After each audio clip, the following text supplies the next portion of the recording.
His Last Bow by Arthur Conan Doyle. Imprint. This ebook is the product of many hours of hard work by volunteers for Standard eBooks, and builds on the hard work of other literature lovers made possible by the public domain. This particular ebook is based on transcriptions from Project Gutenberg and on digital scans from the Internet Archive. The source text and artwork in this ebook are believed to be in the United States public domain, that is, they are believed to be free of copyright restrictions in the United States. They may still be copyrighted in other countries, so users located outside of the United States must check their local laws before using this ebook. The creators of, and contributors to, this ebook dedicate their contributions to the worldwide public domain via the terms in the CC 01.0 Universal Public Domain Dedication. For full license information, see the uncopyright at the end of this ebook. Standard eBooks is a volunteer-driven project that produces ebook editions of public domain literature using modern typography, technology, and editorial standards, and distributes them free of cost. You can download this and other ebooks carefully produced for true book lovers at standardebooks.org. Preface. The friends of Mr. Sherlock Holmes will be glad to learn that he is still alive and well, though somewhat crippled by occasional attacks of rheumatism. He has, for many years, lived in a small farm upon the Downs 5 miles from Eastbourne, where his time is divided between philosophy and agriculture. During this period of rest he has refused the most princely offers to take up various cases, having determined that his retirement was a permanent one. The approach of the German war caused him, however, to lay his remarkable combination of intellectual and practical activity at the disposal of the government, with historical results which are recounted in his Last Bow. Several previous experiences which have lain long in my portfolio have been added to his Last Bow so as to complete the volume. John H. Watson, M.D. His Last Bow. Some Reminiscences of Sherlock Holmes. Adventure of Wisteria Lodge. Singular experience of Mr. John Scott. Ecclesiastes. I find it recorded in my notebook that it was a bleak and windy day towards the end of March in the year 1892. Holmes had received a telegram while we sat at our lunch, and he had scribbled a reply. He made no remark, but the matter remained in his thoughts, for he stood in front of the fire afterwards with a thoughtful face, smoking his pipe, and casting an occasional glance at the message. Suddenly he turned upon me with a mischievous twinkle in his eyes. "I suppose, Watson, we must look upon you as a man of letters," said he. "How do you define the word grotesque?" "Strange, remarkable," I suggested. He shook his head at my definition. "There is surely something more than that," said he, "some underlying suggestion of the tragic and the terrible. If you cast your mind back to some of those narratives with which you have afflicted a long-suffering public, you will recognize how often the grotesque has deepened into the criminal. Think of that little affair of the red-headed men. That was grotesque enough in the outset, and yet it ended in a desperate attempt at robbery. Or, again, there was that most grotesque affair of the 5 orange pips, which led straight to a murderous conspiracy. The word puts me on the alert." "Have you it there?" I asked. He read the telegram aloud. "Have just had most incredible and grotesque experience. May I consult you? Scott Ecclesiastes, Post Office, Charing Cross. Man or woman?" I asked. "Oh, man, of course. No woman would ever send a reply-paid telegram. She would have come. Will you see him?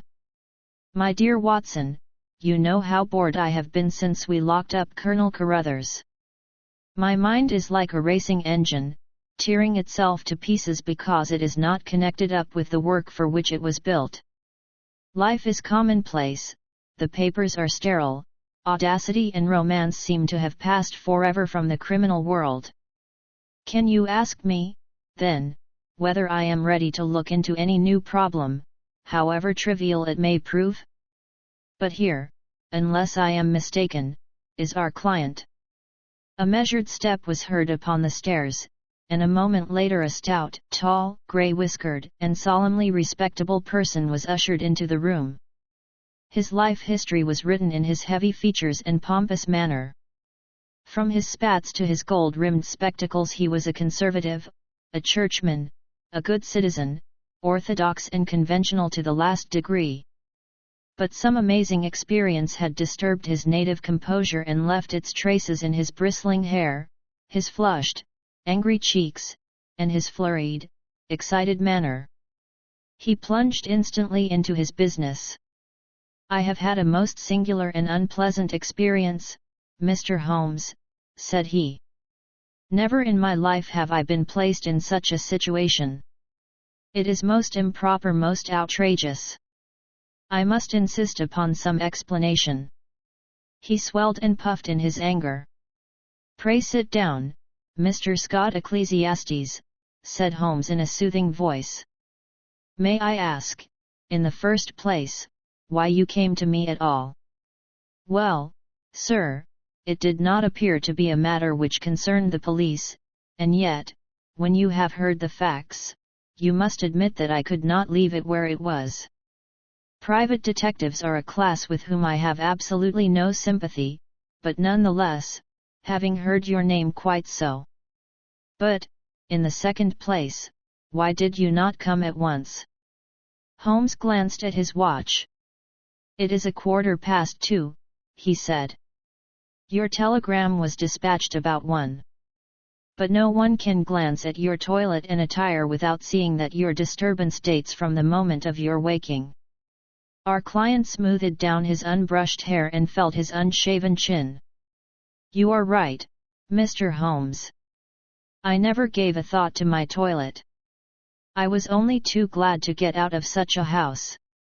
But I have been running round making inquiries before I came to you. I went to the house agents, you know, and they said that Mr. Garcia's rent was paid up all right and that everything was in order at Wisteria Lodge." Come, sir," said Holmes, laughing. "You are like my friend, Dr. Watson, who has a bad habit of telling his stories wrong end foremost.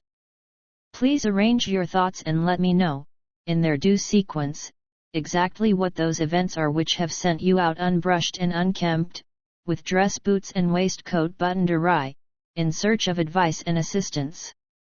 Our client looked down with a rueful face at his own unconventional appearance. "I am sure it must look very bad, Mr. Holmes, and I am not aware that in my whole life such a thing has ever happened before. But I will tell you the whole queer business, and when I have done so you will admit, I am sure, that there has been enough to excuse me." But his narrative was nipped in the bud. There was a bustle outside, and Mrs. Hudson opened the door to usher in 2 robust and official-looking individuals, one of whom was well known to us as Inspector Gregson of Scotland Yard, an energetic, gallant, and, within his limitations, a capable officer. He shook hands with Holmes and introduced his comrade as Inspector Baines, of the Surrey Constabulary. "We are hunting together, Mr. Holmes, and our trail lay in this direction." He turned his bulldog eyes upon our visitor. "Are you Mr. John Scott Ecclesiastes, of Popham House, Lee?" "I am. We have been following you about all the morning." "You traced him through the telegram, no doubt," said Holmes. "Exactly, Mr. Holmes. We picked up the scent at Charing Cross Post Office and came on here." "But why do you follow me? What do you want?" "We wish a statement, Mr. Scott Ecclesiastes, as to the events which led up to the death last night of Mr. Aloysius Garcia, of Wisteria Lodge, near Esher." Our client had sat up with staring eyes and every tinge of color struck from his astonished face. "Dead? Did you say he was dead?" "Yes, sir, he is dead." "But how? An accident? Murder, if ever there was one upon earth. Good God! This is awful. You don't mean that I am suspected? A letter of yours was found in the dead man's pocket, and we know by it that you had planned to pass last night at his house. So I did. Oh, you did you? Out came the official notebook. Wait a bit, Gregson, said Sherlock Holmes. All you desire is a plain statement, is it not? And it is my duty to warn Mr. Scott Ecclesiastes that it may be used against him. Mr. Ecclesiastes was going to tell us about it when you entered the room. I think, Watson, a brandy and soda would do him no harm. Now, sir, I suggest that you take no notice of this addition to your audience, and that you proceed with your narrative exactly as you would have done had you never been interrupted. Our visitor had gulped off the brandy and the color had returned to his face. With a dubious glance at the inspector's notebook, he plunged at once into his extraordinary statement. I am a bachelor, said he, and being of a sociable turn I cultivate a large number of friends. Among these are the family of a retired brewer called Melville, living at Abermerley Mansion, Kensington. It was at his table that I met some weeks ago a young fellow named Garcia. He was, I understood, of Spanish descent and connected in some way with the embassy. He spoke perfect English, was pleasing in his manners, and as good-looking a man as ever I saw in my life. In some way we struck up quite a friendship, this young fellow and I. He seemed to take a fancy to me from the first, and within 2 days of our meeting he came to see me at Lee. One thing led to another, and it ended in his inviting me out to spend a few days at his house, Wisteria Lodge, between Esher and Oxshot. Yesterday evening I went to Esher to fulfill this engagement. He had described his household to me before I went there. He lived with a faithful servant, a countryman of his own, who looked after all his needs. This fellow could speak English and did his housekeeping for him. Then there was a wonderful cook, he said, a half-breed whom he had picked up in his travels, who could serve an excellent dinner. I remember that he remarked what a queer household it was to find in the heart of Surrey, and that I agreed with him, though it has proved a good deal queerer than I thought. I drove to the place about 2 miles on the south side of Esher. The house was a fair-sized one, standing back from the road, with a curving drive which was banked with high evergreen shrubs. It was an old, tumble-down building in a crazy state of disrepair. When the trap pulled up on the grass-grown drive in front of the blotched and weather-stained door, I had doubts as to my wisdom in visiting a man whom I knew so slightly. He opened the door himself, however, and greeted me with a great show of cordiality. I was handed over to the manservant, a melancholy, swarthy individual, who led the way, my bag in his hand, to my bedroom. The whole place was depressing. Our dinner was tea, and though my host did his best to be entertaining, his thoughts seemed to continually wander, and he talked so vaguely and wildly that I could hardly understand him. He continually drummed his fingers on the table, gnawed his nails, and gave other signs of nervous impatience. The dinner itself was neither well served nor well cooked, and the gloomy presence of the taciturn servant did not help to enliven us. I can assure you that many times in the course of the evening I wished that I could invent some excuse which would take me back to Lee. One thing comes back to my memory which may have a bearing upon the business that you two gentlemen are investigating. I thought nothing of it at the time. Near the end of dinner a note was handed in by the servant. I noticed that after my host had read it he seemed even more distrait and strange than before. He gave up all pretense at conversation and sat, smoking endless cigarettes, lost in his own thoughts, but he made no remark as to the contents. About 11 I was glad to go to bed. Some time later Garcia looked in at my door. The room was dark at the time and asked me if I had rung. I said that I had not. He apologized for having disturbed me so late, saying that it was nearly 1 o'clock. I dropped off after this and slept soundly all night. And now I come to the amazing part of my tale. When I woke it was broad daylight. I glanced at my watch, and the time was nearly 9. I had particularly asked to be called at 8, so I was very much astonished at this forgetfulness. I sprang up and rang for the servant. There was no response. I rang again and again, with the same result. Then I came to the conclusion that the bell was out of order. I huddled on my clothes and hurried downstairs in an exceedingly bad temper to order some hot water. You can imagine my surprise when I found that there was no one there. I shouted in the hall. There was no answer. Then I ran from room to room. All were deserted. My host had shown me which was his bedroom the night before, so I knocked at the door. No reply. I turned the handle and walked in. The room was empty, and the bed had never been slept in. He had gone with the rest. The foreign host, the foreign footman, the foreign cook, all had vanished in the night. That was the end of my visit to Wisteria Lodge. Sherlock Holmes was rubbing his hands and chuckling as he added this bizarre incident to his collection of strange episodes. Your experience is, so far as I know, perfectly unique, said he. May I ask, sir, what you did then? I was furious. My first idea was that I had been the victim of some absurd practical joke. I packed my things, banged the hall door behind me, and set off for Esher, with my bag in my hand. I called at Allen Brothers, the chief land agents in the village, and found that it was from this firm that the villa had been rented. It struck me that the whole proceeding could hardly be for the purpose of making a fool of me, and that the main object must be to get out of the rent. It is late in March, so quarter day is at hand. But this theory would not work. The agent was obliged to me for my warning, but told me that the rent had been paid in advance.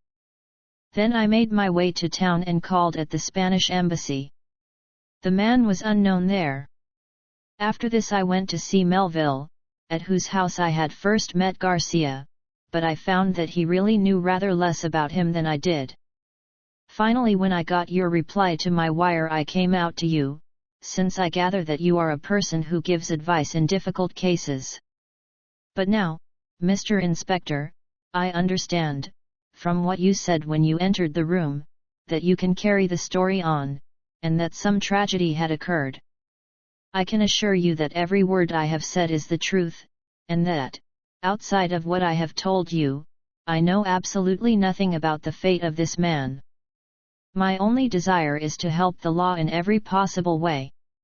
I am sure of it, Mr. Scott Ecclesiastes, I am sure of it, said Inspector Gregson in a very amiable tone. I am bound to say that everything which you have said agrees very closely with the facts as they have come to our notice. For example, there was that note which arrived during dinner.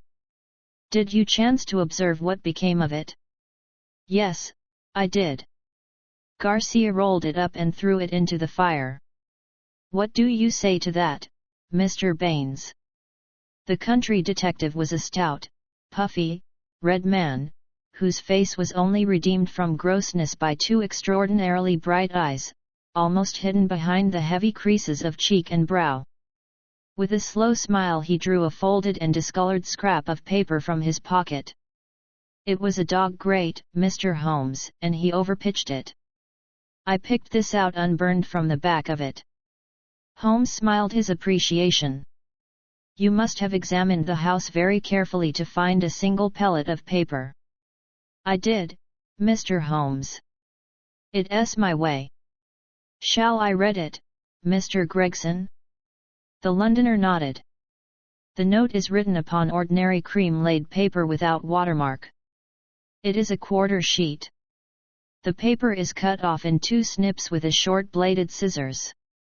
It has been folded over 3 times and sealed with purple wax, put on hurriedly and pressed down with some flat oval object. It is addressed to Mr. Garcia, Wisteria Lodge. It says our own colors, green and white. Green open, White shut. Main stair, first corridor, 7th right, green baize. Godspeed. D. It is a woman's writing, done with a sharp-pointed pen, but the address is either done with another pen or by someone else. It is thicker and bolder, as you see. A very remarkable note, said Holmes, glancing it over. I must compliment you, Mr. Baines, upon your attention to detail in your examination of it.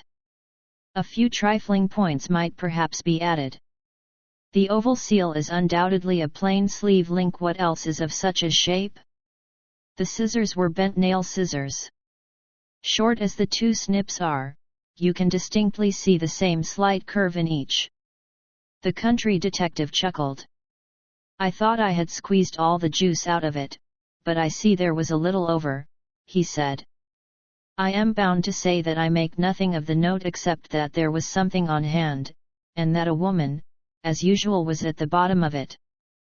Mr. Scott Ecclesiastes had fidgeted in his seat during this conversation.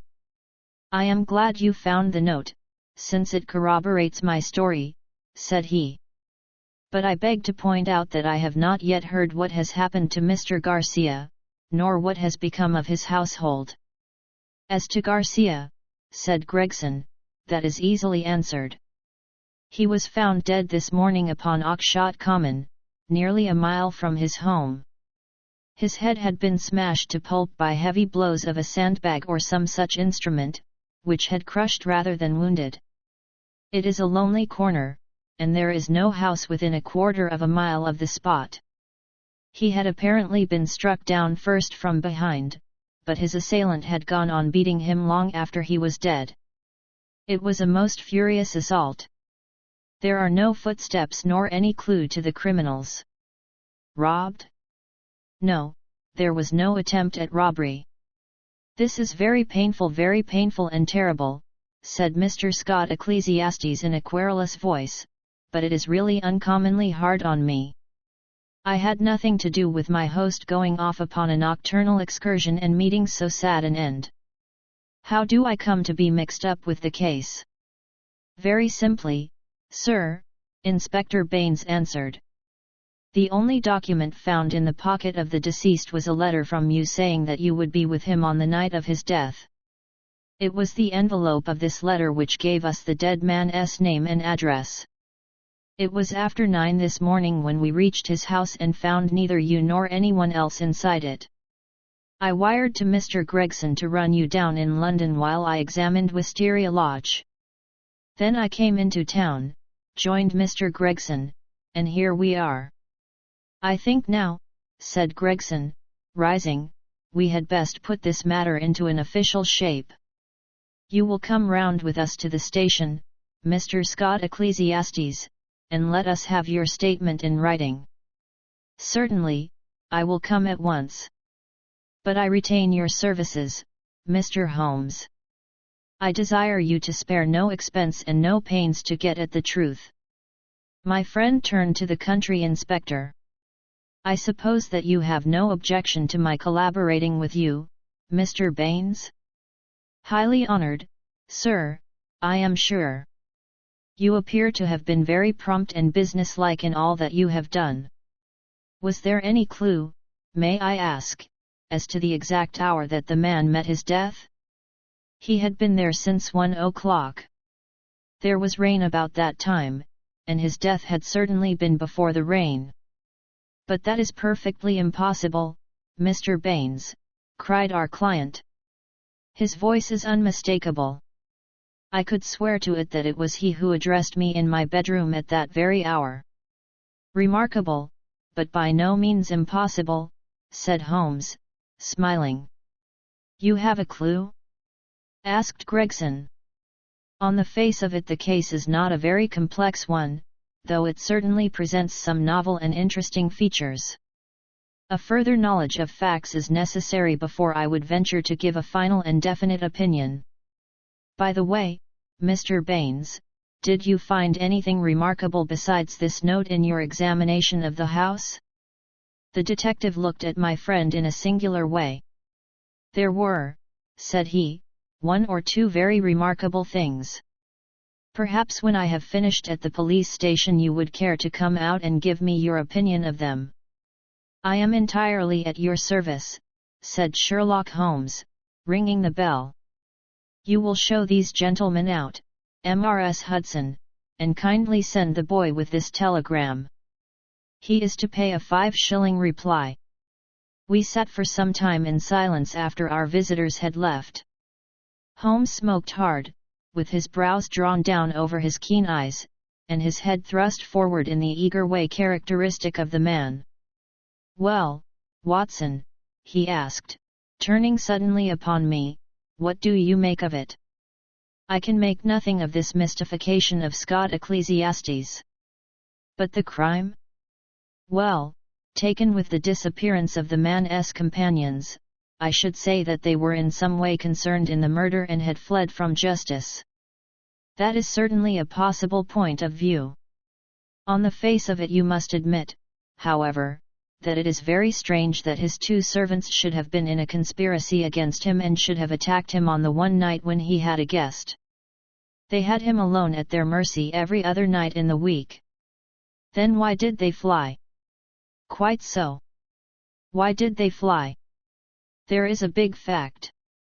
Another big fact is the remarkable experience of our client, Scott Ecclesiastes. Now, my dear Watson, is it beyond the limits of human ingenuity to furnish an explanation which would cover both of these big facts?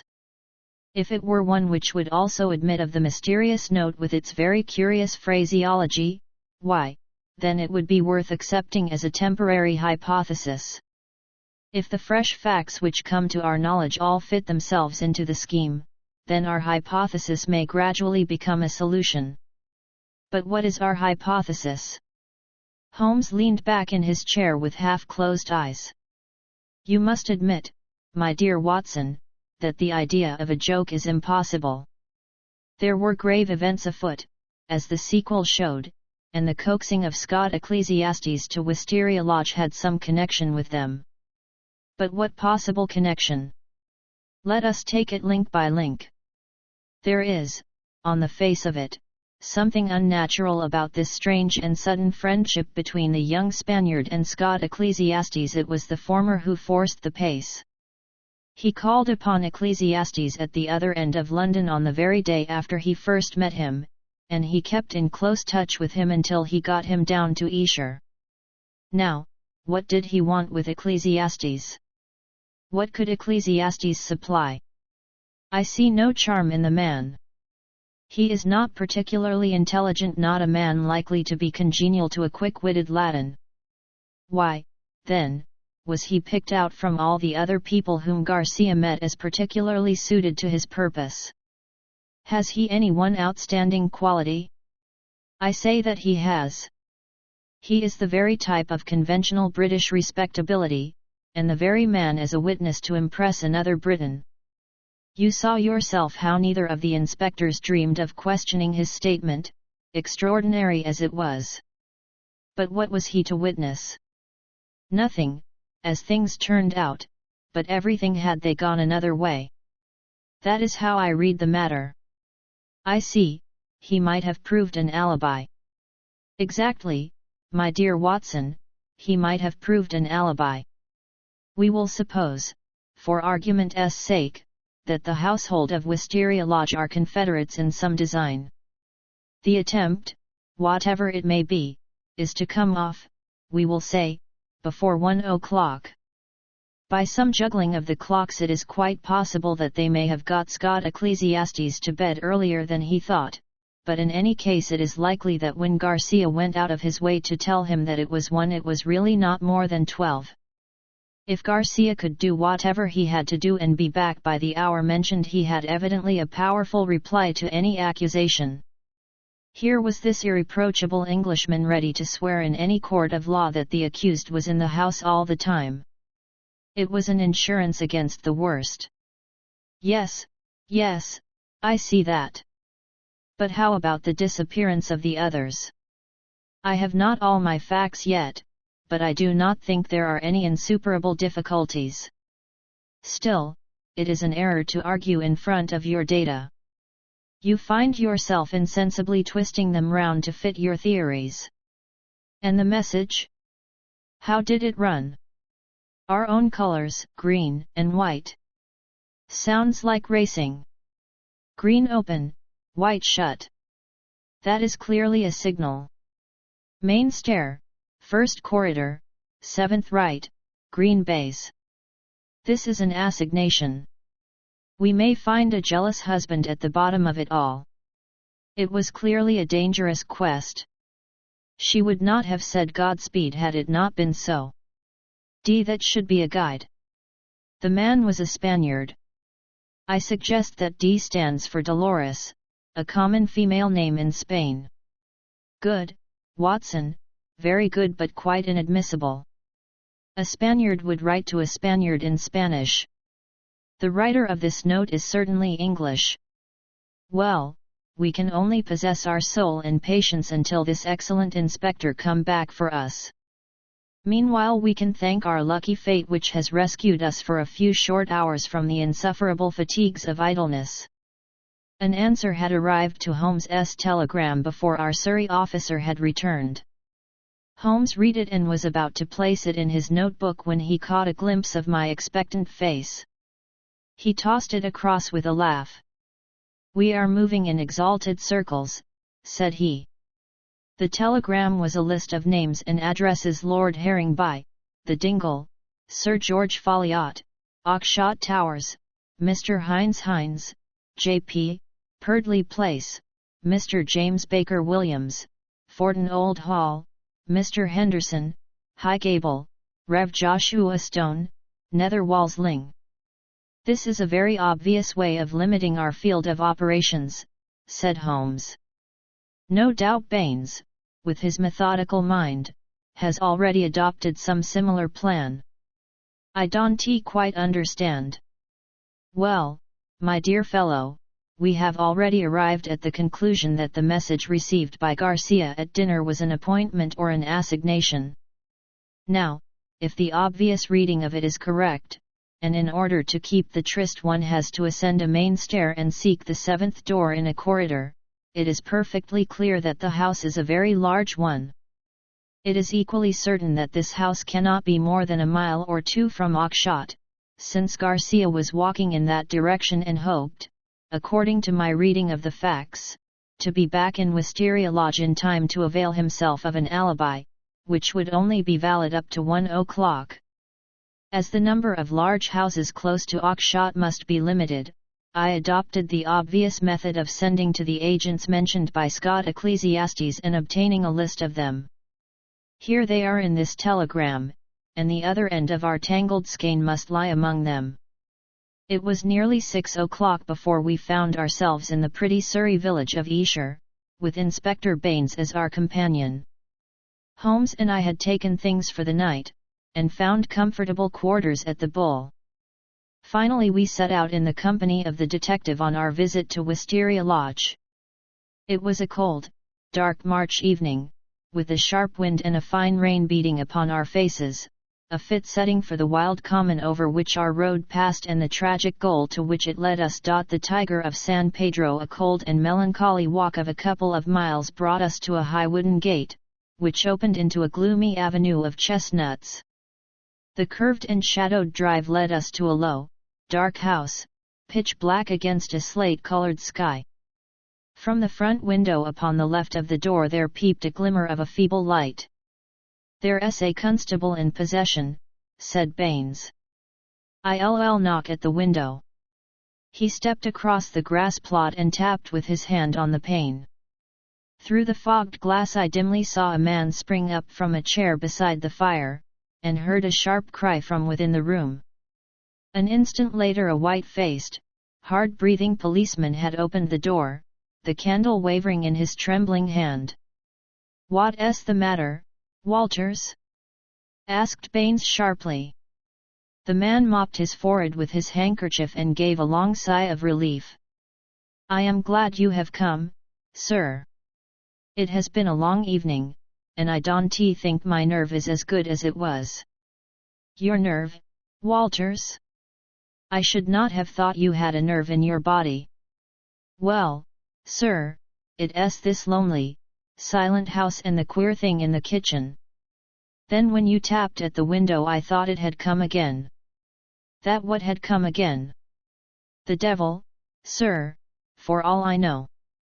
It was at the window. What was at the window, and when? It was just about 2 hours ago. The light was just fading. I was sitting reading in the chair. I don't know what made me look up, but there was a face looking in at me through the lower pane. Lord, sir, what a face it was! I'll see it in my dreams. Tut, tut, Walters. This is not talk for a police constable. I know, sir, I know, but it shook me, sir, and there's no use to deny it. It wasn't black, sir, nor was it white, nor any color that I know, but a kind of queer shade like clay with a splash of milk in it. Then there was the size of it was twice yours, sir. And the look of it, the great staring goggle eyes, and the line of white teeth like a hungry beast. I tell you, sir, I couldn't move a finger, nor get my breath, till it whisked away and was gone. Out I ran and through the shrubbery, but thank God there was no one there. If I didn't know you were a good man, Walters, I should put a black mark against you for this. If it were the devil himself, a constable on duty should never thank God that he could not lay his hands upon him. I suppose the whole thing is not a vision and a touch of nerves? That, at least, is very easily settled, said Holmes, lighting his little pocket lantern. Yes, he reported, after a short examination of the grass bed, a number 12 shoe, I should say. If he was all on the same scale as his foot, he must certainly have been a giant. What became of him? He seems to have broken through the shrubbery and made for the road. Well, said the inspector with a grave and thoughtful face, whoever he may have been, and whatever he may have wanted, he's gone for the present, and we have more immediate things to attend to. Now, Mr. Holmes, with your permission, I will show you round the house. The various bedrooms and sitting rooms had yielded nothing to a careful search. Apparently the tenants had brought little or nothing with them, and all the furniture down to the smallest details had been taken over with the house. A good deal of clothing with the stamp of Marks & Co., High Holborn, had been left behind. Telegraphic inquiries had been already made which showed that Marks knew nothing of his customer save that he was a good payer. Odds and ends, some pipes, a few novels, 2 of them in Spanish, an old-fashioned pinfire revolver, and a guitar were among the personal property.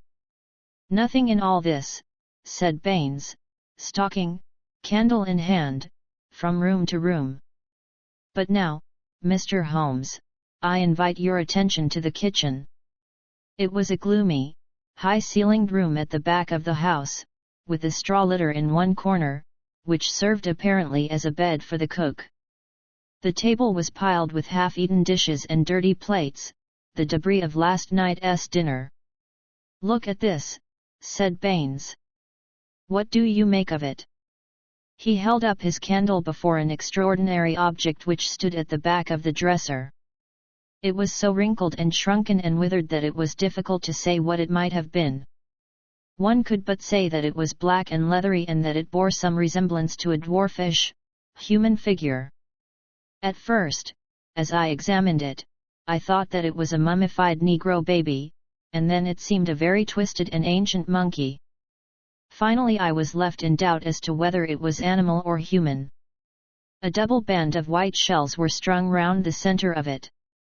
Very interesting, indeed, said Holmes, peering at this sinister relic. Anything more? In silence Baines led the way to the sink and held forward his candle. The limbs and body of some large, white bird, torn savagely to pieces with the feathers still on, were littered all over it. Holmes pointed to the wattles on the severed head. A white cock, said he. Most interesting. It is really a very curious case. But Mr. Baines had kept his most sinister exhibit to the last. From under the sink he drew a zinc pail which contained a quantity of blood. Then from the table he took a platter heaped with small pieces of charred bone. Something has been killed and something has been burned. We raked all these out of the fire. We had a doctor in this morning. He says that they are not human. Holmes smiled and rubbed his hands. I must congratulate you, Inspector, on handling so distinctive and instructive a case. Your powers, if I may say so without offense, seem superior to your opportunities. Inspector Baines's small eyes twinkled with pleasure. You rewrite, Mr. Holmes. We stagnate in the provinces. A case of this sort gives a man a chance, and I hope that I shall take it. What do you make of these bones? A lamb, I should say, or a kid. And the white cock?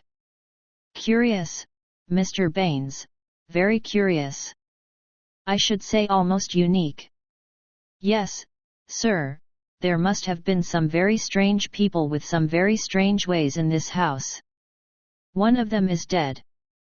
Did his companions follow him and kill him? If they did, we should have them, for every port is watched. But my own views are different. Yes, sir, my own views are very different. You have a theory then? And I'll work it myself, Mr. Holmes. It's only due to my own credit to do so. Your name is made, but I have still to make mine. I should be glad to be able to say afterwards that I had solved it without your help. Holmes laughed good-humoredly. Well, Inspector, said he. Do you follow your path and I will follow mine. My results are always very much at your service if you care to apply to me for them. I think that I have seen all that I wish in this house, and that my time may be more profitably employed elsewhere. Au revoir and good luck. I could tell by numerous subtle signs, which might have been lost upon anyone but myself, that Holmes was on a hot scent. As impassive as ever to the casual observer, there were none the less a subdued eagerness and suggestion of tension in his brightened eyes and brisker manner which assured me that the game was afoot. After his habit he said nothing, and after mine I asked no questions. Sufficient for me to share the sport and lend my humble help to the capture without distracting that intent brain with needless interruption. All would come round to me in due time. I waited, therefore, but to my ever-deepening disappointment I waited in vain. Day succeeded day, and my friend took no step forward. One morning he spent in town, and I learned from a casual reference that he had visited the British Museum. Save for this one excursion, he spent his days in long and often solitary walks, or in chatting with a number of village gossips whose acquaintance he had cultivated. I am sure, Watson, a week in the country will be invaluable to you, he remarked. It is very pleasant to see the first green shoots upon the hedges and the catkins on the hazels once again. With a spud, a tin box, and an elementary book on botany, there are instructive days to be spent. He prowled about with this equipment himself, but it was a poor show of plants which he would bring back of an evening. Occasionally in our rambles we came across Inspector Baines. His fat, red face wreathed itself in smiles and his small eyes glittered as he greeted my companion. He said little about the case, but from that little we gathered that he also was not dissatisfied at the course of events. I must admit, however, that I was somewhat surprised when, some 5 days after the crime, I opened my morning paper to find in large letters the Oxshot Mystery, a solution. Arrest of supposed assassin. Holmes sprang in his chair as if he had been stung when I read the headlines. By Jove! He cried. You don't mean that Baines has got him? Apparently, said I as I read the following report. Great excitement was caused in Esher and the neighbouring district when it was learned late last night that an arrest had been effected in connection with the Oxshot murder. It will be remembered that Mr. Garcia, of Wisteria Lodge, was found dead on Oxshot Common, his body showing signs of extreme violence, and that on the same night his servant and his cook fled, which appeared to show their participation in the crime. It was suggested, but never proved, that the deceased gentleman may have had valuables in the house, and that their abstraction was the motive of the crime.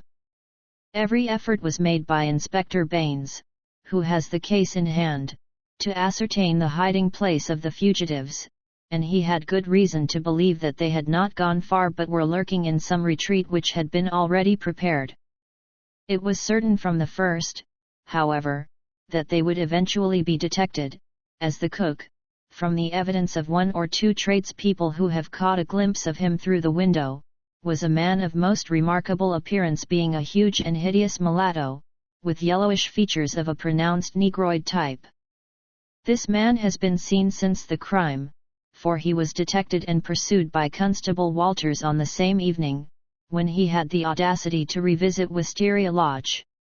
Inspector Baines, considering that such a visit must have some purpose in view and was likely, therefore, to be repeated, abandoned the house but left an ambuscade in the shrubbery. The man walked into the trap and was captured last night after a struggle in which Constable Downing was badly bitten by the savage. We understand that when the prisoner is brought before the magistrates a remand will be applied for by the police, and that great developments are hoped from his capture. Really, we must see Baines at once, cried Holmes, picking up his hat. We will just catch him before he starts. We hurried down the village street and found, as we had expected, that the inspector was just leaving his lodgings. "You've seen the paper, Mr. Holmes?" he asked, holding one out to us. "Yes, Baines, I've seen it. Pray don't think it a liberty if I give you a word of friendly warning." "Of warning, Mr. Holmes? I have looked into this case with some care, and I am not convinced that you are on the right lines. I don't want you to commit yourself too far unless you are sure." "You're very kind, Mr. Holmes. I assure you I speak for your good." It seemed to me that something like a wink quivered for an instant over one of Mr. Baines's tiny eyes. "We agreed to work on our own lines, Mr. Holmes. That's what I am doing." "Oh, very good," said Holmes. "Don't blame me." "No, sir, I believe you mean well by me. But we all have our own systems, Mr. Holmes. You have yours, and maybe I have mine. Let us say no more about it. You're welcome always to my news.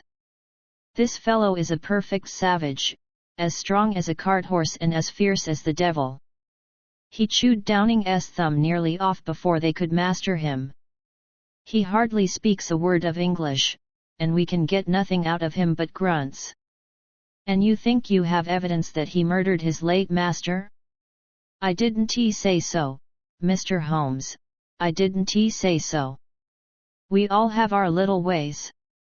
You try yours and I will try mine. That's the agreement." Holmes shrugged his shoulders as we walked away together. "I can make the man out. He seems to be riding for a fall.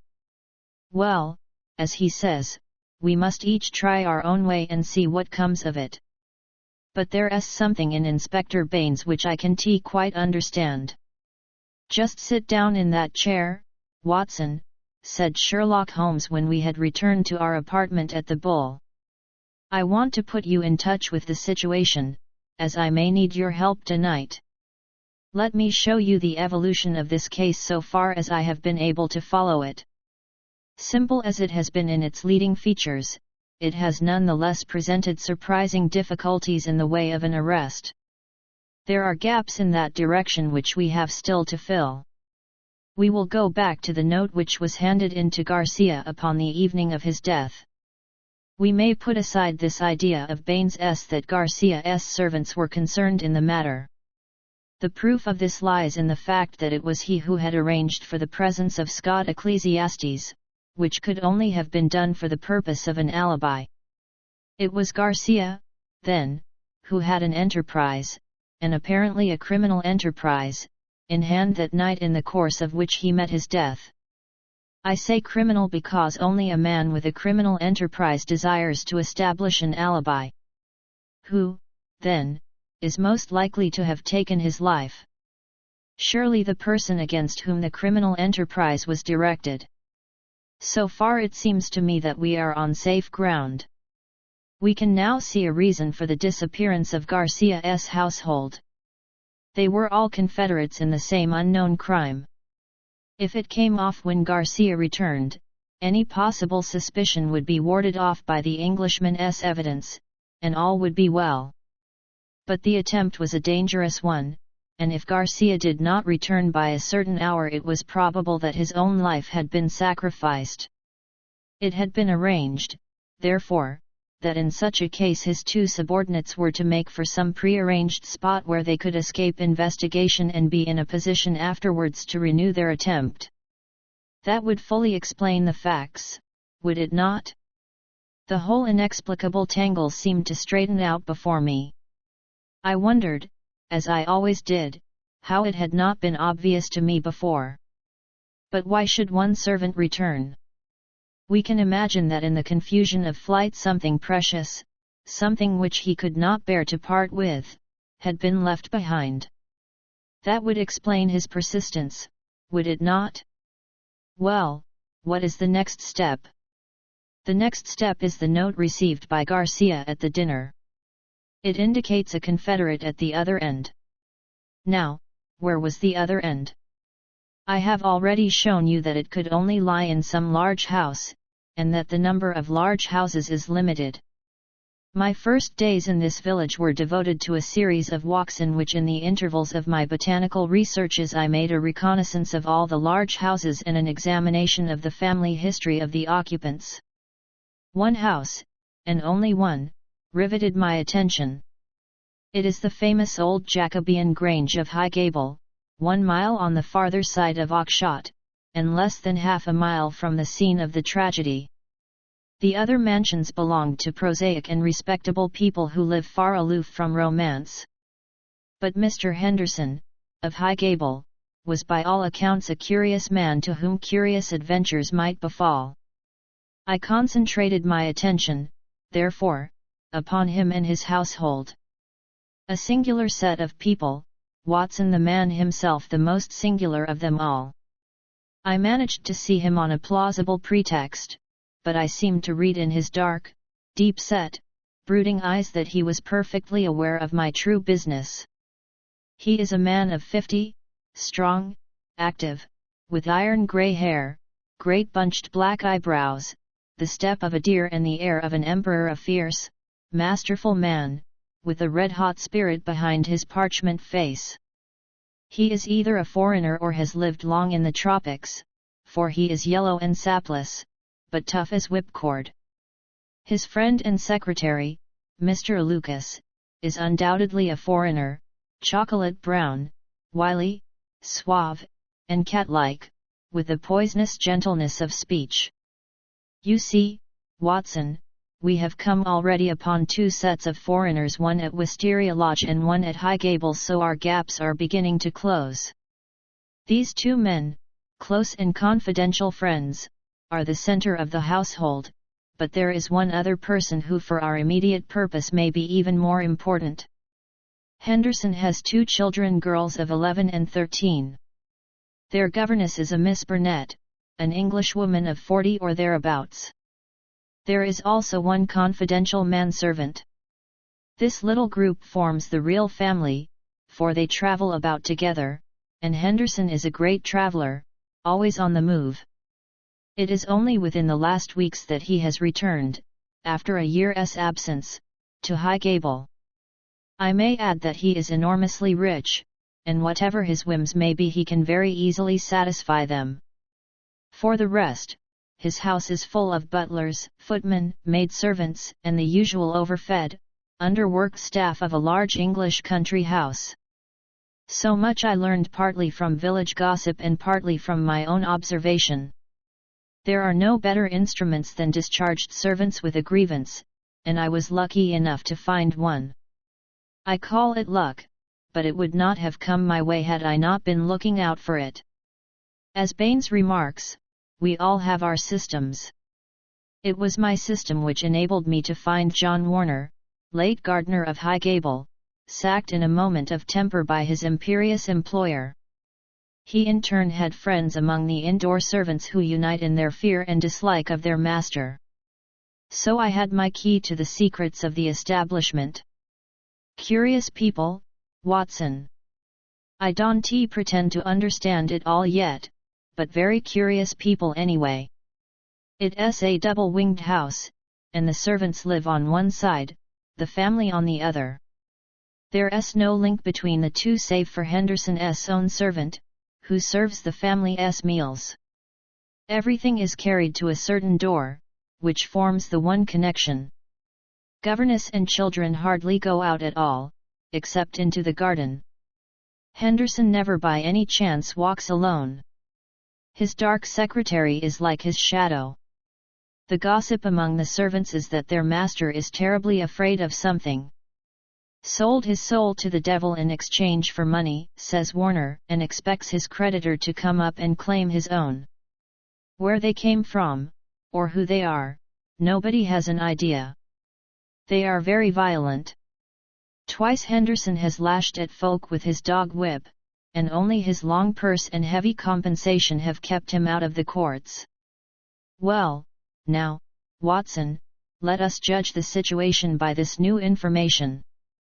We may take it that the letter came out of this strange household and was an invitation to Garcia to carry out some attempt which had already been planned. Who wrote the note? It was someone within the citadel, and it was a woman. Who then but Miss Burnett, the governess? All our reasoning seems to point that way. At any rate, we may take it as a hypothesis and see what consequences it would entail. I may add that Miss Burnett's age and character make it certain that my first idea that there might be a love interest in our story is out of the question. If she wrote the note, she was presumably the friend and confederate of Garcia. What, then, might she be expected to do if she heard of his death? If he met it in some nefarious enterprise, her lips might be sealed. Still, in her heart, she must retain bitterness and hatred against those who had killed him, and would presumably help so far as she could to have revenge upon them. Could we see her, then, and try to use her? That was my first thought. But now we come to a sinister fact. Miss Burnett has not been seen by any human eye since the night of the murder.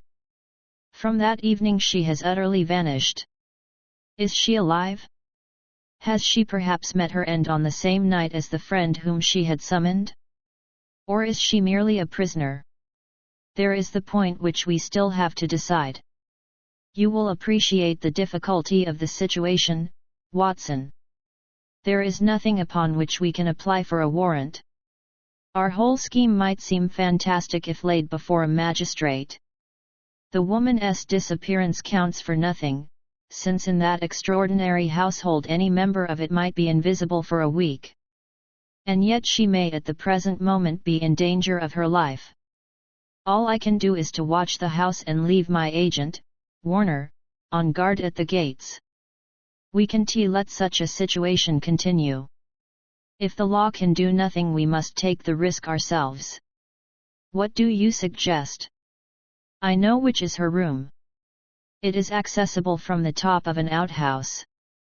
My suggestion is that you and I go tonight and see if we can strike at the very heart of the mystery. It was not, I must confess, a very alluring prospect. The old house with its atmosphere of murder, the singular and formidable inhabitants, the unknown dangers of the approach, and the fact that we were putting ourselves legally in a false position all combined to damp my ardor. But there was something in the ice-cold reasoning of Holmes which made it impossible to shrink from any adventure which he might recommend. One knew that thus, and only thus, could a solution be found. I clasped his hand in silence, and the die was cast. But it was not destined that our investigation should have so adventurous an ending. It was about 5 o'clock, and the shadows of the March evening were beginning to fall, when an excited rustic rushed into our room. "They've gone, Mr. Holmes. They went by the last train. The lady broke away, and I've got her in a cab downstairs." "Excellent, Warner!" cried Holmes, springing to his feet. "Watson, the gaps are closing rapidly." In the cab was a woman, half collapsed from nervous exhaustion. She bore upon her aquiline and emaciated face the traces of some recent tragedy. Her head hung listlessly upon her breast, but as she raised it and turned her dull eyes upon us, I saw that her pupils were dark dots in the center of the broad grey iris. She was drugged with opium. "I watched at the gate, same as you advised, Mr. Holmes," said our emissary, the discharged gardener. "When the carriage came out I followed it to the station. She was like one walking in her sleep, but when they tried to get her into the train she came to life and struggled. They pushed her into the carriage.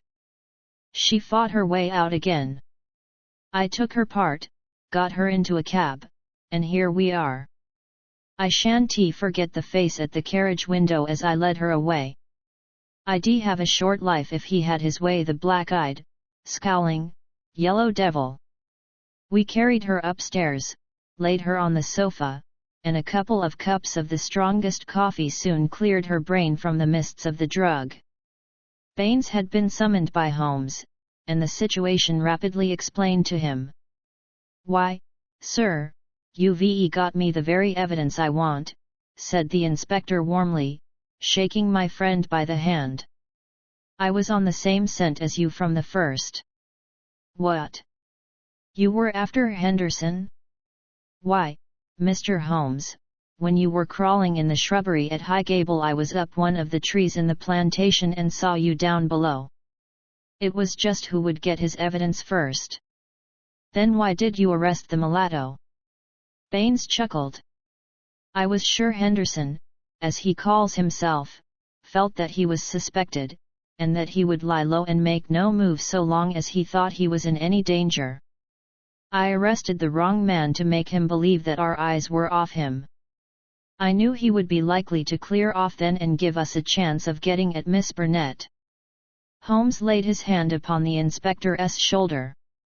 "You will rise high in your profession. You have instinct and intuition," said he.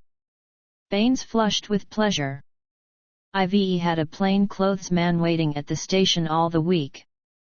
Wherever the Highgable folk go he will keep them in sight. But he must have been hard put to it when Miss Burnett broke away. However, your man picked her up, and it all ends well. We can arrest without her evidence, that is clear, so the sooner we get a statement the better." "Every minute she gets stronger," said Holmes, glancing at the governess. "But tell me, Baines, who is this man Henderson?" "Henderson," the inspector answered, "is Don Murillo, once called the Tiger of San Pedro." The Tiger of San Pedro. The whole history of the man came back to me in a flash. He had made his name as the most lewd and bloodthirsty tyrant that had ever governed any country with a pretense to civilization. Strong, fearless, and energetic, he had sufficient virtue to enable him to impose his odious vices upon a cowering people for 10 or 12 years. His name was a terror through all Central America. At the end of that time there was a universal rising against him. But he was as cunning as he was cruel, and at the first whisper of coming trouble he had secretly conveyed his treasures aboard a ship which was manned by devoted adherents. It was an empty palace which was stormed by the insurgents next day. The dictator, his 2 children, his secretary, and his wealth had all escaped them. From that moment he had vanished from the world, and his identity had been a frequent subject for comment in the European press. "Yes, sir, Don Murillo, the Tiger of San Pedro," said Baines. "If you look it up you will find that the San Pedro colors are green and white, same as in the note, Mr. Holmes. Henderson he called himself, but I traced him back, Paris and Rome and Madrid to Barcelona, where his ship came in 86. They've been looking for him all the time for their revenge, but it is only now that they have begun to find him out. They discovered him a year ago, said Miss Burnett, who had sat up and was now intently following the conversation. Once already his life has been attempted, but some evil spirit shielded him. Now, again, it is the noble, chivalrous Garcia who has fallen, while the monster goes safe. But another will come, and yet another, until some day justice will be done, that is as certain as the rise of tomorrow's sun. Her thin hands clenched, and her worn face blanched with the passion of her hatred. "But how come you into this matter, Miss Burnett?" asked Holmes. "How can an English lady join in such a murderous affair?" "I join in it because there is no other way in the world by which justice can be gained. What does the law of England care for the rivers of blood shed years ago in San Pedro, or for the shipload of treasure which this man has stolen? To you they are like crimes committed in some other planet. But we know. We have learned the truth in sorrow and in suffering. To us there is no fiend in hell like Juan Murillo, and no peace in life while his victims still cry for vengeance." "No doubt," said Holmes, "he was as you say. I have heard that he was atrocious. But how are you affected? I will tell you it all. This villain's policy was to murder, on one pretext or another, every man who showed such promise that he might in time come to be a dangerous rival.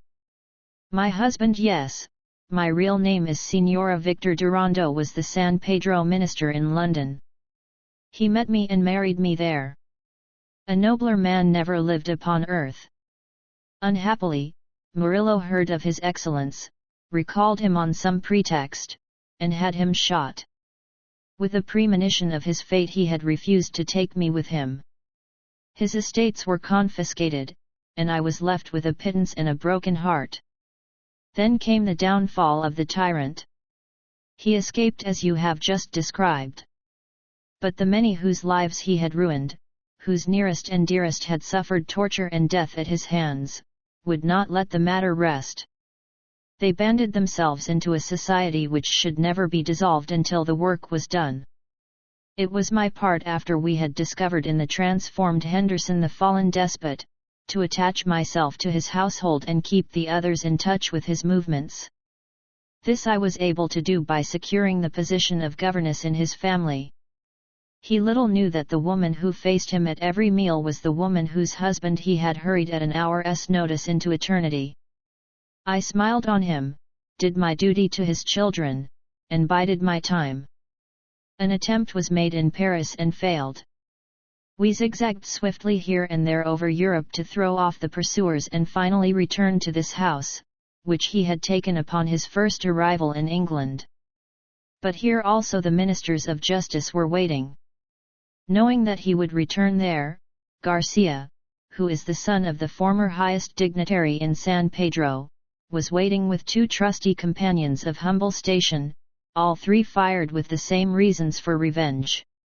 He could do little during the day, for Murillo took every precaution and never went out save with his satellite Lucas, or Lopez as he was known in the days of his greatness. At night, however, he slept alone, and the avenger might find him. On a certain evening, which had been prearranged, I sent my friend final instructions, for the man was forever on the alert and continually changed his room. I was to see that the doors were open and the signal of a green or white light in a window which faced the drive was to give notice if all was safe or if the attempt had better be postponed. But everything went wrong with us. In some way I had excited the suspicion of Lopez, the secretary. He crept up behind me and sprang upon me just as I had finished the note. He and his master dragged me to my room and held judgment upon me as a convicted traitress. Then and there they would have plunged their knives into me could they have seen how to escape the consequences of the deed. Finally, after much debate, they concluded that my murder was too dangerous. But they determined to get rid forever of Garcia. They had gagged me, and Murillo twisted my arm round until I gave him the address. I swear that he might have twisted it off had I understood what it would mean to Garcia. Lopez addressed the note which I had written, sealed it with his sleeve link, and sent it by the hand of the servant, Jose. How they murdered him I do not know, save that it was Murillo's hand who struck him down, for Lopez had remained to guard me. I believe he must have waited among the gorse bushes through which the path winds and struck him down as he passed. At first they were of a mind to let him enter the house and to kill him as a detected burglar, but they argued that if they were mixed up in an inquiry their own identity would at once be publicly disclosed and they would be open to further attacks. With the death of Garcia, the pursuit might cease, since such a death might frighten others from the task. All would now have been well for them had it not been for my knowledge of what they had done. I have no doubt that there were times when my life hung in the balance. I was confined to my room, terrorized by the most horrible threats, cruelly ill-used to break my spirit. See the stab on my shoulder and the bruises from end to end of my arms, and a gag was thrust into my mouth on the one occasion when I tried to call from the window. For 5 days this cruel imprisonment continued, with hardly enough food to hold body and soul together.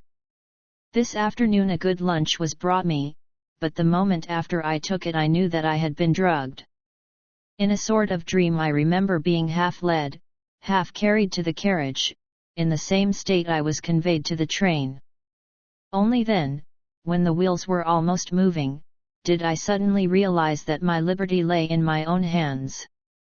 I sprang out, they tried to drag me back, and had it not been for the help of this good man, who led me to the cab, I should never have broken away. Now, thank God, I am beyond their power forever. We had all listened intently to this remarkable statement. It was Holmes who broke the silence. Our difficulties are not over, he remarked, shaking his head. Our police work ends, but our legal work begins. Exactly, said I. A plausible lawyer could make it out as an act of self-defense. There may be 100 crimes in the background, but it is only on this one that they can be tried. Come, come, said Baines cheerily, I think better of the law than that. Self-defense is one thing. To entice a man in cold blood with the object of murdering him is another, whatever danger you may fear from him. No, no, we shall all be justified when we see the tenants of Highgable at the next Guildford Assizes. It is a matter of history, however, that a little time was still to elapse before the Tiger of San Pedro should meet with his deserts. Wily and bold, he and his companion threw their pursuer off their track by entering a lodging-house in Edmonton Street and leaving by the back gate into Curzon Square. From that day they were seen no more in England. Some 6 months afterwards the Marquis of Montalva and Signor Rulli, his secretary, were both murdered in their rooms at the Hotel Escurial at Madrid. The crime was ascribed to nihilism, and the murderers were never arrested. Inspector Baines visited us at Baker Street with a printed description of the dark face of the secretary, and of the masterful features, the magnetic black eyes, and the tufted brows of his master. We could not doubt that justice, if belated, had come at last. A chaotic case, my dear Watson, said Holmes over an evening pipe. It will not be possible for you to present in that compact form which is dear to your heart. It covers 2 continents, concerns 2 groups of mysterious persons, and is further complicated by the highly respectable presence of our friend, Scott Ecclesiastes, whose inclusion shows me that the deceased Garcia had a scheming mind and a well-developed instinct of self-preservation. It is remarkable only for the fact that amid a perfect jungle of possibilities we, with our worthy collaborator, the inspector, have kept our close hold on the essentials and so been guided along the crooked and winding path. Is there any point which is not quite clear to you? The object of the mulatto cook's return? I think that the strange creature in the kitchen may account for it. The man was a primitive savage from the backwoods of San Pedro, and this was his fetish. When his companion and he had fled to some prearranged retreat already occupied, no doubt by a confederate, the companion had persuaded him to leave so compromising an article of furniture. But the mulatto's heart was with it, and he was driven back to it next day, when, on reconnoitering through the window, he found Policeman Walters in possession. He waited 3 days longer, and then his piety or his superstition drove him to try once more. Inspector Baines, who, with his usual astuteness, had minimized the incident before me, had really recognized its importance and had left a trap into which the creature walked. Any other point, Watson? The torn bird, the pail of blood, the charred bones, all the mystery of that weird kitchen? Holmes smiled as he turned up an entry in his notebook. I spent a morning in the British Museum reading up on that and other points. Here is a quotation from Eckermann's Voodooism and the Negroid religions. The true voodoo worshipper attempts nothing of importance without certain sacrifices which are intended to propitiate his unclean gods. In extreme cases these rites take the form of human sacrifices followed by cannibalism. The more usual victims are a white cock, which is plucked in pieces alive, or a black goat, whose throat is cut and body burned. So you see our savage friend was very orthodox in his ritual. It is grotesque, Watson, Holmes added, as he slowly fastened his notebook, but, as I have had occasion to remark, there is but one step from the grotesque to the horrible. The adventure of the Red Circle part I well, Mrs. Warren, I cannot see that you have any particular cause for uneasiness, nor do I understand why I, whose time is of some value, should interfere in the matter. I really have other things to engage me. So spoke Sherlock Holmes and turned back to the great scrapbook in which he was arranging and indexing some of his recent material. But the landlady had the pertinacity and also the cunning of her sex. She held her ground firmly. You arranged an affair for a lodger of mine last year, she said. Mr. Fairdale Hobbs. Ah, yes, a simple matter. But he would never cease talking of it. Your kindness, sir, and the way in which you brought light into the darkness. I remembered his words when I was in doubt and darkness myself. I know you could if you only would. Holmes was accessible upon the side of flattery, and also, to do him justice, upon the side of kindliness. The two forces made him lay down his gum brush with a sigh of resignation and push back his chair. Well, Mrs. Warren, let us hear about it, then. You don't object to tobacco, I take it. Thank you, Watson. The matches. You are uneasy, as I understand, because your new lodger remains in his rooms and you cannot see him. Why, bless you, Mrs. Warren, if I were your lodger you often would not see me for weeks on end. No doubt, sir, but this is different. It frightens me, Mr. Holmes. I can sleep for fright. To hear his quick step moving here and moving there from early morning to late at night, and yet never to catch so much as a glimpse of him, it's more than I can stand. My husband is as nervous over it as I am, but he is out at his work all day, while I get no rest from it. What is he hiding for? What has he done? Except for the girl, I am all alone in the house with him, and it's more than my nerves can stand. Holmes leaned forward and laid his long, thin fingers upon the woman's shoulder. He had an almost hypnotic power of soothing when he wished. The scared look faded from her eyes, and her agitated features smoothed into their usual commonplace. She sat down in the chair which he had indicated. If I take it up I must understand every detail, said he. Take time to consider. The smallest point may be the most essential. You say that the man came 10 days ago and paid you for a fortnight's board and lodging? He asked my terms, sir. I said 50 shillings a week. There is a small sitting room and bedroom, and all complete, at the top of the house. "Well," he said, "I'll pay you £5 a week if I can have it on my own terms. I am a poor woman, sir, and Mr. Warren earns little, and the money meant much to me." He took out a £10 note, and he held it out to me then and there. "You can have the same every fortnight for a long time to come if you keep the terms," he said. "If not, I'll have no more to do with you." "What were the terms?" "Well, sir, they were that he was to have a key of the house." "That was all right. Lodgers often have them." "Also, that he was to be left entirely to himself and never, upon any excuse, to be disturbed." "Nothing wonderful in that, surely?" "Not in reason, sir. But this is out of all reason. He has been there for 10 days, and neither Mr. Warren, nor I, nor the girl has once set eyes upon him. We can hear that quick step of his pacing up and down, night, morning, and noon, but except on that first night he had never once gone out of the house." "Oh, he went out the first night, did he?" "Yes, sir, and returned very late after we were all in bed.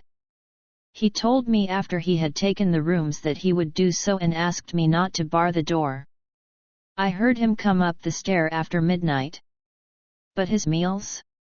"It was his particular direction that we should always, when he rang, leave his meal upon a chair, outside his door. Then he rings again when he has finished, and we take it down from the same chair. If he wants anything else he prints it on a slip of paper and leaves it." "Prints it?" "Yes, sir, prints it in pencil. Just the word, nothing more. Here's the one I brought to show you, soap. Here's another match. This is one he left the first morning Daily Gazette. I leave that paper with his breakfast every morning." "Dear me, Watson," said Holmes, staring with great curiosity at the slips of foolscap which the landlady had handed to him, "this is certainly a little unusual. Seclusion I can understand, but why print? Printing is a clumsy process. Why not write? What would it suggest, Watson?" "That he desired to conceal his handwriting." "But why? What can it matter to him that his landlady should have a word of his writing? Still, it may be as you say. Then, again, why such laconic messages? I cannot imagine. It opens a pleasing field for intelligent speculation. The words are written with a broad-pointed, violet-tinted pencil of a not unusual pattern. You will observe that the paper is torn away at the side here after the printing was done, so that the S of soap is partly gone. Suggestive, Watson, is it not? Of caution? Exactly. There was evidently some mark, some thumbprint, something which might give a clue to the person's identity. Now, Mrs. Warren, you say that the man was of middle size, dark, and bearded. What age would he be? Youngish, sir, not over 30.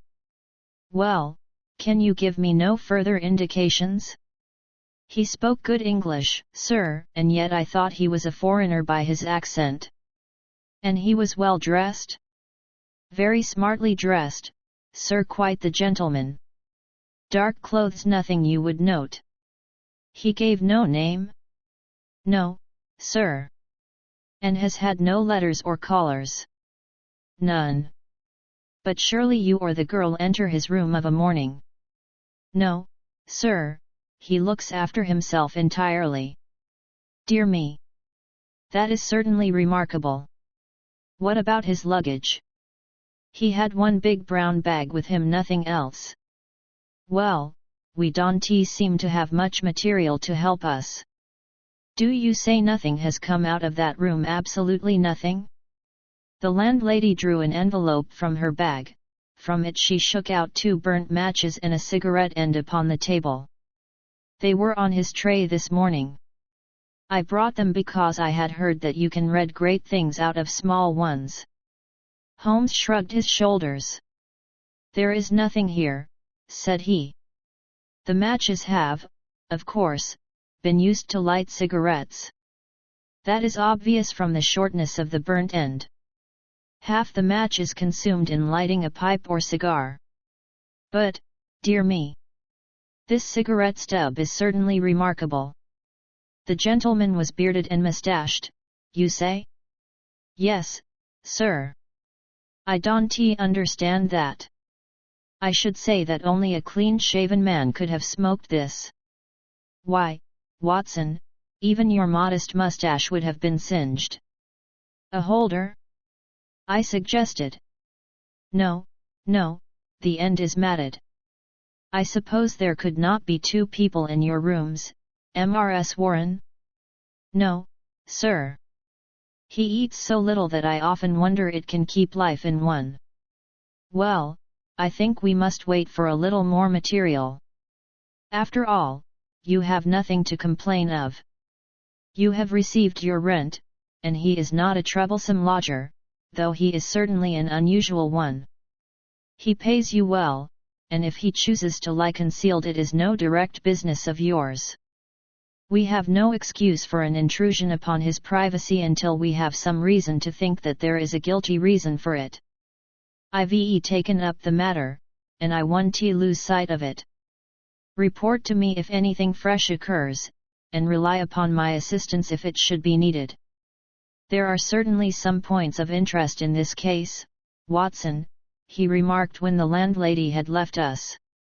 It may, of course, be trivial individual eccentricity, or it may be very much deeper than appears on the surface. The first thing that strikes one is the obvious possibility that the person now in the rooms may be entirely different from the one who engaged them.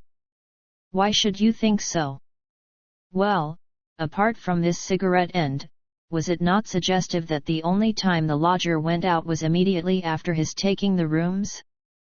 He came back or someone came back when all witnesses were out of the way. We have no proof that the person who came back was the person who went out. Then, again, the man who took the rooms spoke English well. This other, however, prints match when it should have been matches.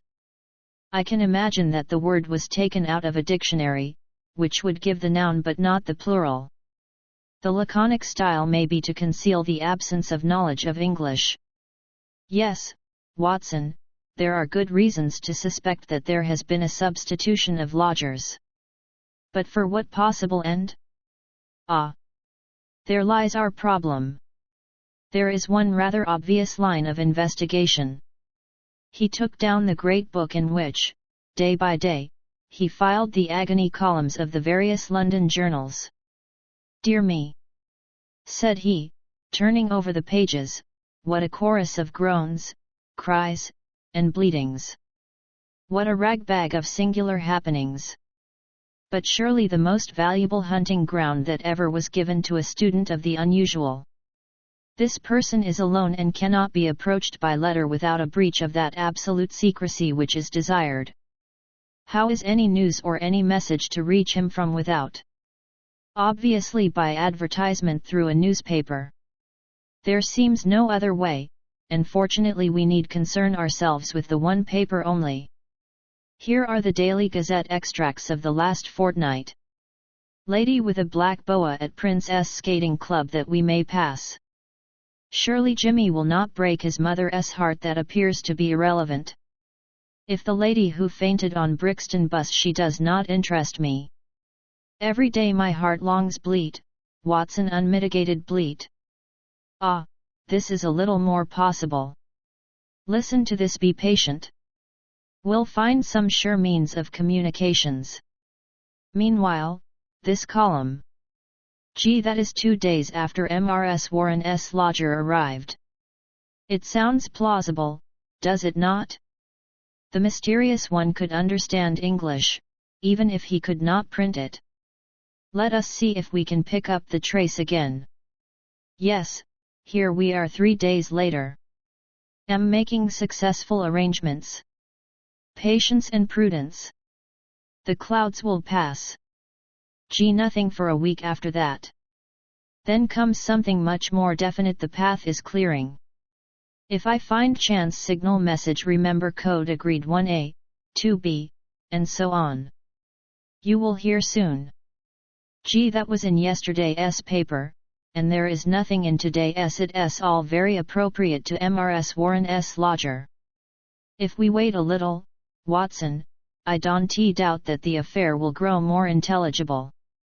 So it proved, for in the morning I found my friend standing on the hearthrug with his back to the fire and a smile of complete satisfaction upon his face. "How's this, Watson?" he cried, picking up the paper from the table. "High red house with white stone facings. 3rd floor. 2nd window left. After dusk. That is definite enough. I think after breakfast we must make a little reconnaissance of Mrs. Warren's neighborhood." "Ah, Mrs. Warren. What news do you bring us this morning?" Our client had suddenly burst into the room with an explosive energy which told of some new and momentous development. "It's a police matter, Mr. Holmes," she cried. "I'll have no more of it. He shall pack out of there with his baggage." I would have gone straight up and told him so, only I thought it was but fair to you to take your opinion first. But I am at the end of my patience, and when it comes to knocking my old man about, knocking Mr. Warren about, using him roughly, anyway. But who used him roughly? Ah! That's what we want to know. It was this morning, sir. Mr. Warren is a timekeeper at Morton and Waylite S, in Tottenham Court Road. He has to be out of the house before 7. Well, this morning he had not gone 10 paces down the road when 2 men came up behind him, threw a coat over his head, and bundled him into a cab that was beside the curb. They drove him an hour, and then opened the door and shot him out. He lay in the roadway so shaken in his wits that he never saw what became of the cab. When he picked himself up he found he was on Hampstead Heath, so he took a bus home, and there he lies now on his sofa, while I came straight round to tell you what had happened." "Most interesting," said Holmes. "Did he observe the appearance of these men? Did he hear them talk?" "No, he is clean dazed. He just knows that he was lifted up as if by magic and dropped as if by magic. 2 at least were in it, and maybe 3. And you connect this attack with your lodger?" "Well, we've lived there 15 years and no such happenings ever came before. I've had enough of him. Money's not everything. I'll have him out of my house before the day is done." "Wait a bit, Mrs. Warren. Do nothing rash. I begin to think that this affair may be very much more important than appeared at first sight. It is clear now that some danger is threatening your lodger. It is equally clear that his enemies, lying in wait for him near your door, mistook your husband for him in the foggy morning light. On discovering their mistake they released him. What they would have done had it not been a mistake, we can only conjecture. Well, what am I to do, Mr. Holmes? I have a great fancy to see this lodger of yours, Mrs. Warren. I don't see how that is to be managed, unless you break in the door. I always hear him unlock it as I go down the stair after I leave the tray. He has to take the tray in. Surely we could conceal ourselves and see him do it." The landlady thought for a moment. "Well, sir, there's the box room opposite. I could arrange a looking glass, maybe, and if you were behind the door excellent," said Holmes. "When does he lunch?" "About 1, sir." "Then Dr. Watson and I will come round in time. For the present, Mrs. Warren, goodbye." At 12:30 we found ourselves upon the steps of Mrs. Warren's house, a high, thin, yellow brick edifice in Great Orme Street, a narrow thoroughfare at the northeast side of the British Museum. Standing as it does near the corner of the street, it commands a view down Howe Street, with its more pretentious houses. Holmes pointed with a chuckle to one of these, a row of residential flats, which projected so that they could not fail to catch the eye. "See, Watson," said he. "High red house with stone facings. There is the signal station all right. We know the place, and we know the code, so surely our task should be simple. There's a to let card in that window. It is evidently an empty flat to which the Confederate has access. Well, Mrs. Warren, what now? I have it all ready for you. If you will both come up and leave your boots below on the landing, I'll put you there now." It was an excellent hiding place which she had arranged. The mirror was so placed that, seated in the dark, we could very plainly see the door opposite.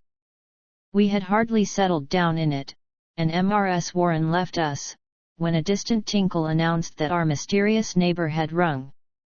Presently the landlady appeared with the tray, laid it down upon a chair beside the closed door, and then, treading heavily, departed. Crouching together in the angle of the door, we kept our eyes fixed upon the mirror.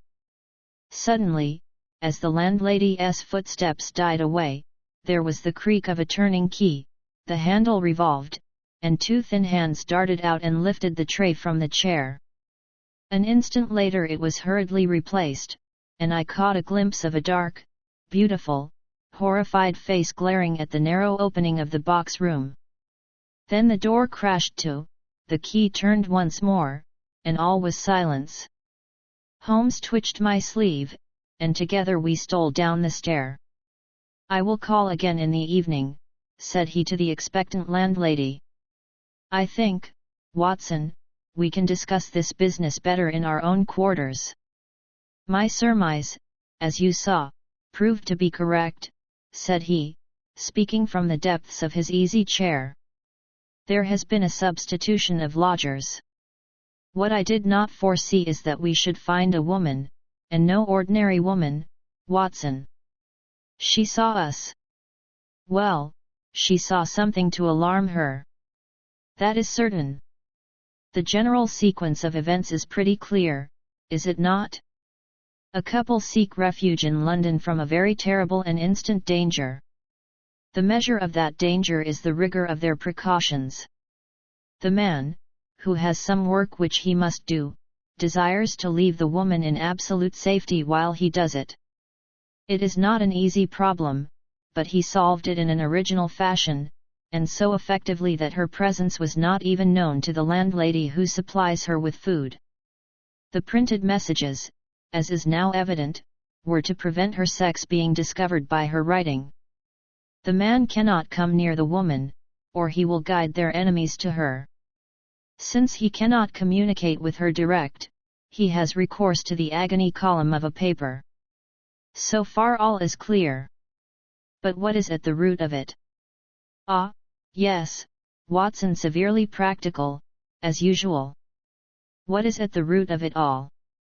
Mrs. Warren's whimsical problem enlarges somewhat and assumes a more sinister aspect as we proceed. This much we can say, that it is no ordinary love escapade. You saw the woman's face at the sign of danger. We have heard, too, of the attack upon the landlord, which was undoubtedly meant for the lodger. These alarms, and the desperate need for secrecy, argue that the matter is one of life or death. The attack upon Mr. Warren further shows that the enemy, whoever they are themselves not aware of the substitution of the female lodger for the male. It is very curious and complex, Watson. Why should you go further in it? What have you to gain from it? What, indeed? It is art for art's sake, Watson. I suppose when you doctored you found yourself studying cases without thought of a fee? For my education, Holmes. Education never ends, Watson. It is a series of lessons with the greatest for the last. This is an instructive case. There is neither money nor credit in it, and yet one would wish to tidy it up. When dusk comes we should find ourselves one stage advanced in our investigation. When we returned to Mrs. Warren's rooms, the gloom of a London winter evening had thickened into one grey curtain, a dead monotone of colour, broken only by the sharp yellow squares of the windows and the blurred halos of the gas lamps. As we peered from the darkened sitting room of the lodging house, one more dim light glimmered high up through the obscurity. "Someone is moving in that room," said Holmes in a whisper, his gaunt and eager face thrust forward to the window pane. "Yes, I can see his shadow. There he is again. He has a candle in his hand. Now he is peering across. He wants to be sure that she is on the lookout. Now he begins to flash. Take the message also, Watson, that we may check each other. A single flash, that is surely. Now, then. How many did you make it?" 20. "So did I. That should mean T at that S. Intelligible enough. Another T. Surely this is the beginning of a second word. Now, then tenta. Dead stop. That can T be all, Watson? Attenta gives no sense. Nor is it any better as three words it, ten, ta, unless ta are a person's initials. There it goes again. What's that? At why, it is the same message over again. Curious, Watson, very curious. Now he is off once more. At why he is repeating it for the third time. Attenta 3 times. How often will he repeat it? No, that seems to be the finish. He has withdrawn from the window. What do you make of it, Watson? A cipher message, Holmes. My companion gave a sudden chuckle of comprehension. And not a very obscure cipher, Watson, said he. Why, of course, it is Italian. The A means that it is addressed to a woman. Beware! Beware! Beware! How's that, Watson? I believe you have hit it. Not a doubt of it. It is a very urgent message, thrice repeated to make it more so. But beware of what? Wait a bit, he is coming to the window once more. Again we saw the dim silhouette of a crouching man and the whisk of the small flame across the window as the signals were renewed. They came more rapidly than before, so rapid that it was hard to follow them. Pericolo, pericolo at, what's that, Watson? Danger, isn't it? Yes, by Jove, it's a danger signal. There he goes again. Perry. Hello, what on earth? The light had suddenly gone out, the glimmering square of window had disappeared, and the third floor formed a dark band round the lofty building, with its tiers of shining casements. That last warning cry had been suddenly cut short. How, and by whom? The same thought occurred on the instant to us both. Holmes sprang up from where he crouched by the window. This is serious, Watson, he cried. There is some devilry going forward. Why should such a message stop in such a way? I should put Scotland Yard in touch with this business, and yet, it is too pressing for us to leave.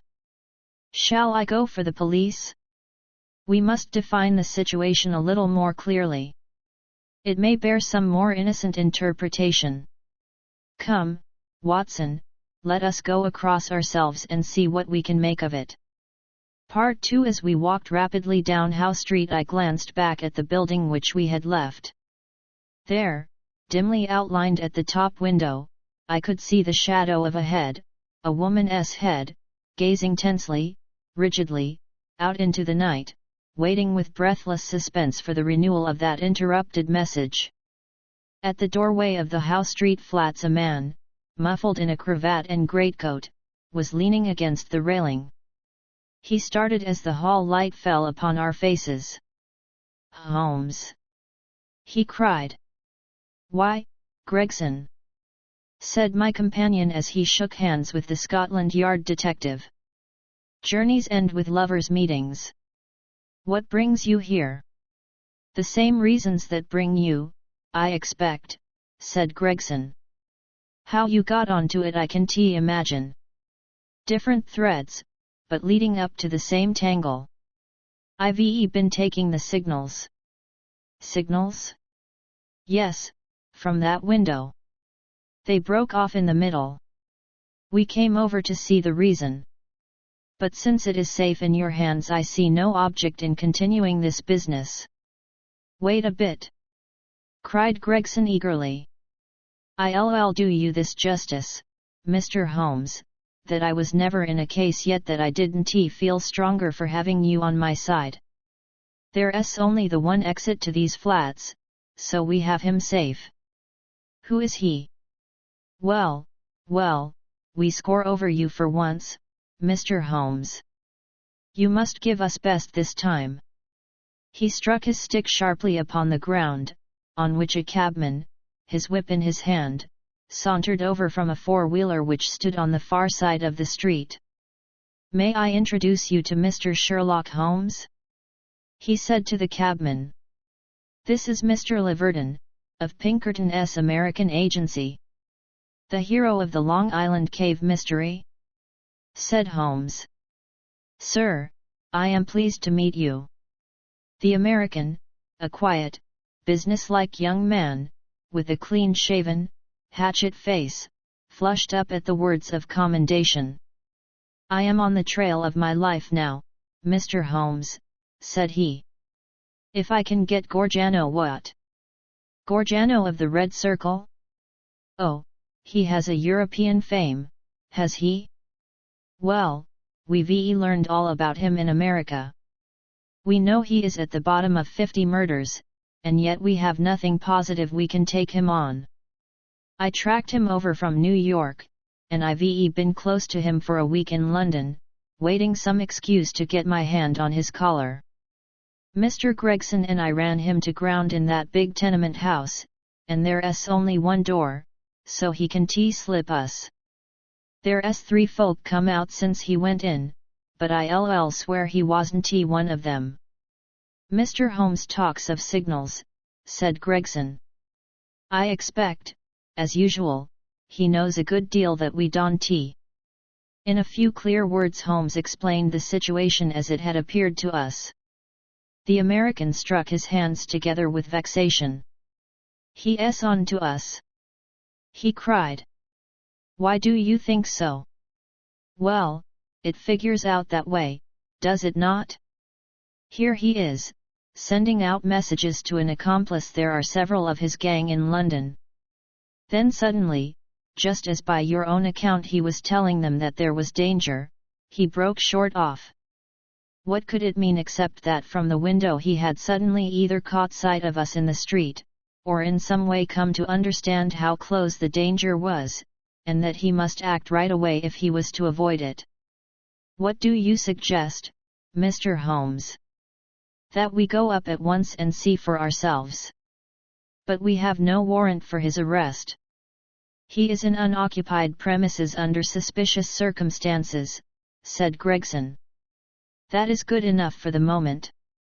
When we have him by the heels we can see if New York can help us to keep him.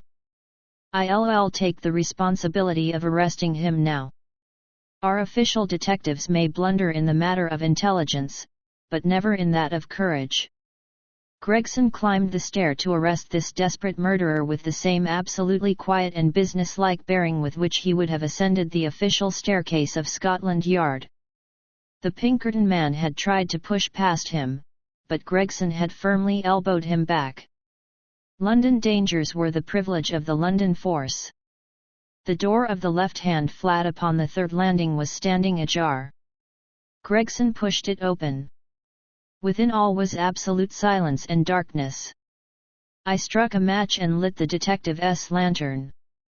As I did so, and as the flicker steadied into a flame, we all gave a gasp of surprise. On the deal boards of the carpetless floor there was outlined a fresh track of blood. The red steps pointed towards us and led away from an inner room, the door of which was closed. Gregson flung it open and held his light full blaze in front of him, while we all peered eagerly over his shoulders. In the middle of the floor of the empty room was huddled the figure of an enormous man, his clean-shaven, swarthy face grotesquely horrible in its contortion and his head encircled by a ghastly crimson halo of blood, lying in a broad wet circle upon the white woodwork. His knees were drawn up, his hands thrown out in agony, and from the center of his broad, brown, upturned throat there projected the white haft of a knife-driven blade deep into his body. Giant as he was, the man must have gone down like a pole-axe stalks before that terrific blow. Beside his right hand a most formidable horn-handled, two-edged dagger lay upon the floor, and near it a black kid glove. "By George! It's Black Gorgano himself!" cried the American detective. "Someone has got ahead of us this time." "Here is the candle in the window, Mr. Holmes," said Gregson. "Why, whatever are you doing?" Holmes had stepped across, had lit the candle, and was passing it backward and forward across the window panes. Then he peered into the darkness, blew the candle out, and threw it on the floor. "I rather think that will be helpful," said he. He came over and stood in deep thought while the two professionals were examining the body. "You say that 3 people came out from the flat while you were waiting downstairs," said he at last. "Did you observe them closely?" "Yes, I did." "Was there a fellow about 30, black-bearded, dark, of middle size?" "Yes, he was the last to pass me." "That is your man, I fancy. I can give you his description, and we have a very excellent outline of his footmark. That should be enough for you." "Not much, Mr. Holmes, among the millions of London." "Perhaps not. That is why I thought it best to summon this lady to your aid." We all turned round at the words. There, framed in the doorway, was a tall and beautiful woman, the mysterious lodger of Bloomsbury. Slowly she advanced, her face pale and drawn with a frightful apprehension, her eyes fixed and staring, her terrified gaze riveted upon the dark figure on the floor. "You have killed him," she muttered. "Oh, Dio mio, you have killed him." Then I heard a sudden sharp intake of her breath, and she sprang into the air with a cry of joy. Round and round the room she danced, her hands clapping, her dark eyes gleaming with delighted wonder, and 1,000 pretty Italian exclamations pouring from her lips. It was terrible and amazing to see such a woman so convulsed with joy at such a sight. Suddenly she stopped and gazed at us all with a questioning stare.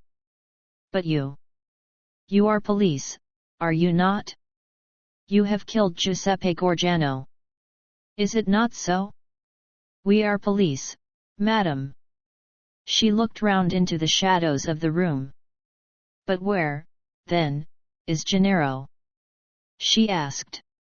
"He is my husband, Gennaro Luca. I am Amelia Luca, and we are both from New York." "Where is Gennaro?" "He called me this moment from this window, and I ran with all my speed." "It was I who called," said Holmes. "You? How could you call?" "Your cipher was not difficult, madam. Your presence here was desirable. I knew that I had only to flash Vianney and you would surely come." The beautiful Italian looked with awe at my companion. "I do not understand how you know these things," she said. "Giuseppe Gorgano, how did he?" She paused, and then suddenly her face lit up with pride and delight. "Now I see it. My Gennaro. My splendid, beautiful Gennaro, who has guarded me safe from all harm. He did it, with his own strong hand he killed the monster. Oh, Gennaro, how wonderful you are! What woman could ever be worthy of such a man?" "Well, Mrs. Luca," said the prosaic Gregson, laying his hand upon the lady's sleeve with as little sentiment as if she were a Notting Hill hooligan, "I am not very clear yet who you are or what you are, but you've said enough to make it very clear that we shall want you at the Yard." "One moment, Gregson," said Holmes. "I rather fancy that this lady may be as anxious to give us information as we can be to get it. You understand, madam, that your husband will be arrested and tried for the death of the man who lies before us? What you say may be used in evidence. But if you think that he has acted from motives which are not criminal, and which he would wish to have known, then you cannot serve him better than by telling us the whole story." "Now that Gorgano is dead we fear nothing," said the lady. "He was a devil and a monster, and there can be no judge in the world who would punish my husband for having killed him." "In that case," said Holmes, "my suggestion is that we lock this door, leave things as we found them, go with this lady to her room, and form our opinion after we have heard what it is that she has to say to us." Half an hour later we were seated, all four, in the small sitting room of Signora Luca, listening to her remarkable narrative of those sinister events, the ending of which we had chanced to witness. She spoke in rapid and fluent but very unconventional English, which, for the sake of clearness, I will make grammatical.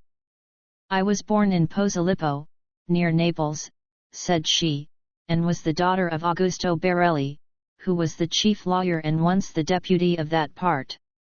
Gennaro was in my father's employment, and I came to love him, as any woman must. He had neither money nor position, nothing but his beauty and strength and energy, so my father forbade the match. We fled together, were married at Bari, and sold my jewels to gain the money which would take us to America. This was 4 years ago, and we have been in New York ever since. Fortune was very good to us at first. Gennaro was able to do a service to an Italian gentleman. He saved him from some ruffians in the place called the Bowery, and so made a powerful friend. His name was Tito Castellotti, and he was the senior partner of the great firm of Castellotti and Zamba, who are the chief fruit importers of New York. Signor Zamba is an invalid, and our new friend Castellotti has all power within the firm, which employs more than 300 men. He took my husband into his employment, made him head of a department, and showed his goodwill towards him in every way.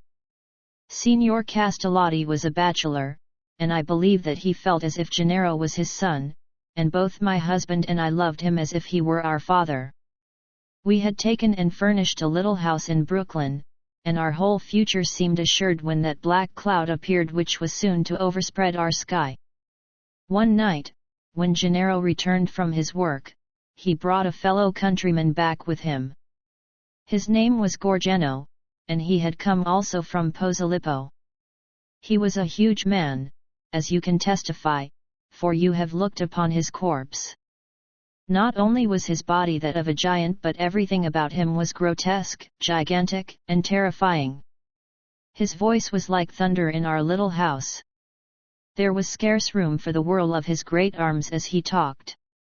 His thoughts, his emotions, his passions, all were exaggerated and monstrous. He talked, or rather roared, with such energy that others could but sit and listen, cowed with the mighty stream of words. His eyes blazed at you and held you at his mercy. He was a terrible and wonderful man. I thank God that he is dead. He came again and again. Yet I was aware that Gennaro was no more happy than I was in his presence. My poor husband would sit pale and listless, listening to the endless raving upon politics and upon social questions which made up our visitor's conversation. Gennaro said nothing, but I, who knew him so well, could read in his face some emotion which I had never seen there before. At first I thought that it was dislike. And then, gradually, I understood that it was more than dislike. It was fear, a deep, secret, shrinking fear. That night, the night that I read his terror, I put my arms round him and I implored him by his love for me and by all that he held dear to hold nothing from me, and to tell me why this huge man overshadowed him so. He told me, and my own heart grew cold as ice as I listened. My poor Gennaro, in his wild and fiery days, when all the world seemed against him and his mind was driven half-mad by the injustices of life, had joined a Neapolitan society, the Red Circle, which was allied to the old Carbonari. The oaths and secrets of this brotherhood were frightful, but once within its rule no escape was possible. When we had fled to America, Gennaro thought that he had cast it all off forever. What was his horror one evening to meet in the streets the very man who had initiated him in Naples, the Giant Gorgano, a man who had earned the name of death in the south of Italy, for he was red to the elbow in murder. He had come to New York to avoid the Italian police, and he had already planted a branch of this dreadful society in his new home. All this Gennaro told me and showed me a summons which he had received that very day, a red circle drawn upon the head of it telling him that a lodge would be held upon a certain date, and that his presence at it was required and ordered. That was bad enough, but worse was to come. I had noticed for some time that when Gorgano came to us, as he constantly did, in the evening, he spoke much to me, and even when his words were to my husband, those terrible, glaring, wild beast eyes of his were always turned upon me. One night his secret came out. I had awakened what he called love within him, the love of a brute, a savage. Gennaro had not yet returned when he came. He pushed his way in, seized me in his mighty arms, hugged me in his bare embrace, covered me with kisses, and implored me to come away with him. I was struggling and screaming when Gennaro entered and attacked him. He struck Gennaro senseless and fled from the house which he was never more to enter. It was a deadly enemy that we made that night. A few days later came the meeting. Gennaro returned from it with a face which told me that something dreadful had occurred. It was worse than we could have imagined possible. The funds of the society were raised by blackmailing rich Italians and threatening them with violence should they refuse the money. It seems that Castellotti, our dear friend and benefactor, had been approached.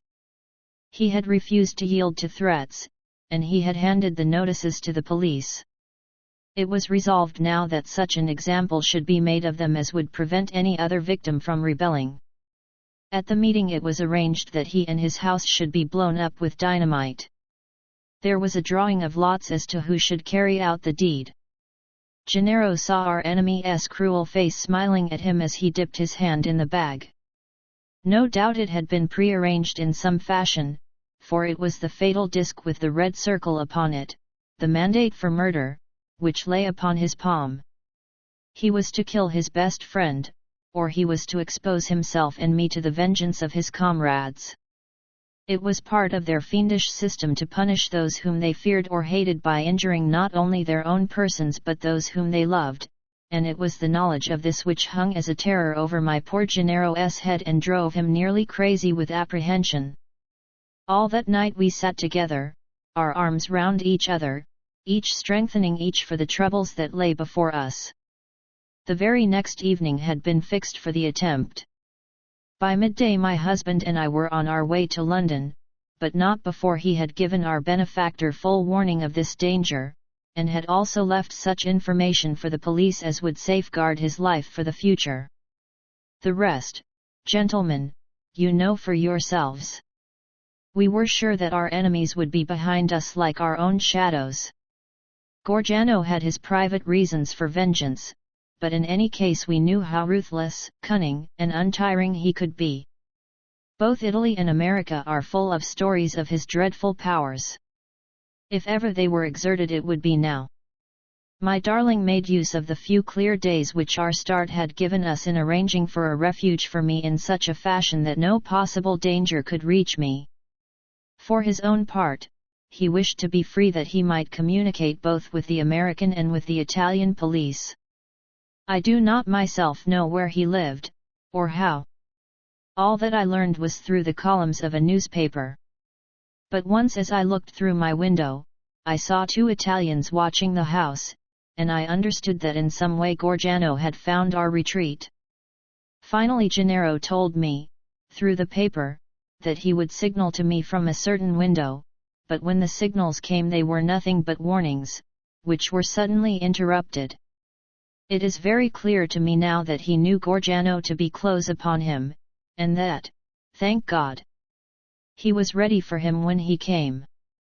And now, gentlemen, I would ask you whether we have anything to fear from the law, or whether any judge upon earth would condemn my Gennaro for what he has done.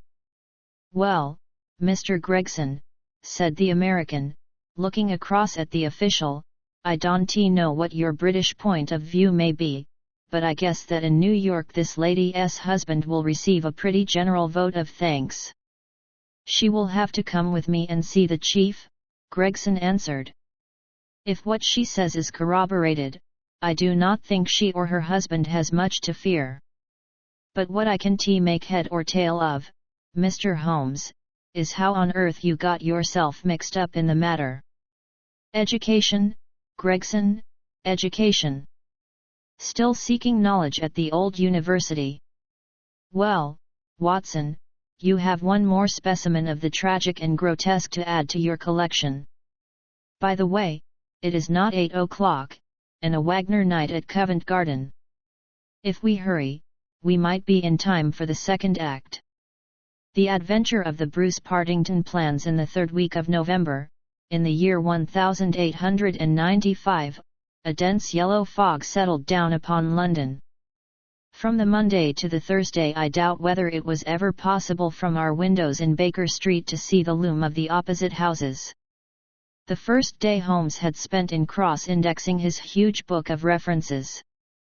The second and third had been patiently occupied upon a subject which he had recently made his hobby, the music of the Middle Ages.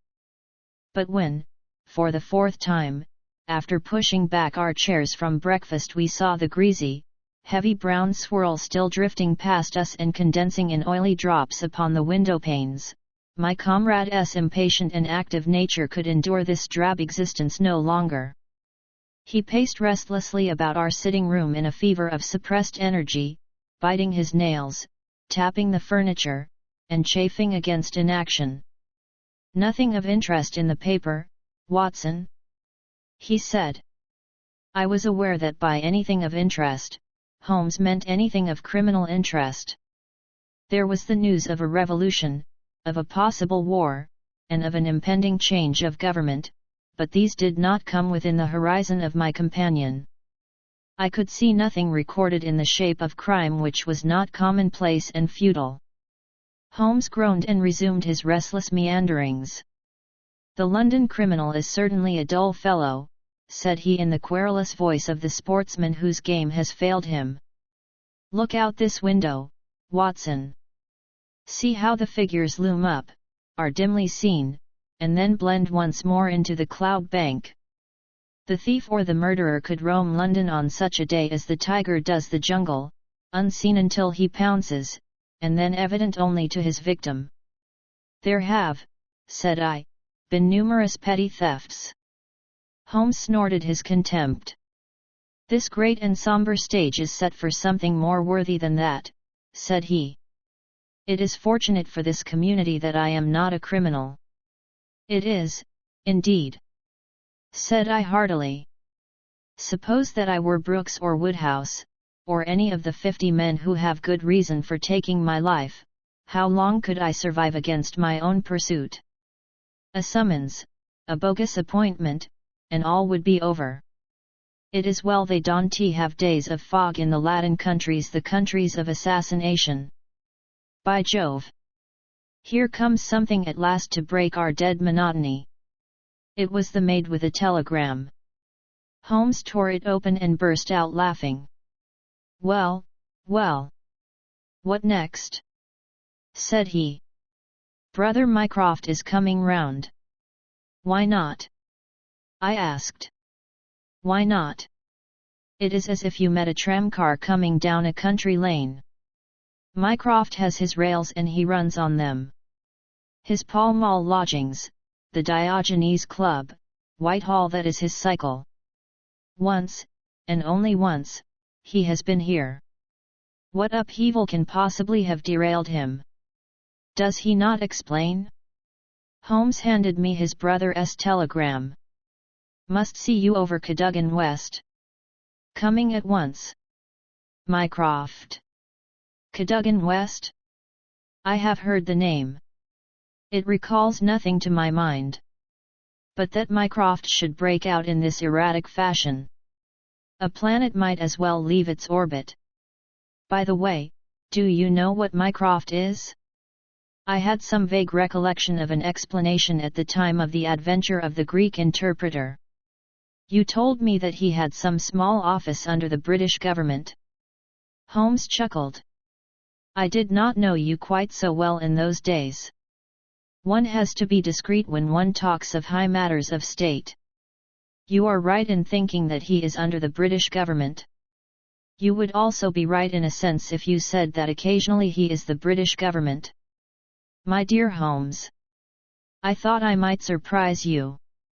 Mycroft draws £450 a year, remains a subordinate, has no ambitions of any kind, will receive neither honour nor title, but remains the most indispensable man in the country.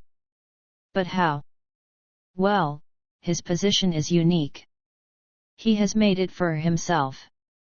There has never been anything like it before, nor will be again. He has the tiddiest and most orderly brain, with the greatest capacity for storing facts, of any man living. The same great powers which I have turned to the detection of crime he has used for this particular business. The conclusions of every department are passed to him, and he is the central exchange, the clearing-house, which makes out the balance. All other men are specialists, but his specialism is omniscience. We will suppose that a minister needs information as to a point which involves the Navy, India, Canada, and the bimetallic question. He could get his separate advices from various departments upon each, but only Mycroft can focus them all, and say offhand how each factor would affect the other. They began by using him as a shortcut, a convenience. Now he has made himself an essential. In that great brain of his everything is pigeonholed and can be handed out in an instant. Again and again his word has decided the national policy. He lives in it. He thinks of nothing else save when, as an intellectual exercise, he unbends if I call upon him and ask him to advise me on one of my little problems. But Jupiter is descending today. What on earth can it mean? Who is Cadogan West, and what is he to Mycroft? I have it, I cried, and plunged among the litter of papers upon the sofa. Yes, yes, here he is, sure enough. Cadogan West was the young man who was found dead on the Underground on Tuesday morning. Holmes sat up at attention, his pipe halfway to his lips. This must be serious, Watson. A death which has caused my brother to alter his habits can be no ordinary one. What in the world can he have to do with it? The case was featureless as I remember it. The young man had apparently fallen out of the train and killed himself. He had not been robbed, and there was no particular reason to suspect violence. Is that not so? There has been an inquest, said I, and a good many fresh facts have come out. Looked at more closely, I should certainly say that it was a curious case. Judging by its effect upon my brother, I should think it must be a most extraordinary one. He snuggled down in his armchair. Now, Watson, let us have the facts. The man's name was Arthur Cadogan West. He was 27 years of age, unmarried, and a clerk at Woolwich Arsenal. Government employ. Behold the link with brother Mycroft. He left Woolwich suddenly on Monday night. Was last seen by his fiancée, Miss Violet Westbury, whom he left abruptly in the fog about 7:30 that evening. There was no quarrel between them and she can give no motive for his action. The next thing heard of him was when his dead body was discovered by a platellier named Mason, just outside Aldgate Station on the Underground system in London. When? The body was found at 6 on Tuesday morning. It was lying wide of the metals upon the left hand of the track as one goes eastward, at a point close to the station, where the line emerges from the tunnel in which it runs. The head was badly crushed, an injury which might well have been caused by a fall from the train. The body could only have come on the line in that way. Had it been carried down from any neighboring street, it must have passed the station barriers, where a collector is always standing. This point seems absolutely certain. Very good. The case is definite enough. The man, dead or alive, either fell or was precipitated from a train. So much is clear to me. Continue.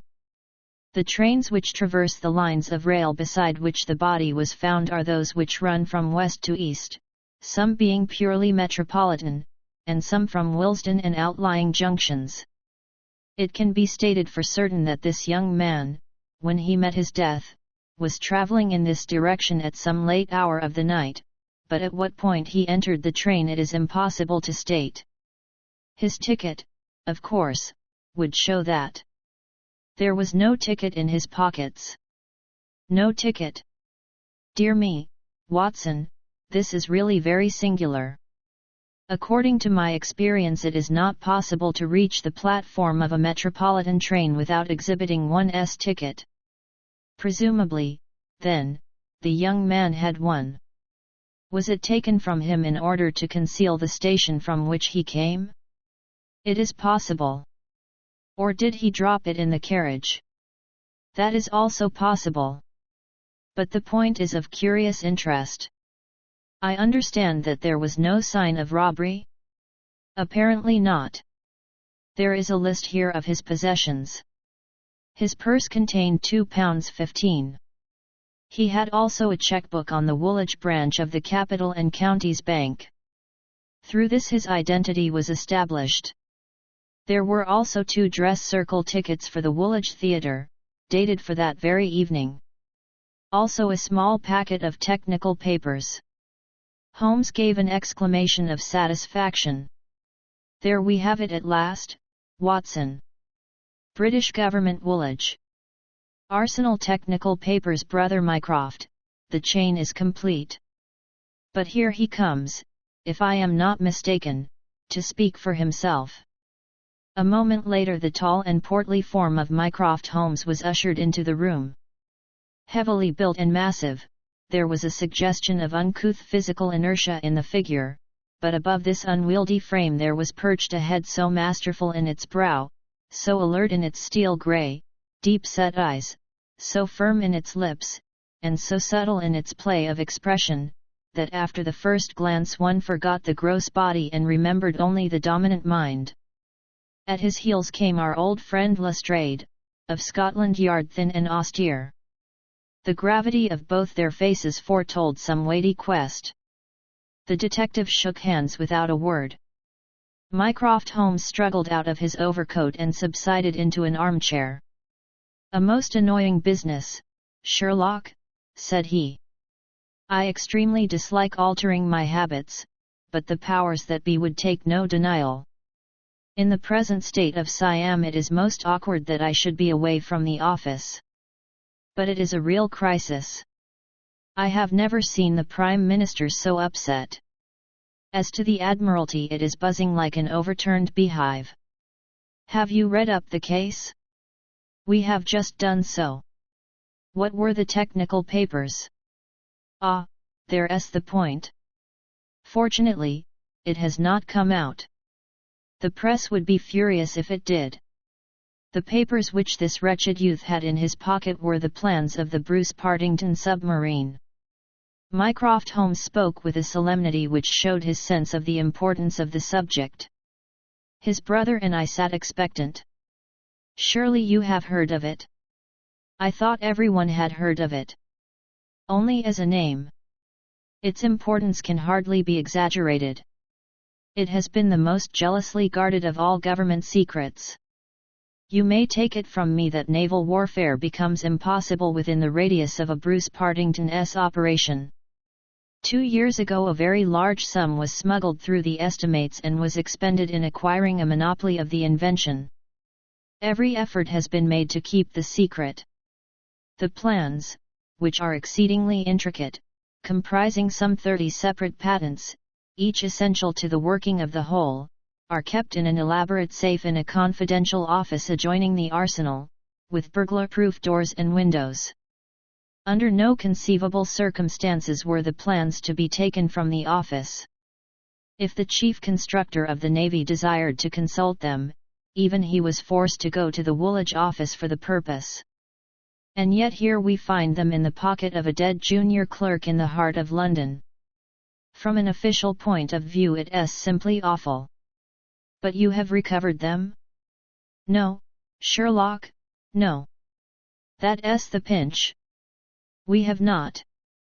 10 papers were taken from Woolwich. There were 7 in the pocket of Cadogan West. The 3 most essential are gone, stolen, vanished. You must drop everything, Sherlock. Never mind your usual petty puzzles of the police court.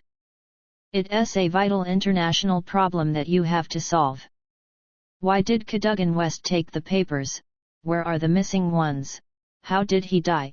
How came his body where it was found? How can the evil be set right?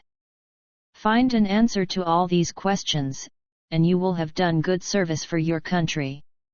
Why do you not solve it yourself, Mycroft? You can see as far as I. Possibly, Sherlock. But it is a question of getting details. Give me your details, and from an armchair I will return you an excellent expert opinion. But to run here and run there, to cross-question railway guards, and lie on my face with a lens to my eye, it is not my métier. No, you are the one man who can clear the matter up. If you have a fancy to see your name in the next honours list. My friend smiled and shook his head. I play the game for the game's own sake, said he. But the problem certainly presents some points of interest, and I shall be very pleased to look into it. Some more facts, please. I have jotted down the more essential ones upon this sheet of paper, together with a few addresses which you will find of service. The actual official guardian of the papers is the famous government expert, Sir James Walter, whose decorations and subtitles fill 2 lines of a book of reference. He has grown grey in the service, is a gentleman, a favoured guest in the most exalted houses, and, above all, a man whose patriotism is beyond suspicion. He is one of 2 who have a key of the safe. I may add that the papers were undoubtedly in the office during working hours on Monday, and that Sir James left for London about 3 o'clock taking his key with him. He was at the house of Admiral Sinclair at Berkeley Square during the whole of the evening when this incident occurred. Has the fact been verified? Yes, his brother, Colonel Valentine Walter, has testified to his departure from Woolwich, and Admiral Sinclair to his arrival in London, so Sir James is no longer a direct factor in the problem. Who was the other man with a key? The senior clerk and draftsman, Mr. Sidney Johnson. He is a man of 40, married, with 5 children. He is a silent, morose man, but he has, on the whole, an excellent record in the public service. He is unpopular with his colleagues, but a hard worker.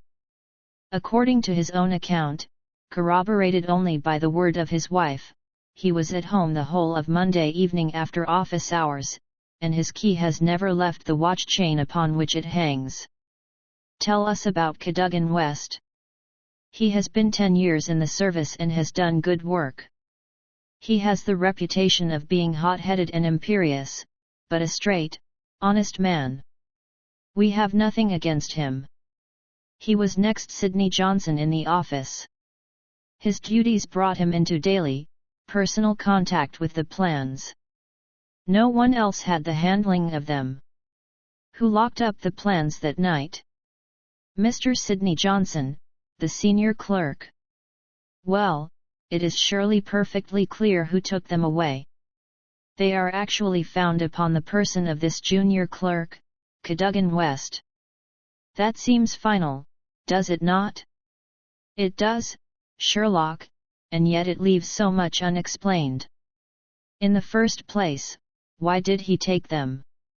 I presume they were of value? He could have got several thousands for them very easily. Can you suggest any possible motive for taking the papers to London except to sell them? No, I cannot. Then we must take that as our working hypothesis. Young West took the papers. Now this could only be done by having a false key, several false keys. He had to open the building and the room. He had, then, several false keys. He took the papers to London to sell the secret, intending, no doubt, to have the plans themselves back in the safe next morning before they were missed.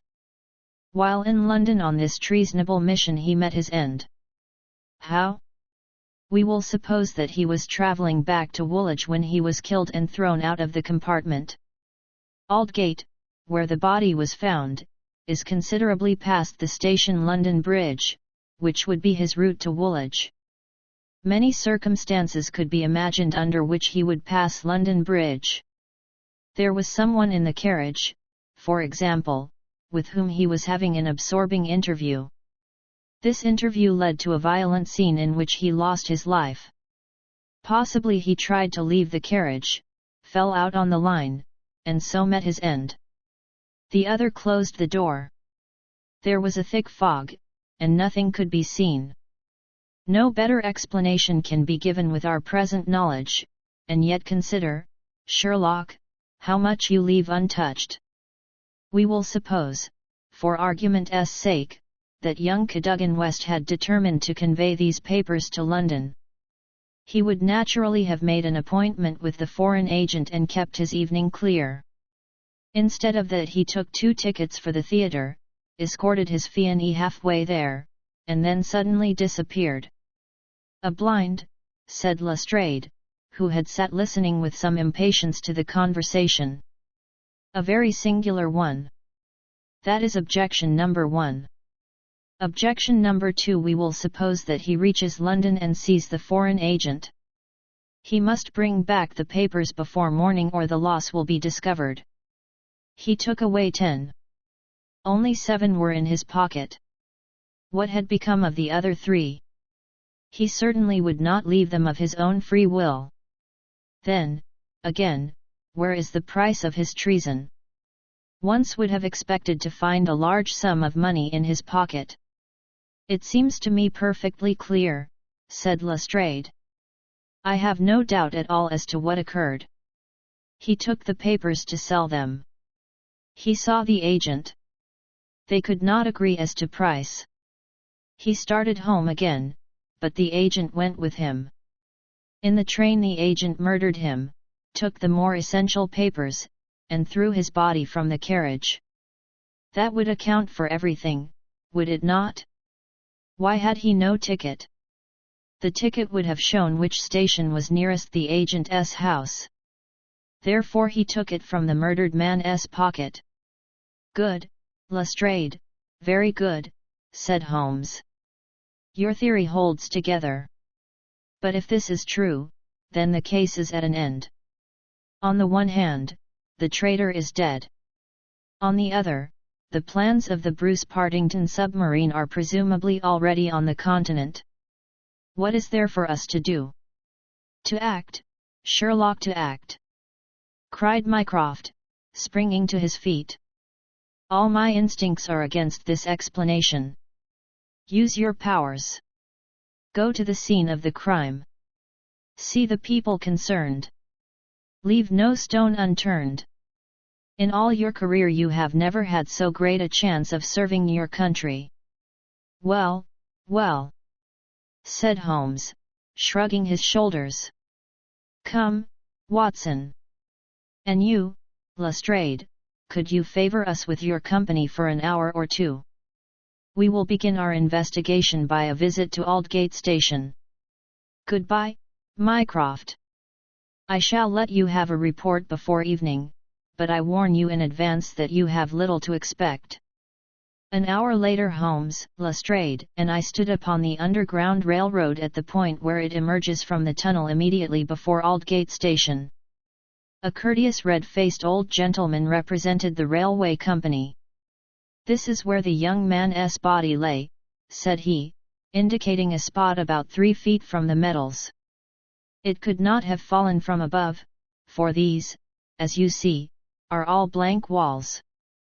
Therefore, it could only have come from a train, and that train, so far as we can trace it, must have passed about midnight on Monday." "Have the carriages been examined for any sign of violence?" "There are no such signs, and no ticket has been found." "No record of a door being found open?" "None." "We have had some fresh evidence this morning," said Lestrade. "A passenger who passed Aldgate in an ordinary metropolitan train about 11:40 on Monday night declares that he heard a heavy thud, as of a body striking the line, just before the train reached the station.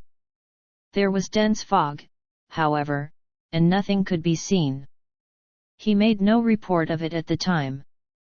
"Why, whatever is the matter with Mr. Holmes?" My friend was standing with an expression of strained intensity upon his face, staring at the railway metals where they curved out of the tunnel. Aldgate is a junction, and there was a network of points. On these his eager, questioning eyes were fixed, and I saw on his keen, alert face that tightening of the lips, that quiver of the nostrils, and concentration of the heavy, tufted brows which I knew so well. "Points," he muttered, "the points.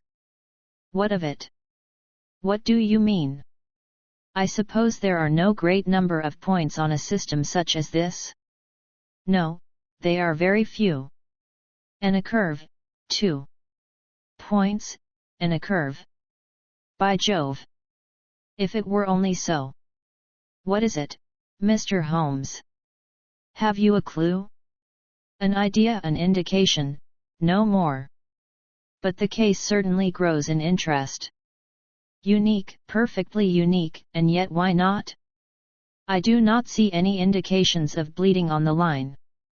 There were hardly any. But I understand that there was a considerable wound. The bone was crushed, but there was no great external injury. And yet one would have expected some bleeding. Would it be possible for me to inspect the train which contained the passenger who heard the thud of a fall in the fog?"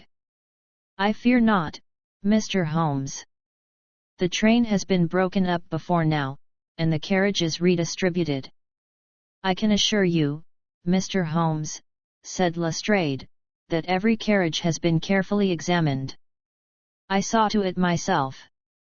It was one of my friend's most obvious weaknesses that he was impatient with less alert intelligences than his own." "Very likely," said he, turning away. "As it happens, it was not the carriages which I desired to examine. Watson, we have done all we can here. We need not trouble you any further, Mr. Lestrade. I think our investigations must now carry us to Woolwich." At London Bridge, Holmes wrote a telegram to his brother, which he handed to me before dispatching it. It ran thus: "See some light in the darkness, but it may possibly flicker out. Meanwhile, please send by messenger, to await return at Baker Street, a complete list of all foreign spies or international agents known to be in England, with full address. Sherlock." "That should be helpful, Watson," he remarked as we took our seats in the Woolwich train. "We certainly owe Brother Mycroft a debt for having introduced us to what promises to be a really very remarkable case." His eager face still wore that expression of intense and high-strung energy, which showed me that some novel and suggestive circumstance had opened up a stimulating line of thought. "See the foxhound with hanging ears and drooping tail as it lolls about the kennels, and compare it with the same hound as, with gleaming eyes and straining muscles, it runs upon a breast-high scent." Such was the change in Holmes since the morning. He was a different man from the limp and lounging figure in the mouse-coloured dressing gown who had prowled so restlessly only a few hours before round the fog-girt room. "There is material here. There is scope," said he. "I am dull indeed not to have understood its possibilities. Even now they are dark to me. The end is dark to me also, but I have hold of one idea which may lead us far. The man met his death elsewhere, and his body was on the roof of a carriage. On the roof. Remarkable, is it not? But consider the facts. Is it a coincidence that it is found at the very point where the train pitches and sways as it comes round on the points? Is not that the place where an object upon the roof might be expected to fall off? The points would affect no object inside the train. Either the body fell from the roof, or a very curious coincidence has occurred. But now consider the question of the blood. Of course, there was no bleeding on the line if the body had bled elsewhere. Each fact is suggestive in itself. Together they have a cumulative force.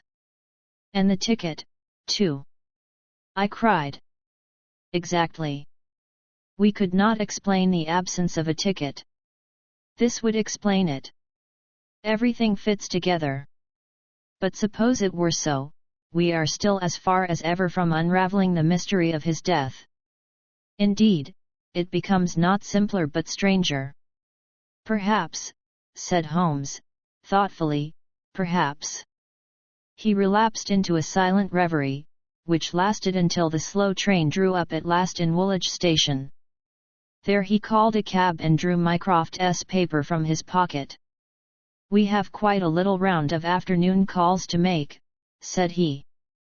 "I think that Sir James Walter claims our first attention." The house of the famous official was a fine villa with green lawns stretching down to the Thames. As we reached it the fog was lifting, and a thin, watery sunshine was breaking through. A butler answered our ring. "Sir James, sir," said he with solemn face. "Sir James died this morning." "Good heavens!" cried Holmes in amazement. "How did he die? Perhaps you would care to step in, sir, and see his brother, Colonel Valentine?" "Yes, we had best do so." We were ushered into a dim-lit drawing-room, where an instant later we were joined by a very tall, handsome, light-bearded man of 50, the younger brother of the dead scientist. His wild eyes, stained cheeks, and unkempt hair all spoke of the sudden blow which had fallen upon the household. He was hardly articulate as he spoke of it. "It was this horrible scandal," said he. "My brother, Sir James, was a man of very sensitive honor, and he could not survive such an affair. It broke his heart. He was always so proud of the efficiency of his department, and this was a crushing blow. We had hoped that he might have given us some indications which would have helped us to clear the matter up. I assure you that it was all a mystery to him as it is to you and to all of us. He had already put all his knowledge at the disposal of the police. Naturally he had no doubt that Cadogan West was guilty. But all the rest was inconceivable. You cannot throw any new light upon the affair? I know nothing myself save what I have read or heard. I have no desire to be discourteous, but you can understand, Mr. Holmes, that we are much disturbed at present, and I must ask you to hasten this interview to an end." "This is indeed an unexpected development," said my friend when we had regained the cab. "I wonder if the death was natural, or whether the poor old fellow killed himself. If the latter, may it be taken as some sign of self-reproach for duty neglected? We must leave that question to the future. Now we shall turn to the Cadogan Wests. A small but well-kept house in the outskirts of the town sheltered the bereaved mother. The old lady was too dazed with grief to be of any use to us, but at her side was a white-faced young lady, who introduced herself as Miss Violet Westbury, the fiancée of the dead man, and the last to see him upon that fatal night. "I cannot explain it, Mr. Holmes," she said. "I have not shut an eye since the tragedy, thinking, night and day, what the true meaning of it can be. Arthur was the most single-minded, chivalrous, patriotic man upon earth. He would have cut his right hand off before he would sell a state secret confided to his keeping. It is absurd, impossible, preposterous to anyone who knew him. But the facts, Miss Westbury? Yes, yes, I admit I cannot explain them. Was he in any want of money? No, his needs were very simple and his salary ample. He had saved a few hundreds, and we were to marry at the new year. No signs of any mental excitement? Come, Miss Westbury, be absolutely frank with us. The quick eye of my companion had noted some change in her manner. She colored and hesitated. Yes, she said at last, I had a feeling that there was something on his mind. For long? Only for the last week or so. He was thoughtful and worried. Once I pressed him about it. He admitted that there was something, and that it was concerned with his official life. It is too serious for me to speak about, even to you, said he. I could get nothing more. Holmes looked grave. Go on, Miss Westbury. Even if it seems to tell against him, go on. We cannot say what it may lead to. Indeed, I have nothing more to tell. Once or twice it seemed to me that he was on the point of telling me something. He spoke one evening of the importance of the secret, and I have some recollection that he said that no doubt foreign spies would pay a great deal to have it. My friend's face grew graver still. Anything else? He said that we were slack about such matters, that it would be easy for a traitor to get the plans. Was it only recently that he made such remarks? Yes, quite recently. Now tell us of that last evening. We were to go to the theatre. The fog was so thick that a cab was useless. We walked, and our way took us close to the office. Suddenly he darted away into the fog. Without a word? He gave an exclamation, that was all. I waited, but he never returned. Then I walked home. Next morning, after the office opened, they came to inquire. About 12 o'clock we heard the terrible news. Oh, Mr. Holmes, if you could only save his honor. It was so much to him. Holmes shook his head sadly. Come, Watson, said he, our ways lie elsewhere. Our next station must be the office from which the papers were taken. It was black enough before against this young man, but our inquiries make it blacker, he remarked as the cab lumbered off. His coming marriage gives a motive for the crime. He naturally wanted money. The idea was in his head, since he spoke about it. He nearly made the girl an accomplice in the treason by telling her his plans. It is all very bad. But surely, Holmes, character goes for something? Then, again, why should he leave the girl in the street and dart away to commit a felony? Exactly. There are certainly objections. But it is a formidable case which they have to meet. Mr. Sidney Johnson, the senior clerk, met us at the office and received us with that respect which my companion's card always commanded. He was a thin, gruff, bespectacled man of middle age, his cheeks haggard, and his hands twitching from the nervous strain to which he had been subjected. It is bad, Mr. Holmes, very bad. Have you heard of the death of the chief? We have just come from his house. The place is disorganized.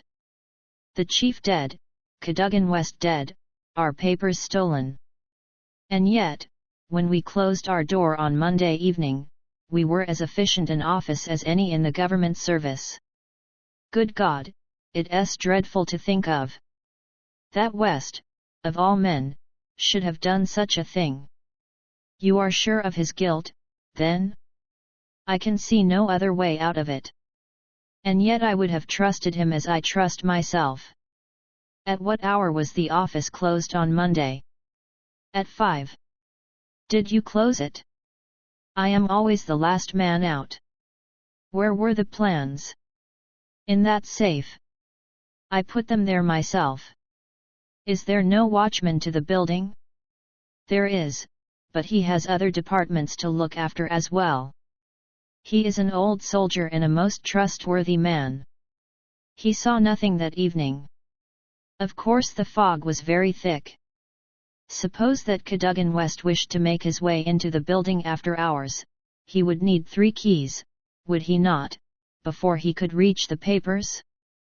Yes, he would. The key of the outer door, the key of the office, and the key of the safe. Only Sir James Walter and you had those keys? I had no keys of the doors, only of the safe. Was Sir James a man who was orderly in his habits? Yes, I think he was. I know that so far as those 3 keys are concerned he kept them on the same ring. I have often seen them there. And that ring went with him to London? He said so. And your key never left your possession? Never. Then West, if he is the culprit, must have had a duplicate. And yet none was found upon his body. One other point: if a clerk in this office desired to sell the plans, would it not be simpler to copy the plans for himself than to take the originals, as was actually done? It would take considerable technical knowledge to copy the plans in an effective way. But I suppose either Sir James, or you, or West has that technical knowledge. No doubt we had, but I beg you won't try to drag me into the matter, Mr. Holmes. What is the use of our speculating in this way when the original plans were actually found on West? Well, it is certainly singular that he should run the risk of taking originals if he could safely have taken copies, which would have equally served his turn. Singular, no doubt, and yet he did so. Every inquiry in this case reveals something inexplicable. Now there are 3 papers still missing. They are, as I understand, the vital ones. Yes, that is so. Do you mean to say that anyone holding these 3 papers, and without the 7 others, could construct a Bruce-Partington submarine? I reported to that effect to the Admiralty. But today I have been over the drawings again, and I am not so sure of it. The double valves with the automatic self-adjusting slots are drawn in one of the papers which have been returned. Until the foreigners had invented that for themselves they could not make the boat. Of course they might soon get over the difficulty. But the 3 missing drawings are the most important? Undoubtedly. I think, with your permission, I will now take a stroll round the premises. I do not recall any other question which I desired to ask. He examined the lock of the safe, the door of the room, and finally the iron shutters of the window. It was only when we were on the lawn outside that his interest was strongly excited. There was a laurel bush outside the window, and several of the branches bore signs of having been twisted or snapped. He examined them carefully with his lens, and then some dim and vague marks upon the earth beneath. Finally he asked the chief clerk to close the iron shutters, and he pointed out to me that they hardly met in the center, and that it would be possible for anyone outside to see what was going on within the room. The indications are ruined by 3 days' delay. They may mean something or nothing. Well, Watson, I do not think that Woolwich can help us further. It is a small crop which we have gathered. Let us see if we can do better in London. Yet we added 1 more sheaf to our harvest before we left Woolwich station. The clerk in the ticket office was able to say with confidence that he saw Cadogan West, whom he knew well by sight, upon the Monday night, and that he went to London by the 8:15 to London Bridge. He was alone and took a single 3rd-class ticket. The clerk was struck at the time by his excited and nervous manner. So shaky was he that he could hardly pick up his change, and the clerk had helped him with it. A reference to the timetable showed that the 8:15 was the first train which it was possible for West to take after he had left the lady about 7:30. "Let us reconstruct, Watson," said Holmes after half an hour of silence. "I am not aware that in all our joint researches we have ever had a case which was more difficult to get at. Every fresh advance which we make only reveals a fresh ridge beyond. And yet we have surely made some appreciable progress. The effect of our inquiries at Woolwich has in the main been against young Cadogan West, but the indications at the window would lend themselves to a more favourable hypothesis. Let us suppose, for example, that he had been approached by some foreign agent. It might have been done under such pledges as would have prevented him from speaking of it, and yet would have affected his thoughts in the direction indicated by his remarks to his fiancée very good. We will now suppose that as he went to the theatre with the young lady he suddenly, in the fog, caught a glimpse of this same agent going in the direction of the office. He was an impetuous man, quick in his decisions. Everything gave way to his duty. He followed the man, reached the window, saw the abstraction of the documents, and pursued the thief. In this way we get over the objection that no one would take originals when he could make copies. This outsider had to take originals. So far it holds together. What is the next step? Then we come into difficulties.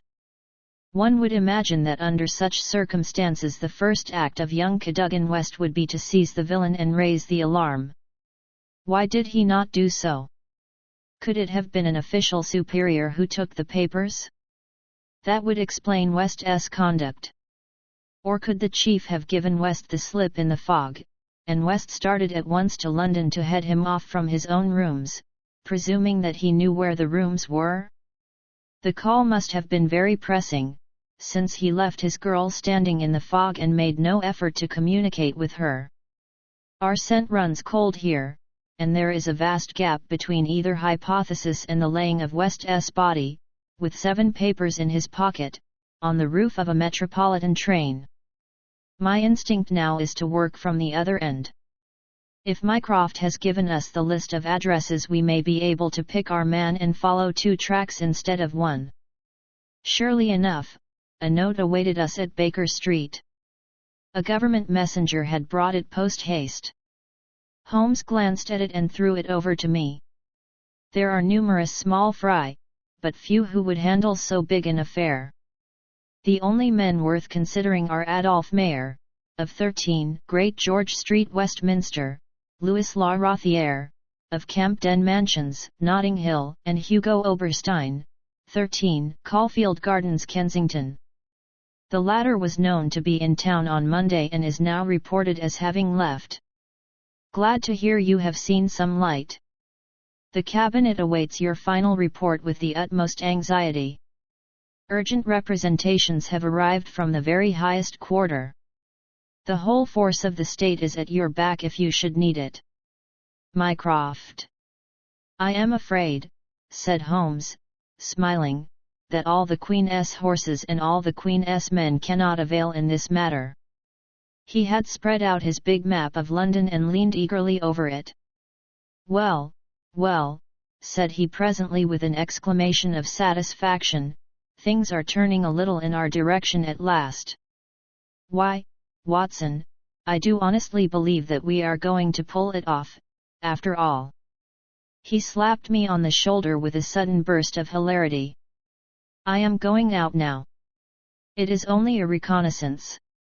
I will do nothing serious without my trusted comrade and biographer at my elbow. Do you stay here, and the odds are that you will see me again in an hour or 2. If time hangs heavy, get foolscap and a pen, and begin your narrative of how we saved the state. I felt some reflection of his elation in my own mind, for I knew well that he would not depart so far from his usual austerity of demeanour unless there was good cause for exultation. All the long November evening I waited, filled with impatience for his return. At last, shortly after 9 o'clock, there arrived a messenger with a note. Am dining at Goldeny's restaurant, Gloucester Road, Kensington. Please come at once and join me there. Bring with you a jemmy, a dark lantern, a chisel, and a revolver. S.H. It was a nice equipment for a respectable citizen to carry through the dim, fog-draped streets. I stowed them all discreetly away in my overcoat and drove straight to the address given. There sat my friend at a little round table near the door of the garish Italian restaurant. Have you had something to eat? Then join me in a coffee and curao. Try one of the proprietor's cigars. They are less poisonous than one would expect. Have you the tools? They are here, in my overcoat. Excellent. Let me give you a short sketch of what I have done, with some indication of what we are about to do. Now it must be evident to you, Watson, that this young man's body was placed on the roof of the train. That was clear from the instant that I determined the fact that it was from the roof, and not from a carriage, that he had fallen. Could it not have been dropped from a bridge? I should say it was impossible. If you examine the roofs you will find that they are slightly rounded, and there is no railing round them. Therefore, we can say for certain that young Cadogan West was placed on it. How could he be placed there? That was the question which we had to answer. There is only one possible way. You are aware that the underground runs clear of tunnels at some points in the West End. I had a vague memory that as I have travelled by it I have occasionally seen windows just above my head. Now, suppose that a train halted under such a window, would there be any difficulty in laying a body upon the roof? It seems most improbable. We must fall back upon the old axiom that when all other contingencies fail, whatever remains, however improbable, must be the truth. Here all other contingencies have failed. When I found that the leading international agent, who had just left London, lived in a row of houses which abutted upon the underground, I was so pleased that you were a little astonished at my sudden frivolity. Oh, that was it, was it? Yes, that was it. Mr. Hugo Oberstein, of 13 Caulfield Gardens had become my objective.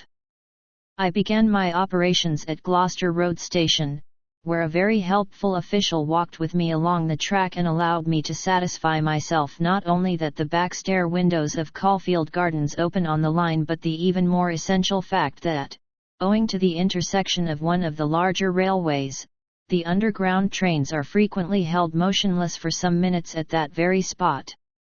Splendid, Holmes. You have got it. So far, Watson. We advance, but the goal is afar. Well, having seen the back of Caulfield Gardens, I visited the front and satisfied myself that the bird was indeed flown. It is a considerable house, unfurnished, so far as I could judge, in the upper rooms. Oberstein lived there with a single valet, who was probably a confederate entirely in his confidence. We must bear in mind that Oberstein has gone to the continent to dispose of his booty, but not with any idea of flight, for he had no reason to fear a warrant, and the idea of an amateur domiciliary visit would certainly never occur to him. Yet that is precisely what we are about to make. Could we not get a warrant and legalize it? Hardly on the evidence. What can we hope to do? We cannot tell what correspondence may be there. I don't like it, Holmes. My dear fellow, you shall keep watch in the street. I'll do the criminal part. It's not a time to stick at trifles.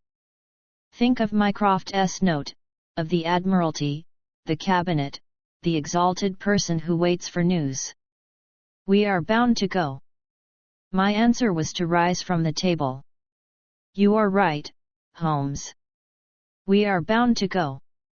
He sprang up and shook me by the hand. I knew you would not shrink at the last, said he, and for a moment I saw something in his eyes which was nearer to tenderness than I had ever seen. The next instant he was his masterful, practical self once more. It is nearly half a mile, but there is no hurry. Let us walk, said he. Don't drop the instruments, I beg. Your arrest as a suspicious character would be a most unfortunate complication.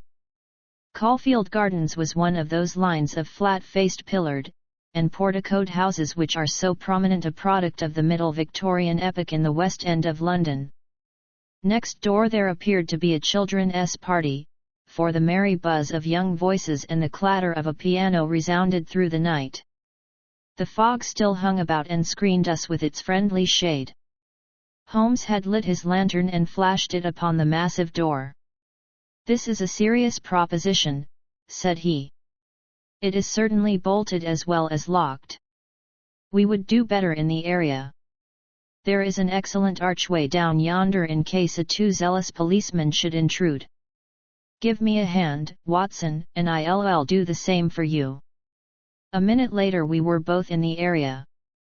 Hardly had we reached the dark shadows before the step of the policeman was heard in the fog above. As its soft rhythm died away, Holmes set to work upon the lower door. I saw him stoop and strain until with a sharp crash it flew open. We sprang through into the dark passage, closing the area door behind us. Holmes led the way up the curving, uncarpeted stair. His little fan of yellow light shone upon a low window. "Here we are, Watson, this must be the one." He threw it open, and as he did so there was a low, harsh murmur, growing steadily into a loud roar as a train dashed past us in the darkness. Holmes swept his light along the windowsill. It was thickly coated with soot from the passing engines, but the black surface was blurred and rubbed in places. "You can see where they rested the body. Hello, Watson. What is this? There can be no doubt that it is a blood mark." He was pointing to faint discolorations along the woodwork of the window. "Here it is on the stone of the stair also. The demonstration is complete. Let us stay here until a train stops." We had not long to wait. The very next train roared from the tunnel as before, but slowed in the open, and then, with the creaking of brakes, pulled up immediately beneath us. It was not 4 feet from the window ledge to the roof of the carriages. Holmes softly closed the window. "So far we are justified," said he. "What do you think of it, Watson?" "A masterpiece. You have never risen to a greater height." "I cannot agree with you there.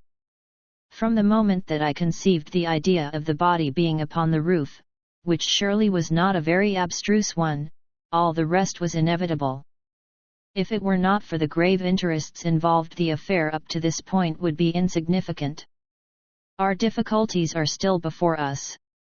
But perhaps we may find something here which may help us." We had ascended the kitchen stair and entered the suite of rooms upon the first floor. One was a dining room, severely furnished and containing nothing of interest. A second was a bedroom, which also drew blank. The remaining room appeared more promising, and my companion settled down to a systematic examination. It was littered with books and papers, and was evidently used as a study. Swiftly and methodically Holmes turned over the contents of drawer after drawer and cupboard after cupboard, but no gleam of success came to brighten his austere face. At the end of an hour he was no further than when he started. "The cunning dog has covered his tracks," said he. "He has left nothing to incriminate him. His dangerous correspondence has been destroyed or removed. This is our last chance." It was a small tin cash box which stood upon the writing desk. Holmes pried it open with his chisel. Several rolls of paper were within, covered with figures and calculations, without any note to show to what they referred. The recurring words, water pressure, and pressure to the square inch suggested some possible relation to a submarine. Holmes tossed them all impatiently aside. There only remained an envelope with some small newspaper slips inside it. He shook them out on the table, and at once I saw by his eager face that his hopes had been raised. "What's this, Watson?" "Eh? What's this?" "Record of a series of messages in the advertisements of a paper. Daily Telegraph agony column by the print and paper. Right-hand top corner of a page. No dates but messages arrange themselves. This must be the first hope to hear sooner. Terms agreed to. Write fully to address given on card. Pierrot. Next comes too complex for description. Must have full report, stuff awaits you when goods delivered. Pierrot. Then comes matter presses. Must withdraw offer unless contract completed. Make appointment by letter. Will confirm by advertisement. Pierrot.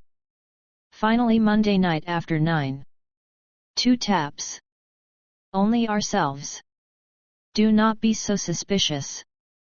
Payment in hard cash when goods delivered. Pierrot.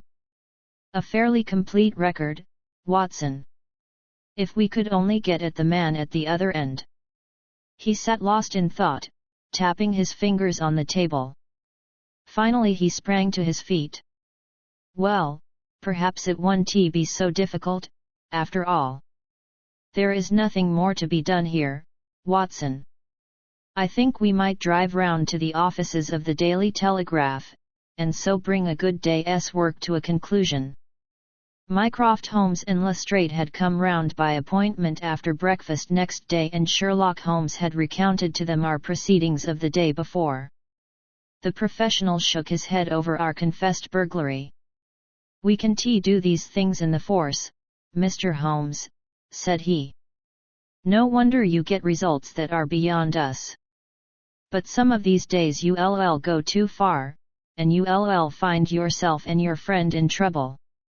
For England, home and beauty at, Watson. Martyrs on the altar of our country. But what do you think of it, Mycroft? Excellent, Sherlock. Admirable. But what use will you make of it? Holmes picked up the Daily Telegraph which lay upon the table. Have you seen Pierrot's advertisement today? What? Another one? Yes, here it is tonight. Same hour. Same place.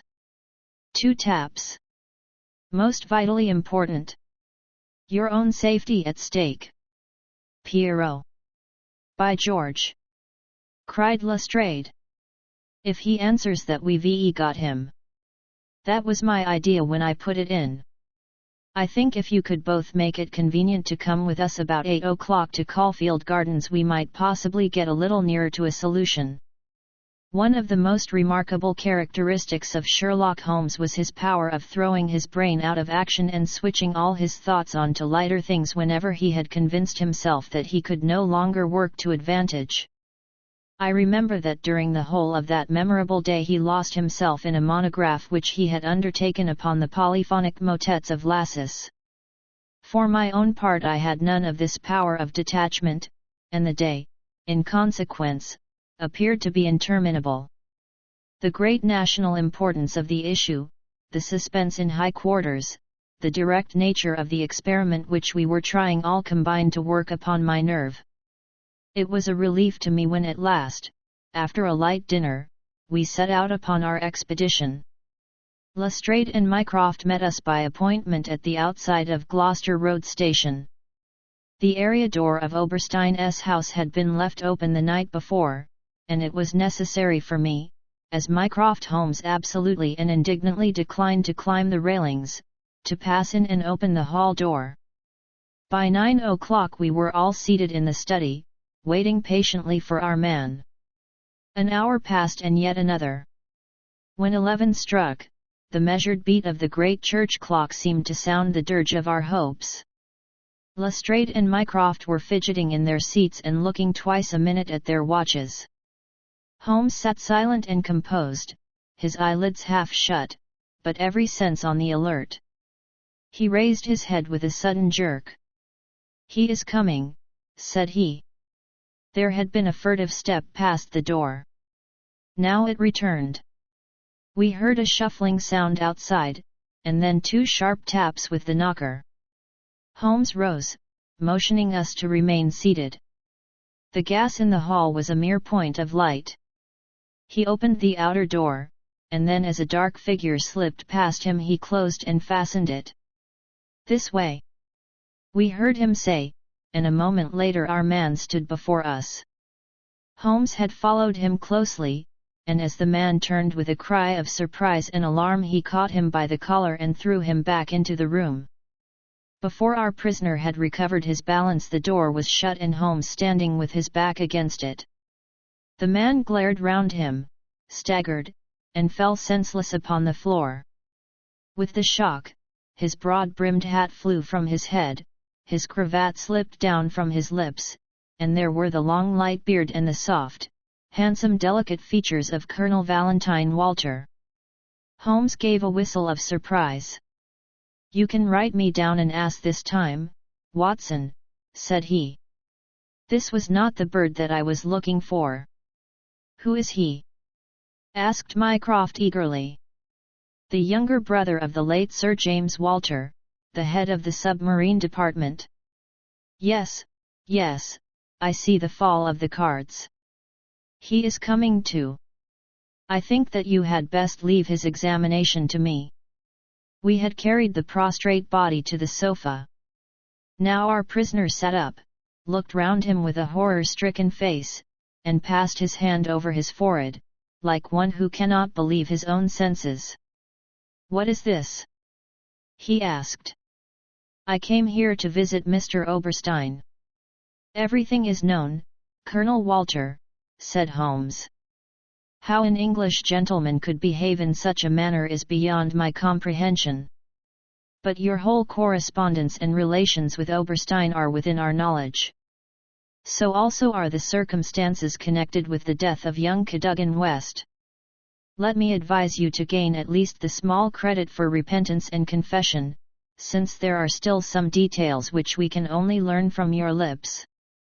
The man groaned and sank his face in his hands. We waited, but he was silent. "I can assure you," said Holmes, "that every essential is already known. We know that you were pressed for money, that you took an impress of the keys which your brother held, and that you entered into a correspondence with Oberstein, who answered your letters through the advertisement columns of the Daily Telegraph. We are aware that you went down to the office in the fog on Monday night, but that you were seen and followed by young Cadogan West, who had probably some previous reason to suspect you. He saw your theft, but could not give the alarm, as it was just possible that you were taking the papers to your brother in London. Leaving all his private concerns, like the good citizen that he was, he followed you closely in the fog and kept at your heels until you reached this very house. There he intervened, and then it was, Colonel Walter, that to treason you added the more terrible crime of murder." I did not. Before God I swear that I did not," cried our wretched prisoner. "Tell us, then, how Cadogan West met his end before you laid him upon the roof of a railway carriage." "I will. I swear to you that I will. I did the rest.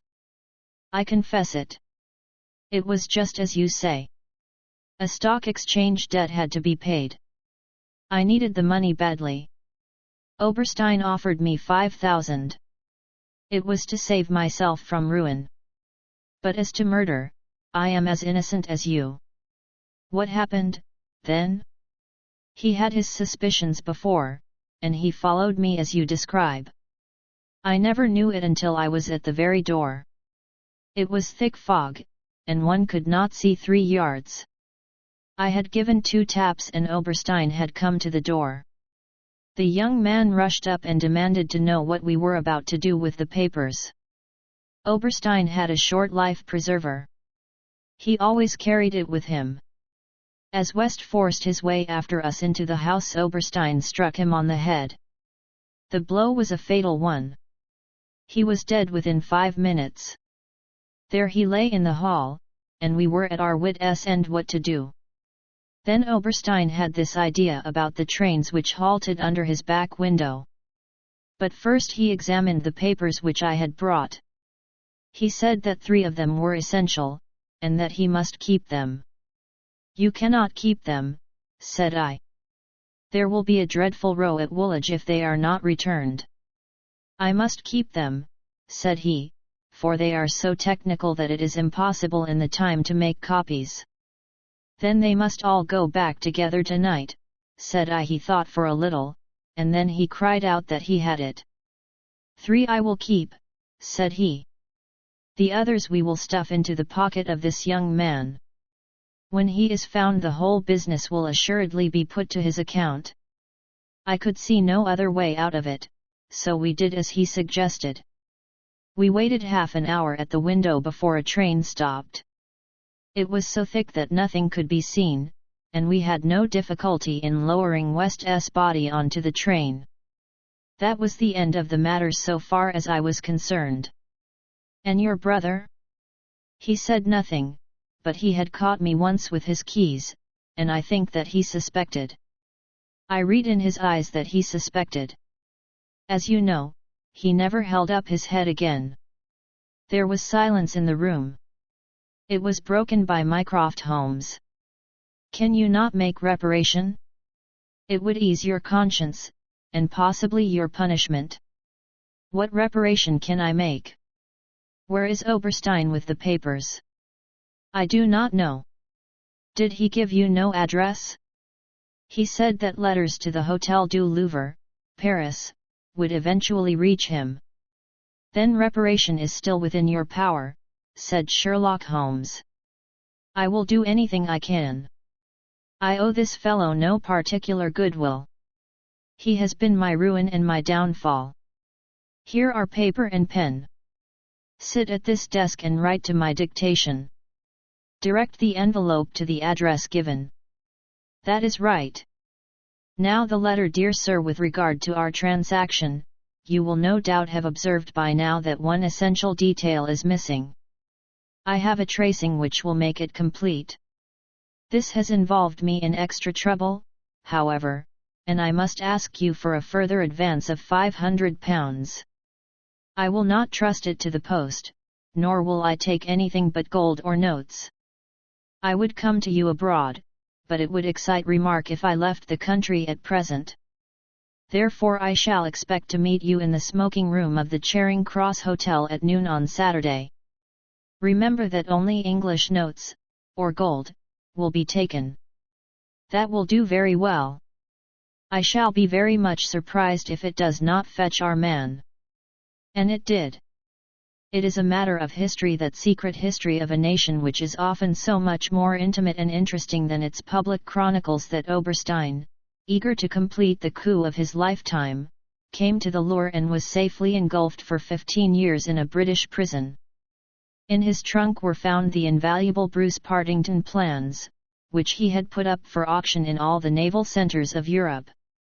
Colonel Walter died in prison towards the end of the second year of his sentence. As to Holmes, he returned refreshed to his monograph upon the polyphonic motets of Lassus, which has since been printed for private circulation, and is said by experts to be the last word upon the subject. Some weeks afterwards I learned incidentally that my friend spent a day at Windsor, whence he returned with a remarkably fine emerald tie-pin. When I asked him if he had bought it, he answered that it was a present from a certain gracious lady in whose interests he had once been fortunate enough to carry out a small commission. He said no more, but I fancy that I could guess at that lady's august name, and I have little doubt that the emerald pin will forever recall to my friend's memory the adventure of the Bruce-Partington Plans. The adventure of the dying detective M.R.S. Hudson, the landlady of Sherlock Holmes, was a long-suffering woman. Not only was her first-floor flat invaded at all hours by throngs of singular and often undesirable characters, but her remarkable lodger showed an eccentricity and irregularity in his life which must have sorely tried her patience. His incredible untidiness, his addiction to music at strange hours, his occasional revolver practice within doors, his weird and often malodorous scientific experiments, and the atmosphere of violence and danger which hung around him made him the very worst tenant in London. On the other hand, his payments were princely. I have no doubt that the house might have been purchased at the price which Holmes paid for his rooms during the years that I was with him.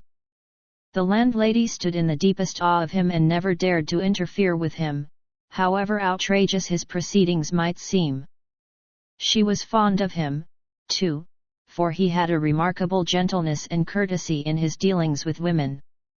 He disliked and distrusted the sex, but he was always a chivalrous opponent. Knowing how genuine was her regard for him, I listened earnestly to her story when she came to my rooms in the second year of my married life and told me of the sad condition to which my poor friend was reduced. "He's dying, Dr. Watson," said she. "For 3 days he has been sinking, and I doubt if he will last the day. He would not let me get a doctor.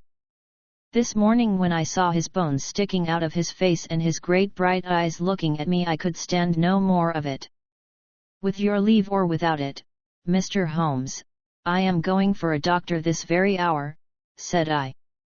"Let it be Watson, then," said he. "I wouldn't waste an hour in coming to him, sir, or you may not see him alive." I was horrified, for I had heard nothing of his illness. I need not say that I rushed for my coat and my hat. As we drove back I asked for the details. "There is little I can tell you, sir. He has been working at a case down at Rotherhithe, in an alley near the river, and he has brought this illness back with him. He took to his bed on Wednesday afternoon and has never moved since. For these 3 days neither food nor drink has passed his lips." "Good God! Why did you not call in a doctor?" "He wouldn't have it, sir. You know how masterful he is. I didn't dare to disobey him. But he's not long for this world, as you'll see for yourself the moment that you set eyes on him." He was indeed a deplorable spectacle. In the dim light of a foggy November day the sick room was a gloomy spot, but it was that gaunt, wasted face staring at me from the bed which sent a chill to my heart. His eyes had the brightness of fever, there was a hectic flush upon either cheek, and dark crusts clung to his lips, the thin hands upon the coverlet twitched incessantly, his voice was croaking and spasmodic. He lay listlessly as I entered the room, but the sight of me brought a gleam of recognition to his eyes. "Well, Watson, we seem to have fallen upon evil days," said he in a feeble voice, but with something of his old carelessness of manner. "My dear fellow!" I cried, approaching him. "Stand back! Stand right back!" said he with the sharp imperiousness which I had associated only with moments of crisis. "If you approach me, Watson, I shall order you out of the house." "But why?" "Because it is my desire." "Is that not enough?" Yes, Mrs. Hudson was right. He was more masterful than ever. It was pitiful, however, to see his exhaustion. "I only wished to help," I explained. "Exactly. You will help best by doing what you are told." "Certainly, Holmes." He relaxed the austerity of his manner. "You are not angry?" he asked, gasping for breath. Poor devil, how could I be angry when I saw him lying in such a plight before me? "It's for your own sake, Watson," he croaked. "For my sake? I know what is the matter with me. It is a coolie disease from Sumatra, a thing that the Dutch know more about than we, though they have made little of it up to date. One thing only is certain. It is infallibly deadly, and it is horribly contagious." He spoke now with a feverish energy, the long hands twitching and jerking as he motioned me away. "Contagious by touch, Watson, that's it, by touch. Keep your distance and all is well." Good heavens, Holmes! Do you suppose that such a consideration weighs with me of an instant? It would not affect me in the case of a stranger. Do you imagine it would prevent me from doing my duty to so old a friend? Again I advanced, but he repulsed me with a look of furious anger. "If you will stand there I will talk. If you do not you must leave the room."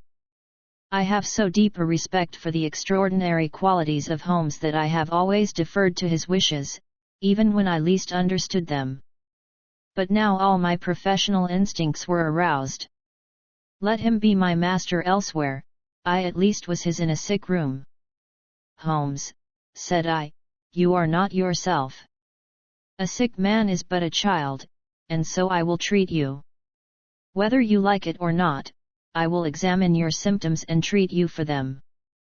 He looked at me with venomous eyes. "If I am to have a doctor whether I will or not, let me at least have someone in whom I have confidence," said he. "Then you have none in me?" "In your friendship, certainly. But facts are facts, Watson, and, after all, you are only a general practitioner with very limited experience and mediocre qualifications. It is painful to have to say these things, but you leave me no choice." I was bitterly hurt. "Such a remark is unworthy of you, Holmes. It shows me very clearly the state of your own nerves. But if you have no confidence in me, I would not intrude my services. Let me bring Sir Jasper Meek or Penrose Fisher, or any of the best men in London. But someone you must have, and that is final. If you think that I am going to stand here and see you die without either helping you myself or bringing anyone else to help you, then you have mistaken your man." "You mean well, Watson," said the sick man with something between a sob and a groan. "Shall I demonstrate your own ignorance? What do you know, pray, of Topanula fever? What do you know of the Black Formosa corruption? I have never heard of either. There are many problems of disease, many strange pathological possibilities, in the East, Watson." He paused after each sentence to collect his failing strength. "I have learned so much during some recent researches which have a medico-criminal aspect. It was in the course of them that I contracted this complaint." "You can do nothing." "Possibly not. But I happen to know that Dr. Ainstree, the greatest living authority upon tropical disease, is now in London. All remonstrance is useless, Holmes. I am going this instant to fetch him." I turned resolutely to the door. Never have I had such a shock. In an instant, with the tiger spring, the dying man had intercepted me. I heard the sharp snap of a twisted key. The next moment he had staggered back to his bed, exhausted and panting after his one tremendous outflame of energy. "You won't take the key from me by force, Watson. I've got you, my friend. Here you are, and here you will stay until I will otherwise. But I'll humor you." All this in little gasps, with terrible struggles for breath between. "You've only my own good at heart. Of course I know that very well. You shall have your way, but give me time to get my strength." "Not now, Watson, not now. It's 4 o'clock. At 6 you can go." "This is insanity, Holmes. Only 2 hours, Watson. I promise you will go at 6. Are you content to wait?" "I seem to have no choice." "None in the world, Watson. Thank you, I need no help in arranging the clothes. You will please keep your distance. Now, Watson, there is one other condition that I would make. You will seek help, not from the man you mention, but from the one that I choose." "By all means." "The first 3 sensible words that you have uttered since you entered this room, Watson. You will find some books over there. I am somewhat exhausted. I wonder how a battery feels when it pours electricity into a non-conductor." At 6, Watson, we resume our conversation. But it was destined to be resumed long before that hour, and in circumstances which gave me a shock hardly second to that caused by his spring to the door. I had stood for some minutes looking at the silent figure in the bed. His face was almost covered by the clothes and he appeared to be asleep. Then, unable to settle down to reading, I walked slowly round the room, examining the pictures of celebrated criminals with which every wall was adorned. Finally, in my aimless perambulation, I came to the mantelpiece. A litter of pipes, tobacco pouches, syringes, penknives, revolver cartridges, and other debris was scattered over it. In the midst of these was a small black and white ivory box with a sliding lid. It was a neat little thing, and I had stretched out my hand to examine it more closely, when it was a dreadful cry that he gave, a yell which might have been heard down the street. My skin went cold and my hair bristled at that horrible scream. As I turned, I caught a glimpse of a convulsed face and frantic eyes. I stood paralyzed, with the little box in my hand. "Put it down. Down, this instant, Watson, this instant, I say." His head sank back upon the pillow and he gave a deep sigh of relief as I replaced the box upon the mantelpiece. "I hate to have my things touched, Watson. You know that I hate it. You fidget me beyond endurance. You, a doctor, you are enough to drive a patient into an asylum. Sit down, man, and let me have my rest." The incident left a most unpleasant impression upon my mind. The violent and causeless excitement, followed by this brutality of speech, so far removed from his usual suavity, showed me how deep was the disorganization of his mind. Of all ruins, that of a noble mind is the most deplorable. I sat in silent dejection until the stipulated time had passed. He seemed to have been watching the clock as well as I, for it was hardly 6 before he began to talk with the same feverish animation as before. "Now, Watson," said he, "have you any change in your pocket?" "Yes." "Any silver?" "A good deal." "How many half-crowns?" "I have 5. "Ah, too few. Too few. How very unfortunate, Watson. However, such as they are, you can put them in your watch pocket. And all the rest of your money in your left trouser pocket." "Thank you. It will balance you so much better like that." This was raving insanity. He shuddered, and again made a sound between a cough and a sob.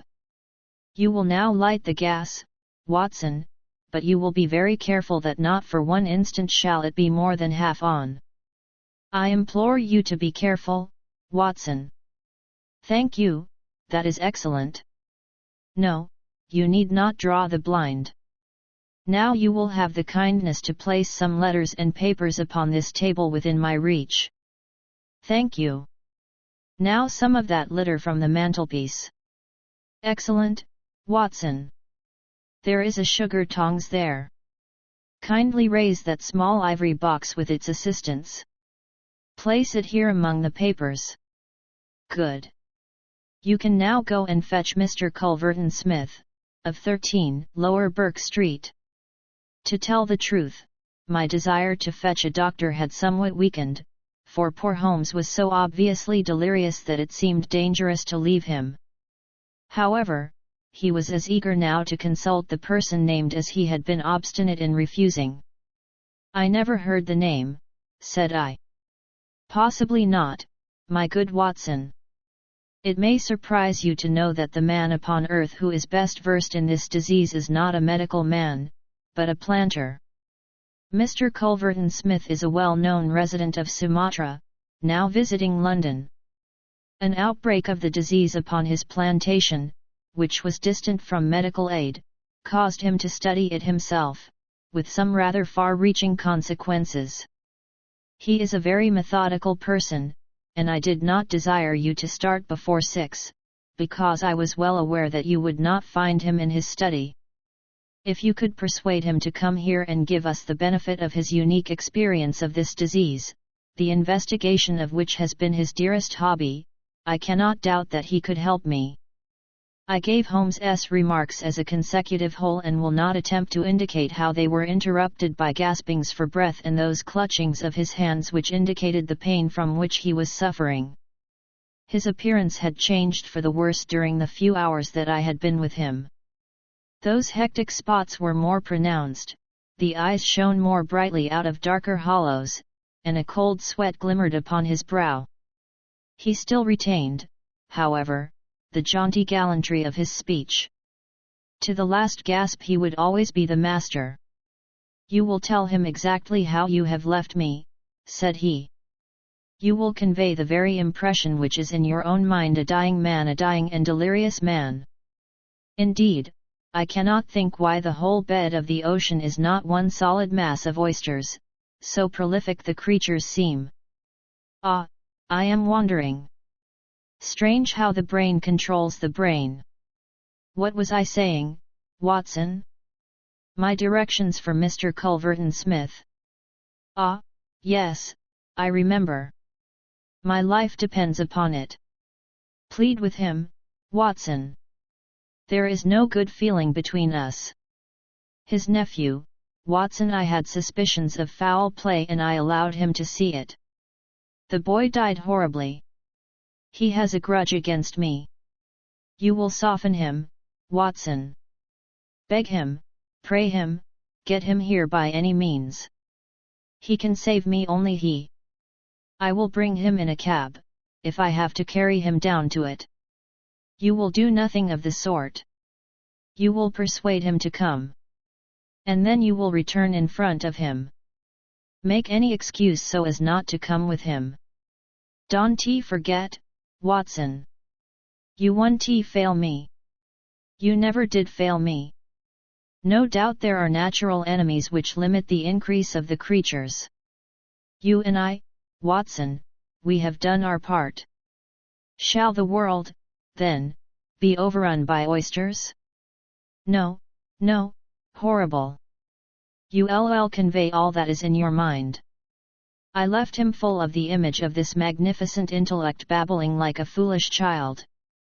He had handed me the key, and with a happy thought I took it with me lest he should lock himself in. Mrs. Hudson was waiting, trembling and weeping, in the passage.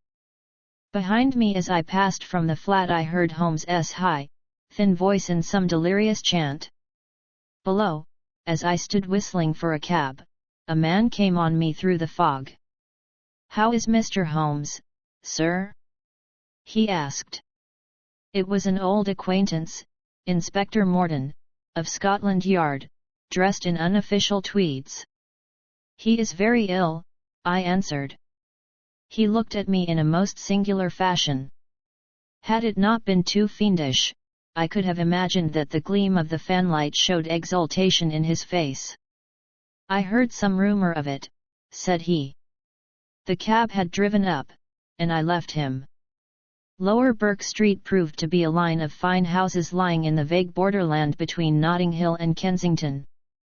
The particular one at which my cabman pulled up had an air of smug and demure respectability in its old-fashioned iron railings, its massive folding door, and its shining brass work. All was in keeping with a solemn butler who appeared framed in the pink radiance of a tinted electrical light behind him. "Yes, Mr. Culverton Smith is in. Dr. Watson." "Very good, sir, I will take up your card." My humble name and title did not appear to impress Mr. Culverton Smith. Through the half-open door I heard a high, petulant, penetrating voice. "Who is this person? What does he want?" Dear me, Staples, how often have I said that I am not to be disturbed in my hours of study?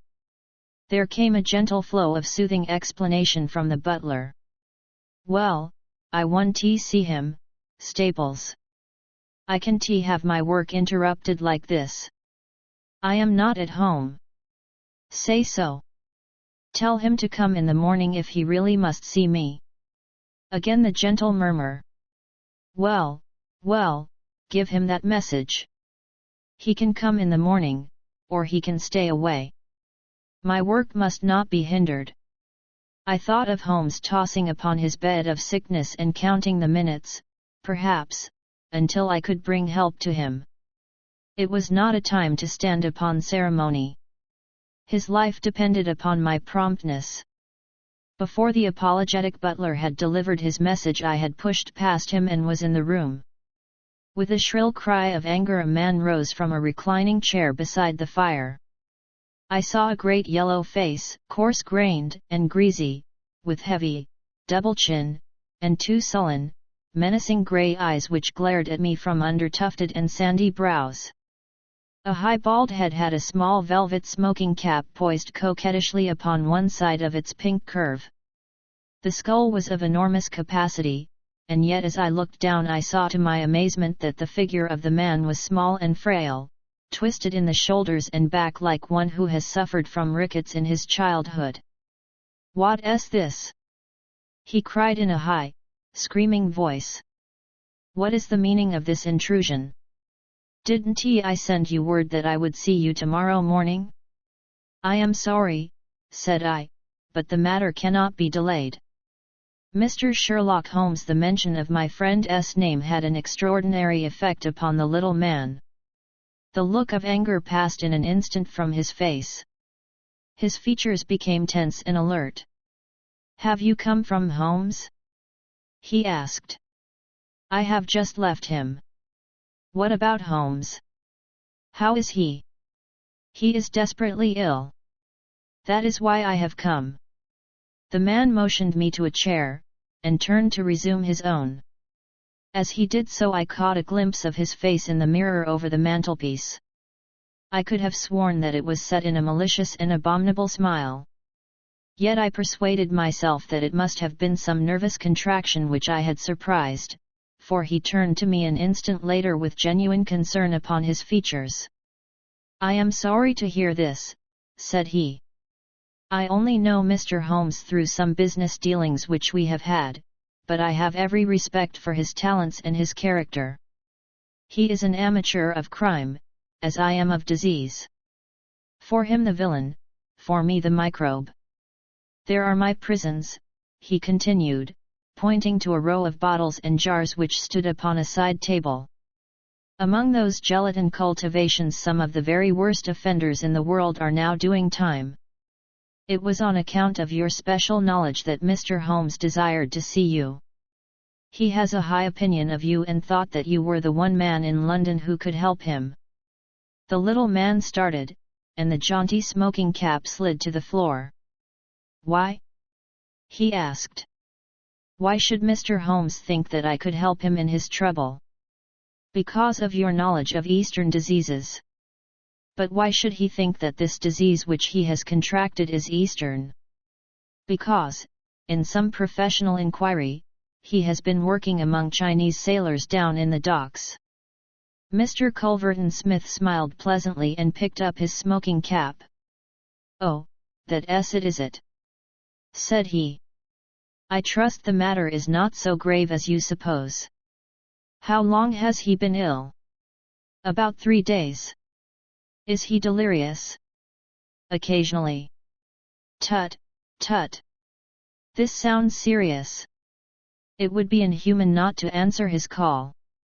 I very much resent any interruption to my work, Dr. Watson, but this case is certainly exceptional. I will come with you at once." I remembered Holmes's injunction. "I have another appointment," said I. "Very good. I will go alone. I have a note of Mr. Holmes's address. You can rely upon my being there within half an hour at most." It was with a sinking heart that I re-entered Holmes's bedroom. For all that I knew, the worst might have happened in my absence. To my enormous relief, he had improved greatly in the interval. His appearance was as ghastly as ever, but all trace of delirium had left him and he spoke in a feeble voice, it is true, but with even more than his usual crispness and lucidity. "Well, did you see him, Watson?" "Yes, he is coming." "Admirable, Watson. Admirable. You are the best of messengers." He wished to return with me. "That would never do, Watson. That would be obviously impossible." "Did he ask what ailed me?" I told him about the Chinese in the East End. "Exactly. Well, Watson, you have done all that a good friend could. You can now disappear from the scene." "I must wait and hear his opinion, Holmes." "Of course you must. But I have reasons to suppose that this opinion would be very much more frank and valuable if he imagines that we are alone. There is just room behind the head of my bed, Watson." My dear Holmes. I fear there is no alternative, Watson. The room does not lend itself to concealment, which is as well, as it is the less likely to arouse suspicion. But just there, Watson, I fancy that it could be done. Suddenly he sat up with a rigid intentness upon his haggard face. There are the wheels, Watson. Quick, man, if you love me. And don't budge, whatever happens, do you hear? Don't speak. Don't move. Just listen with all your ears. Then in an instant his sudden access of strength departed, and his masterful, purposeful talk droned away into the low, vague murmurings of a semi-delirious man. From the hiding place into which I had been so swiftly hustled I heard the footfalls upon the stair, with the opening and the closing of the bedroom door. Then, to my surprise, there came a long silence, broken only by the heavy breathings and gaspings of the sick man. I could imagine that our visitor was standing by the bedside and looking down at the sufferer. At last that strange hush was broken. Holmes! He cried. Holmes! In the insistent tone of one who awakens a sleeper. Can't you hear me, Holmes? There was a rustling, as if he had shaken the sick man roughly by the shoulder. Is that you, Mr. Smith? Holmes whispered. I hardly dared hope that you would come. The other laughed. I should imagine not, he said. And yet, you see, I am here. Coals of fire, Holmes, coals of fire. It is very good of you, very noble of you. I appreciate your special knowledge. Our visitor sniggered. You do. You are, fortunately, the only man in London who does. Do you know what is the matter with you? The same, said Holmes. Ah. You recognize the symptoms? Only too well. Well, I shouldn't be surprised, Holmes. I shouldn't be surprised if it were the same. A bad lookout for you if it is. Poor Victor was a dead man on the fourth day, a strong, hearty young fellow. It was certainly, as you said, very surprising that he should have contracted an out-of-the-way Asiatic disease in the heart of London, a disease, too, of which I had made such a very special study. Singular coincidence, Holmes. Very smart of you to notice it, but rather uncharitable to suggest that it was cause and effect. I knew that you did it. Oh, you did you? Well, you couldn't prove it, anyhow. But what do you think of yourself spreading reports about me like that, and then crawling to me for help the moment you are in trouble? What sort of a game is that at? I heard the rasping, labored breathing of the sick man. Give me the water. He gasped. You re precious near your end, my friend, but I don't want you to go till I have had a word with you. That's why I give you water. There, don't slop it about. That's right. Can you understand what I say? Holmes groaned. Do what you can for me. Let bygones be bygones, he whispered. I'll put the words out of my head, I swear I will. Only cure me, and I'll forget it. Forget what? Well, about Victor Savage's death. You as good as admitted just now that you had done it. I'll forget it. You can forget it or remember it, just as you like. I don't see you in the witness box. Quite another shaped box, my good Holmes, I assure you. It matters nothing to me that you should know how my nephew died. It's not him we are talking about. It's you. Yes, yes. The fellow who came for me, I've forgotten his name, said that you contracted it down in the East End among the sailors. I could only account for it so. You are proud of your brains, Holmes, are you not? Think yourself smart, don't you? You came across someone who was smarter this time. Now cast your mind back, Holmes. Can you think of no other way you could have got this thing? I can think. My mind is gone. For heaven's sake help me. Yes, I will help you. I'll help you to understand just where you are and how you got there. I'd like you to know before you die. Give me something to ease my pain. Painful, is it? Yes, the coolies used to do some squealing towards the end. Takes you as cramp, I fancy. Yes, it is cramp. Well, you can hear what I say, anyhow. Listen now. Can you remember any unusual incident in your life just about the time your symptoms began? No, nothing. Think again. I am too ill to think. Well, then, I'll help you. Did anything come by post? By post? A box by chance? I am fainting, I am gone. Listen, Holmes. There was a sound as if he was shaking the dying man, and it was all that I could do to hold myself quiet in my hiding place. You must hear me. You shall hear me. Do you remember a box, an ivory box? It came on Wednesday. You opened it, do you remember? Yes, I opened it. There was a sharp spring inside it. Some joke, it was no joke, as you will find to your cost. You fool, you would have it and you have got it. Who asked you to cross my path? If you had left me alone I would not have hurt you. I remember, Holmes gasped. The spring. It drew blood. This box, this on the table. The very one, by George. And it may as well leave the room in my pocket. There goes your last shred of evidence. But you have the truth now, Holmes, and you can die with the knowledge that I killed you. You knew too much of the fate of Victor Savage, so I have sent you to share it. You are very near your end, Holmes. I will sit here and I will watch you die. Holmes's voice had sunk to an almost inaudible whisper. What is that? Said Smith. Turn up the gas? Ah, the shadows begin to fall, do they? Yes, I will turn it up, that I may see you the better. He crossed the room and the light suddenly brightened. Is there any other little service that I can do you, my friend? A match and a cigarette.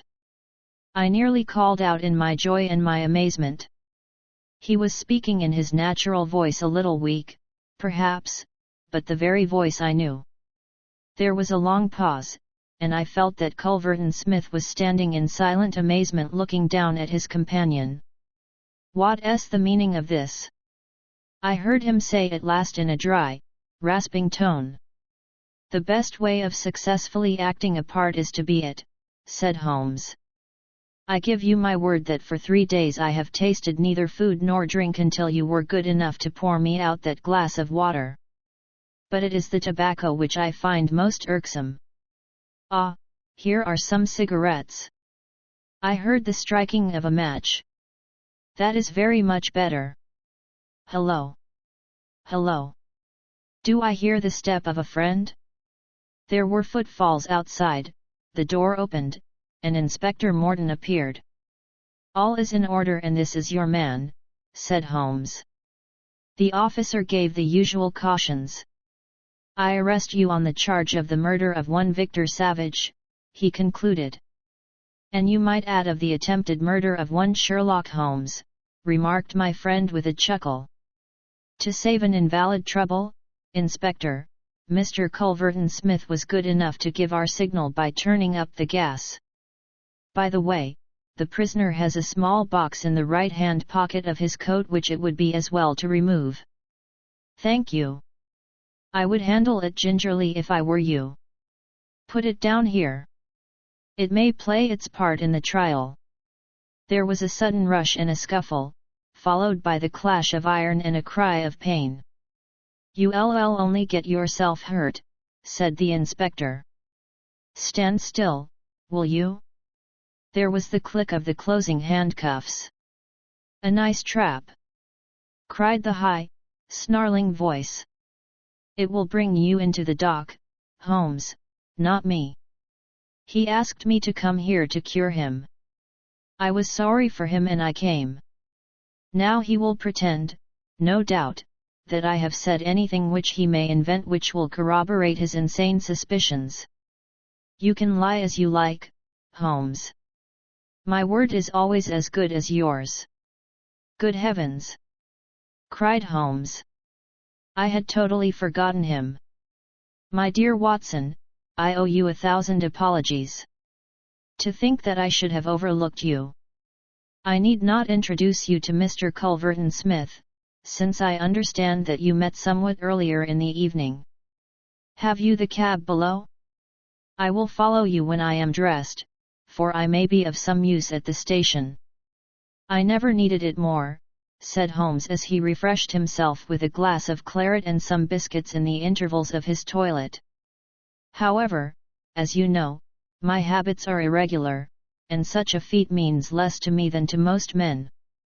It was very essential that I should impress Mrs. Hudson with the reality of my condition, since she was to convey it to you, and you in turn to him. You won't be offended, Watson? You will realize that among your many talents dissimulation finds no place, and that if you had shared my secret you would never have been able to impress Smith with the urgent necessity of his presence, which was the vital point of the whole scheme. Knowing his vindictive nature, I was perfectly certain that he would come to look upon his handiwork. But your appearance, Holmes, your ghastly face?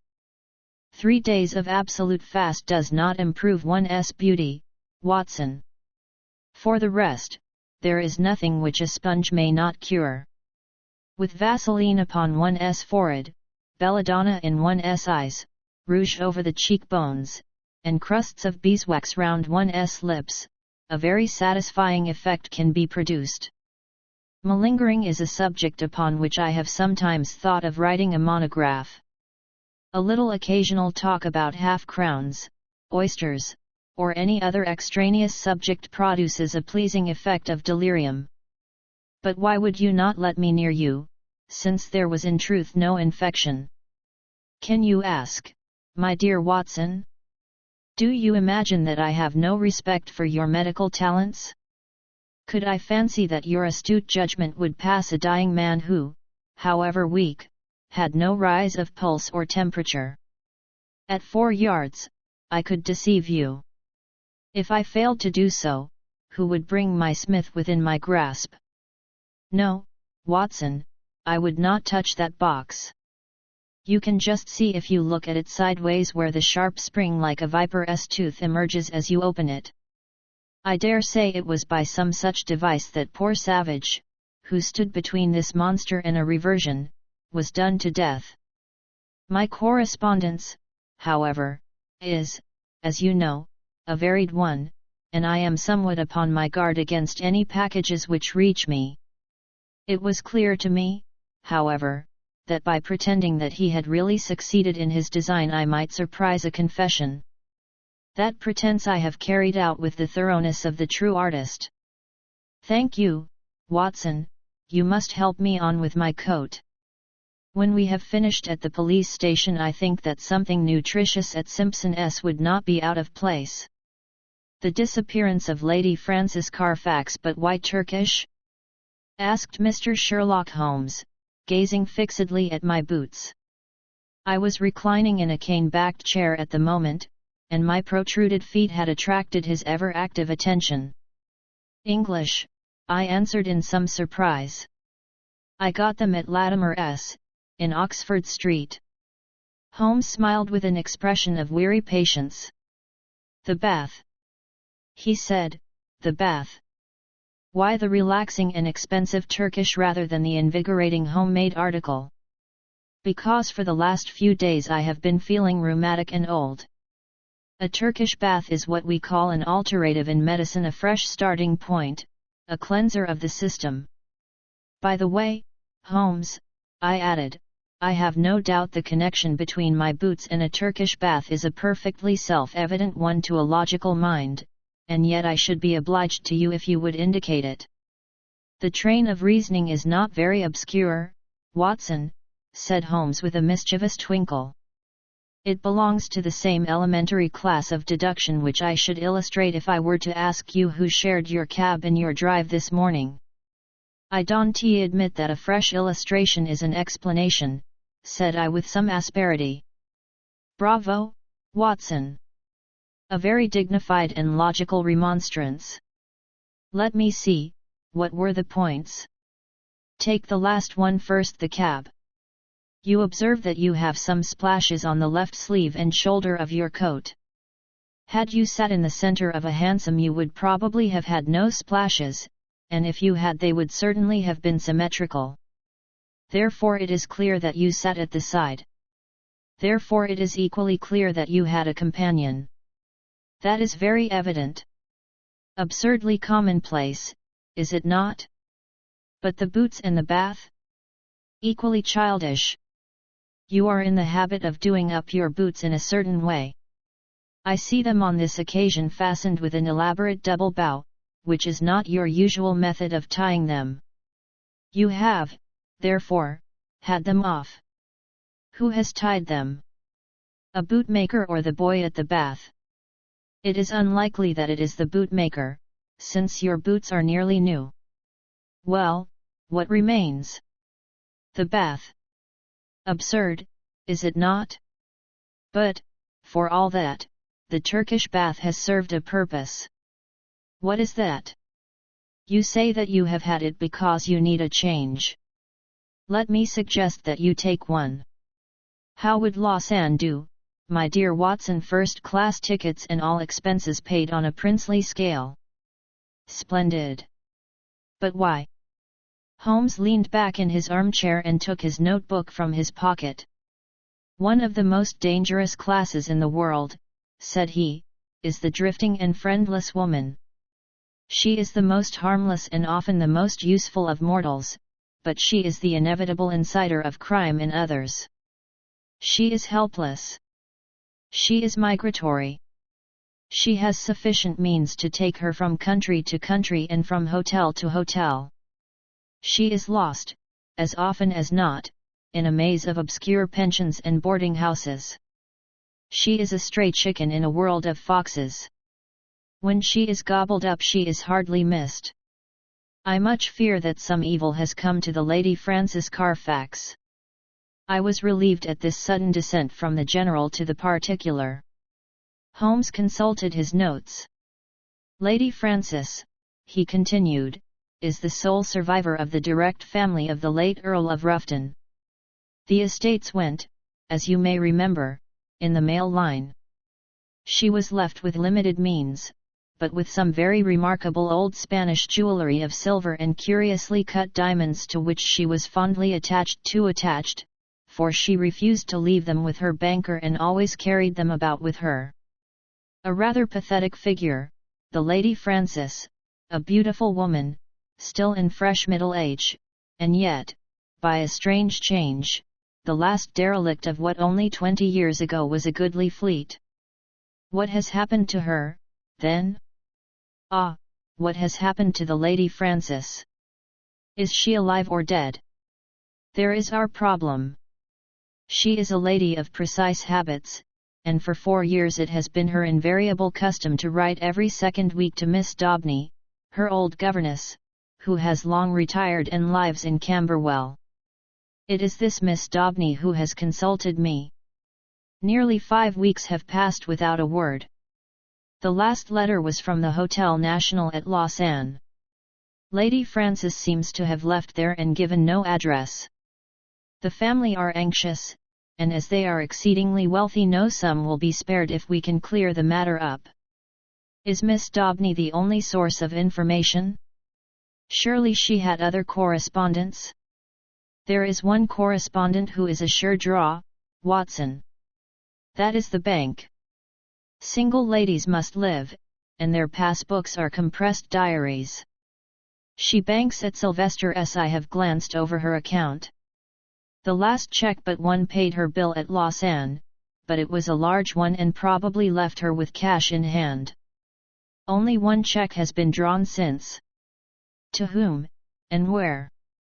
To Miss Marie Devine. There is nothing to show where the check was drawn. It was cashed at the Credit Lyonnaise at Montpellier less than 3 weeks ago. The sum was £50. And who is Miss Marie Devine? That also I have been able to discover. Miss Marie Devine was the maid of Lady Frances Carfax. Why she should have paid her this check we have not yet determined. I have no doubt, however, that your researches will soon clear the matter up. My researches? Hence the health-giving expedition to Lausanne. You know that I cannot possibly leave London while old Abrahams is in such mortal terror of his life. Besides, on general principles it is best that I should not leave the country. Scotland Yard feels lonely without me, and it causes an unhealthy excitement among the criminal classes. Go, then, my dear Watson, and if my humble counsel can ever be valued at so extravagant a rate as 2d a word, it waits your disposal night and day at the end of the Continental wire. 2 days later found me at the Hotel National at Lausanne, where I received every courtesy at the hands of M. Moser, the well-known manager. Lady Frances, as he informed me, had stayed there for several weeks. She had been much liked by all who met her. Her age was not more than 40. She was still handsome and bore every sign of having in her youth been a very lovely woman. M. Moser knew nothing of any valuable jewellery, but it had been remarked by the servants that the heavy trunk in the lady's bedroom was always scrupulously locked. Marie Devine, the maid, was as popular as her mistress. She was actually engaged to one of the head waiters in the hotel, and there was no difficulty in getting her address. It was 11 Rue de Trajan, Montpellier. All this I jotted down and felt that Holmes himself could not have been more adroit in collecting his facts. Only one corner still remained in the shadow. No light which I possessed could clear up the cause for the lady's sudden departure. She was very happy at Lausanne. There was every reason to believe that she intended to remain for the season in her luxurious rooms overlooking the lake. And yet she had left at a single day's notice, which involved her in the useless payment of a week's rent. Only Jules Vivart, the lover of the maid, had any suggestion to offer. He connected the sudden departure with the visit to the hotel a day or two before of a tall, dark, bearded man. "Un savage, un veritable savage!" cried Jules Vivart. The man had rooms somewhere in the town. He had been seen talking earnestly to Madame on the promenade by the lake. Then he had called. She had refused to see him. He was English, but of his name there was no record.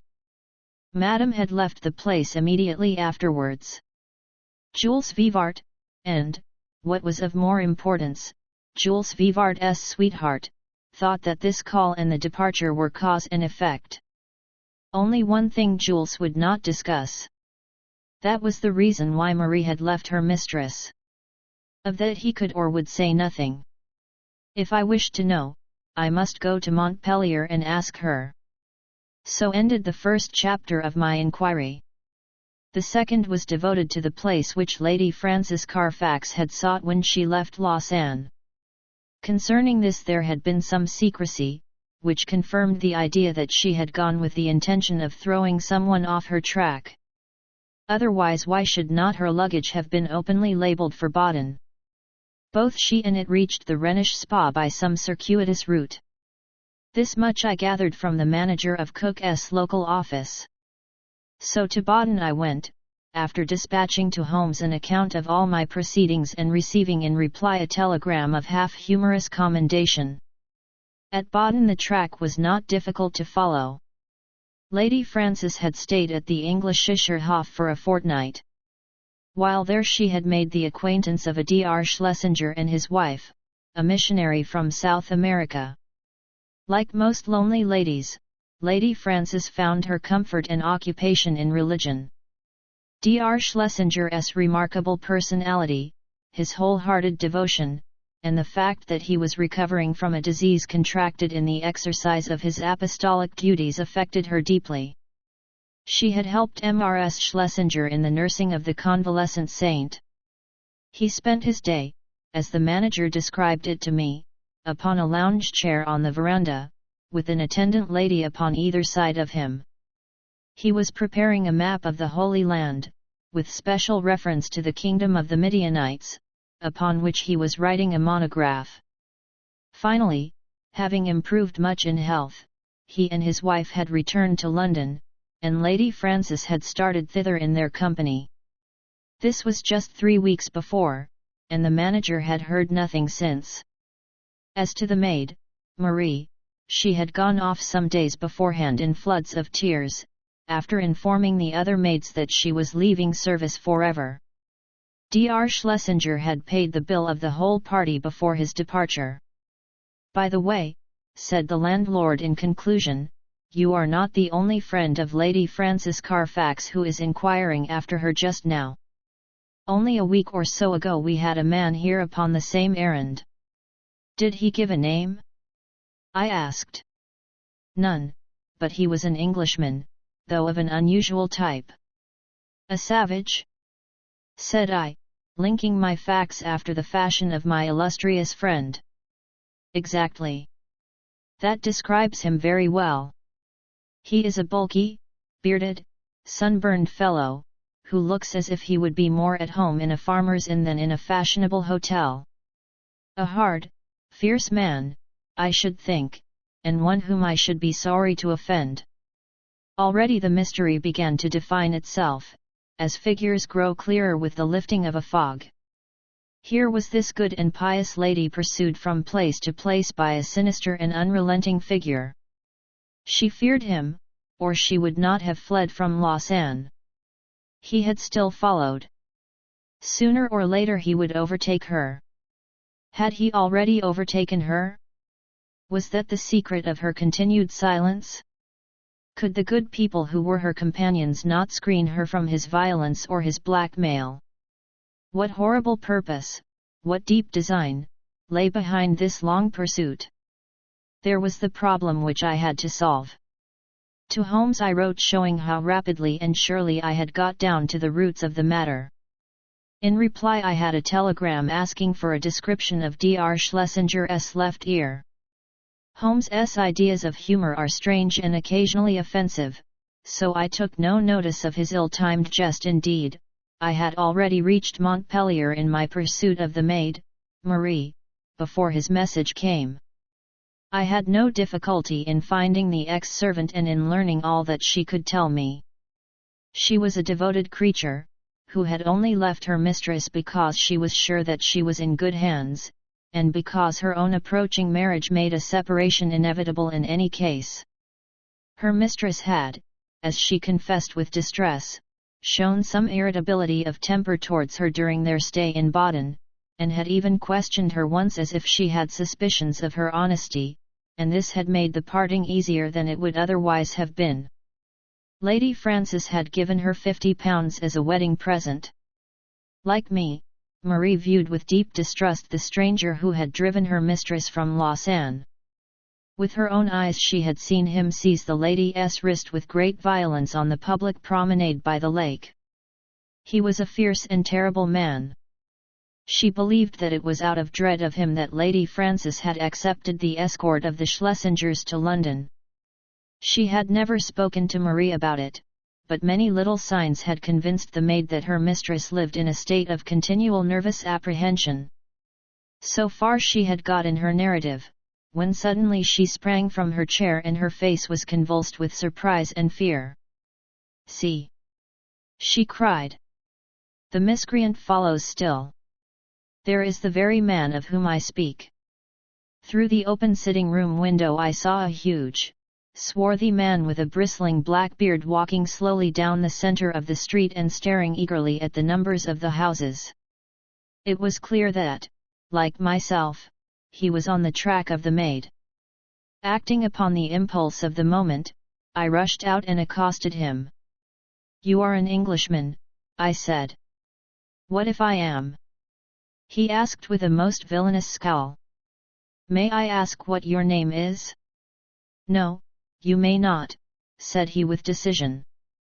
The situation was awkward, but the most direct way is often the best. Where is the Lady Frances Carfax?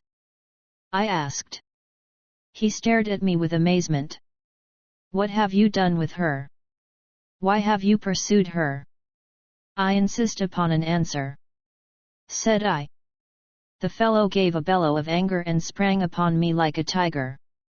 I have held my own in many a struggle, but the man had a grip of iron and the fury of a fiend.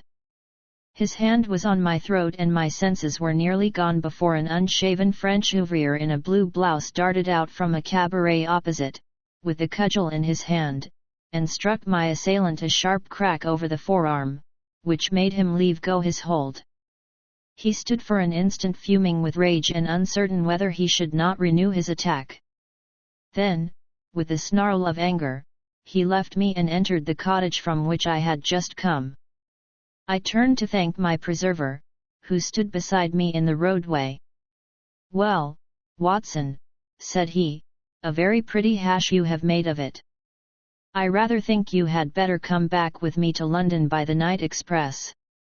An hour afterwards, Sherlock Holmes, in his usual garb and style, was seated in my private room at the hotel. His explanation of his sudden and opportune appearance was simplicity itself, for, finding that he could get away from London, he determined to head me off at the next obvious point of my travels. In the disguise of a working man he had sat in the cabaret waiting for my appearance.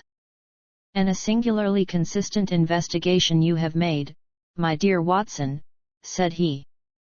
I cannot at the moment recall any possible blunder which you have omitted. The total effect of your proceeding has been to give the alarm everywhere and yet to discover nothing.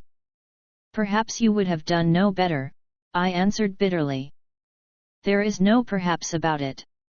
I have done better. Here is the Hon Philip Green, who is a fellow lodger with you in this hotel, and we may find him the starting point for a more successful investigation. A card had come up on a salver, and it was followed by the same bearded ruffian who had attacked me in the street. He started when he saw me. What is this, Mr. Holmes? He asked. I had your note and I have come. But what has this man to do with the matter? This is my old friend and associate, Dr. Watson, who is helping us in this affair. The stranger held out a huge, sunburned hand, with a few words of apology. I hope I didn't harm you. When you accused me of hurting her I lost my grip of myself. Indeed, I am not responsible in these days. My nerves are like live wires. But this situation is beyond me. What I want to know, in the first place, Mr. Holmes, is, how in the world you came to hear of my existence at all. I am in touch with Miss Daubney, Lady Frances' governess. Old Susan Daubney with the mob cap. I remember her well. And she remembers you. It was in the days before you found it better to go to South Africa. Ah, I see you know my whole story. I need hide nothing from you. I swear to you, Mr. Holmes, that there never was in this world a man who loved a woman with a more wholehearted love than I had for Frances. I was a wild youngster, I know not worse than others of my class. But her mind was pure as snow. She could not bear a shadow of coarseness. So, when she came to hear of things that I had done, she would have no more to say to me. And yet she loved me, that is the wonder of it. Loved me well enough to remain single all her sainted days just for my sake alone. When the years had passed and I had made my money at Barberton, I thought perhaps I could seek her out and soften her. I had heard that she was still unmarried. I found her at Lausanne and tried all I knew. She weakened, I think, but her will was strong, and when next I called she had left the town. I traced her to Baden, and then after a time heard that her maid was here. I am a rough fellow, fresh from a rough life, and when Dr. Watson spoke to me as he did I lost hold of myself for a moment. But for God's sake tell me what has become of the Lady Frances. That is for us to find out, said Sherlock Holmes with peculiar gravity. What is your London address, Mr. Green? The Langham Hotel will find me. Then may I recommend that you return there and be on hand in case I should want you? I have no desire to encourage false hopes, but you may rest assured that all that can be done will be done for the safety of Lady Frances. I can say no more for the instant. I will leave you this card so that you may be able to keep in touch with us. Now, Watson, if you will pack your bag I will cable to MRS Hudson to make one of her best efforts for 2 hungry travelers at 7:30 tomorrow. A telegram was awaiting us when we reached our Baker Street rooms, which Holmes read with an exclamation of interest and threw across to me. Jagged or torn, was the message, and the place of origin, Baden. What is this? I asked. It is everything, Holmes answered. You may remember my seemingly irrelevant question as to this clerical gentleman's left ear. You did not answer it. I had left Baden and could not inquire. Exactly. For this reason I sent a duplicate to the manager of the Englischer Hof, whose answer lies here. What does it show? It shows, my dear Watson, that we are dealing with an exceptionally astute and dangerous man. The Rev. Dr. Schlesinger, missionary from South America, is none other than Holy Peter's, one of the most unscrupulous rascals that Australia has ever evolved, and for a young country it has turned out some very finished types. His particular specialty is the beguiling of lonely ladies by playing upon their religious feelings, and his so-called wife, an Englishwoman named Fraser, is a worthy helpmate. The nature of his tactics suggested his identity to me, and this physical peculiarity he was badly bitten in a saloon fight at Adelaide in '89 confirmed my suspicion. This poor lady is in the hands of a most infernal couple, who will stick at nothing, Watson. That she is already dead is a very likely supposition. If not, she is undoubtedly in some sort of confinement and unable to write to Miss Daubney or her other friends. It is always possible that she never reached London, or that she has passed through it, but the former is improbable, as, with their system of registration, it is not easy for foreigners to play tricks with the continental police, and the latter is also unlikely, as these rogues could not hope to find any other place where it would be as easy to keep a person under restraint. All my instincts tell me that she is in London, but as we have at present no possible means of telling where, we can only take the obvious steps, eat our dinner, and possess our souls in patience. Later in the evening I will stroll down and have a word with friend Lestrade at Scotland Yard. But neither the official police nor Holmes's own small but very efficient organization suffice to clear away the mystery. Amid the crowded millions of London the 3 persons we sought were as completely obliterated as if they had never lived. Advertisements were tried, and failed. Clues were followed, and led to nothing. Every criminal resort which Schlesinger might frequent was drawn in vain. His old associates were watched, but they kept clear of him. And then suddenly, after a week of helpless suspense, there came a flash of light. A silver and brilliant pendant of old Spanish design had been pawned at Bovington S., in Westminster Road. The pawner was a large, clean-shaven man of clerical appearance. His name and address were demonstrably false. The ear had escaped notice, but the description was surely that of Schlesinger. 3 times had our bearded friend from the Langham called for news, the 3rd time within an hour of this fresh development. His clothes were getting looser on his great body. He seemed to be wilting away in his anxiety. "If you will only give me something to do," was his constant wail. At last Holmes could oblige him. "He has begun to pawn the jewels. We should get him now." "But does this mean that any harm has befallen the Lady Frances?" Holmes shook his head very gravely. Supposing that they have held her prisoner up to now, it is clear that they cannot let her loose without their own destruction. We must prepare for the worst. What can I do? These people do not know you by sight? No. It is possible that he will go to some other pawnbroker in the future. In that case, we must begin again. On the other hand, he has had a fair price and no questions asked, so if he is in need of ready money he will probably come back to Bovington's. I will give you a note to them, and they will let you wait in the shop. If the fellow comes you will follow him home. But no indiscretion, and, above all, no violence. I put you on your honor that you will take no step without my knowledge and consent. For 2 days the Hon Philip Green he was, I may mention, the son of the famous admiral of that name who commanded the Sea of Azov fleet in the Crimean War, brought us no news. On the evening of the 3rd he rushed into our sitting room, pale, trembling, with every muscle of his powerful frame quivering with excitement. "We have him! We have him!" he cried. He was incoherent in his agitation. Holmes soothed him with a few words and thrust him into an armchair. "Come, now, give us the order of events," said he. "She came only an hour ago." It was the wife, this time, but the pendant she brought was the fellow of the other. "She is a tall, pale woman, with ferret eyes." "That is the lady," said Holmes. "She left the office and I followed her.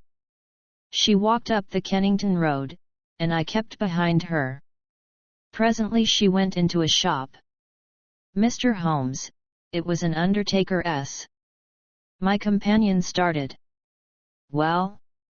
he asked in that vibrant voice which told of the fiery soul behind the cold grey face. "She was talking to the woman behind the counter. I entered as well. 'It is late,' I heard her say, or words to that effect. The woman was excusing herself. 'It should be there before now,' she answered. It took longer, being out of the ordinary. They both stopped and looked at me, so I asked some questions and then left the shop." "You did excellently well. What happened next?" "The woman came out, but I had hid myself in a doorway. Her suspicions had been aroused, I think, for she looked round her. Then she called a cab and got in. I was lucky enough to get another and so to follow her. She got down at last at number 36, Pulteney Square, Brixton. I drove past, left my cab at the corner of the square, and watched the house." "Did you see anyone?" "The windows were all in darkness save one on the lower floor. The blind was down, and I could not see in. I was standing there, wondering what I should do next, when a covered van drove up with 2 men in it. They descended, took something out of the van, and carried it up the steps to the hall door." "Mr. Holmes, it was a coffin." "Ah!" For an instant I was on the point of rushing in. The door had been opened to admit the men and their burden. It was the woman who had opened it. But as I stood there she caught a glimpse of me, and I think that she recognized me. I saw her start, and she hastily closed the door. I remembered my promise to you, and here I am." "You have done excellent work," said Holmes, scribbling a few words upon a half-sheet of paper. "We can do nothing legal without a warrant, and you can serve the cause best by taking this note down to the authorities and getting one. There may be some difficulty, but I should think that the sale of the jewellery should be sufficient. Lestrade will see to all details. But they may murder her in the meanwhile. What could the coffin mean, and for whom could it be but for her? We will do all that can be done, Mr. Green. Not a moment will be lost. Leave it in our hands. Now Watson," he added as our client hurried away, "he will set the regular forces on the move. We are, as usual, the irregulars, and we must take our own line of action. The situation strikes me as so desperate that the most extreme measures are justified. Not a moment is to be lost in getting to Pulteney Square. Let us try to reconstruct the situation, said he as we drove swiftly past the Houses of Parliament and over Westminster Bridge. These villains have coaxed this unhappy lady to London, after first alienating her from her faithful maid. If she has written any letters, they have been intercepted. Through some confederate they have engaged a furnished house. Once inside it, they have made her a prisoner, and they have become possessed of the valuable jewellery which has been their object from the first. Already they have begun to sell part of it, which seems safe enough to them, since they have no reason to think that anyone is interested in the lady's fate. When she is released she will, of course, denounce them. Therefore, she must not be released. But they cannot keep her under lock and key forever. So murder is their only solution. That seems very clear. Now we will take another line of reasoning. When you follow two separate chains of thought, Watson, you will find some point of intersection which should approximate to the truth. We will start now, not from the lady but from the coffin, and argue backward. That incident proves, I fear, beyond all doubt that the lady is dead.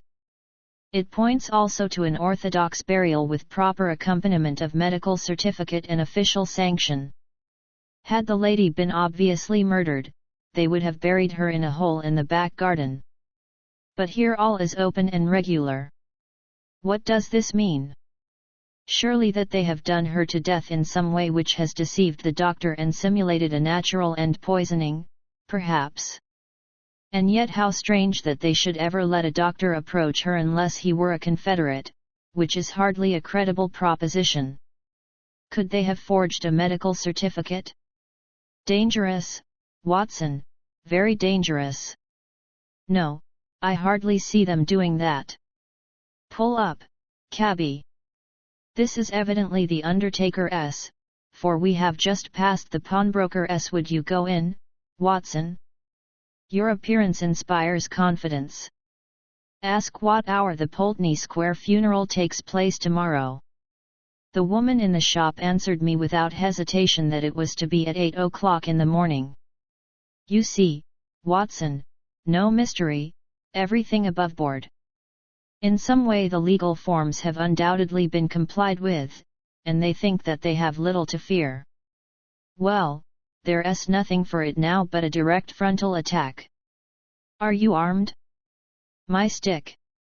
Well, we shall be strong enough. Thrice is he armed who hath his quarrel just. We simply can't afford to wait for the police or to keep within the four corners of the law. You can drive off, cabby. Now, Watson, we'll just take our luck together, as we have occasionally in the past. He had rung loudly at the door of a great dark house in the centre of Pulteney Square. It was opened immediately, and the figure of a tall woman was outlined against the dim-lit hall. Well, what do you want? She asked sharply, peering at us through the darkness. I want to speak to Dr. Schlesinger, said Holmes. There is no such person here, she answered, and tried to close the door, but Holmes had jammed it with his foot. Well, I want to see the man who lives here, whatever he may call himself, said Holmes firmly. She hesitated. Then she threw open the door. Well, come in, said she. My husband is not afraid to face any man in the world. She closed the door behind us and showed us into a sitting room on the right side of the hall, turning up the gas as she left us. Mr. Peters will be with you in an instant, she said.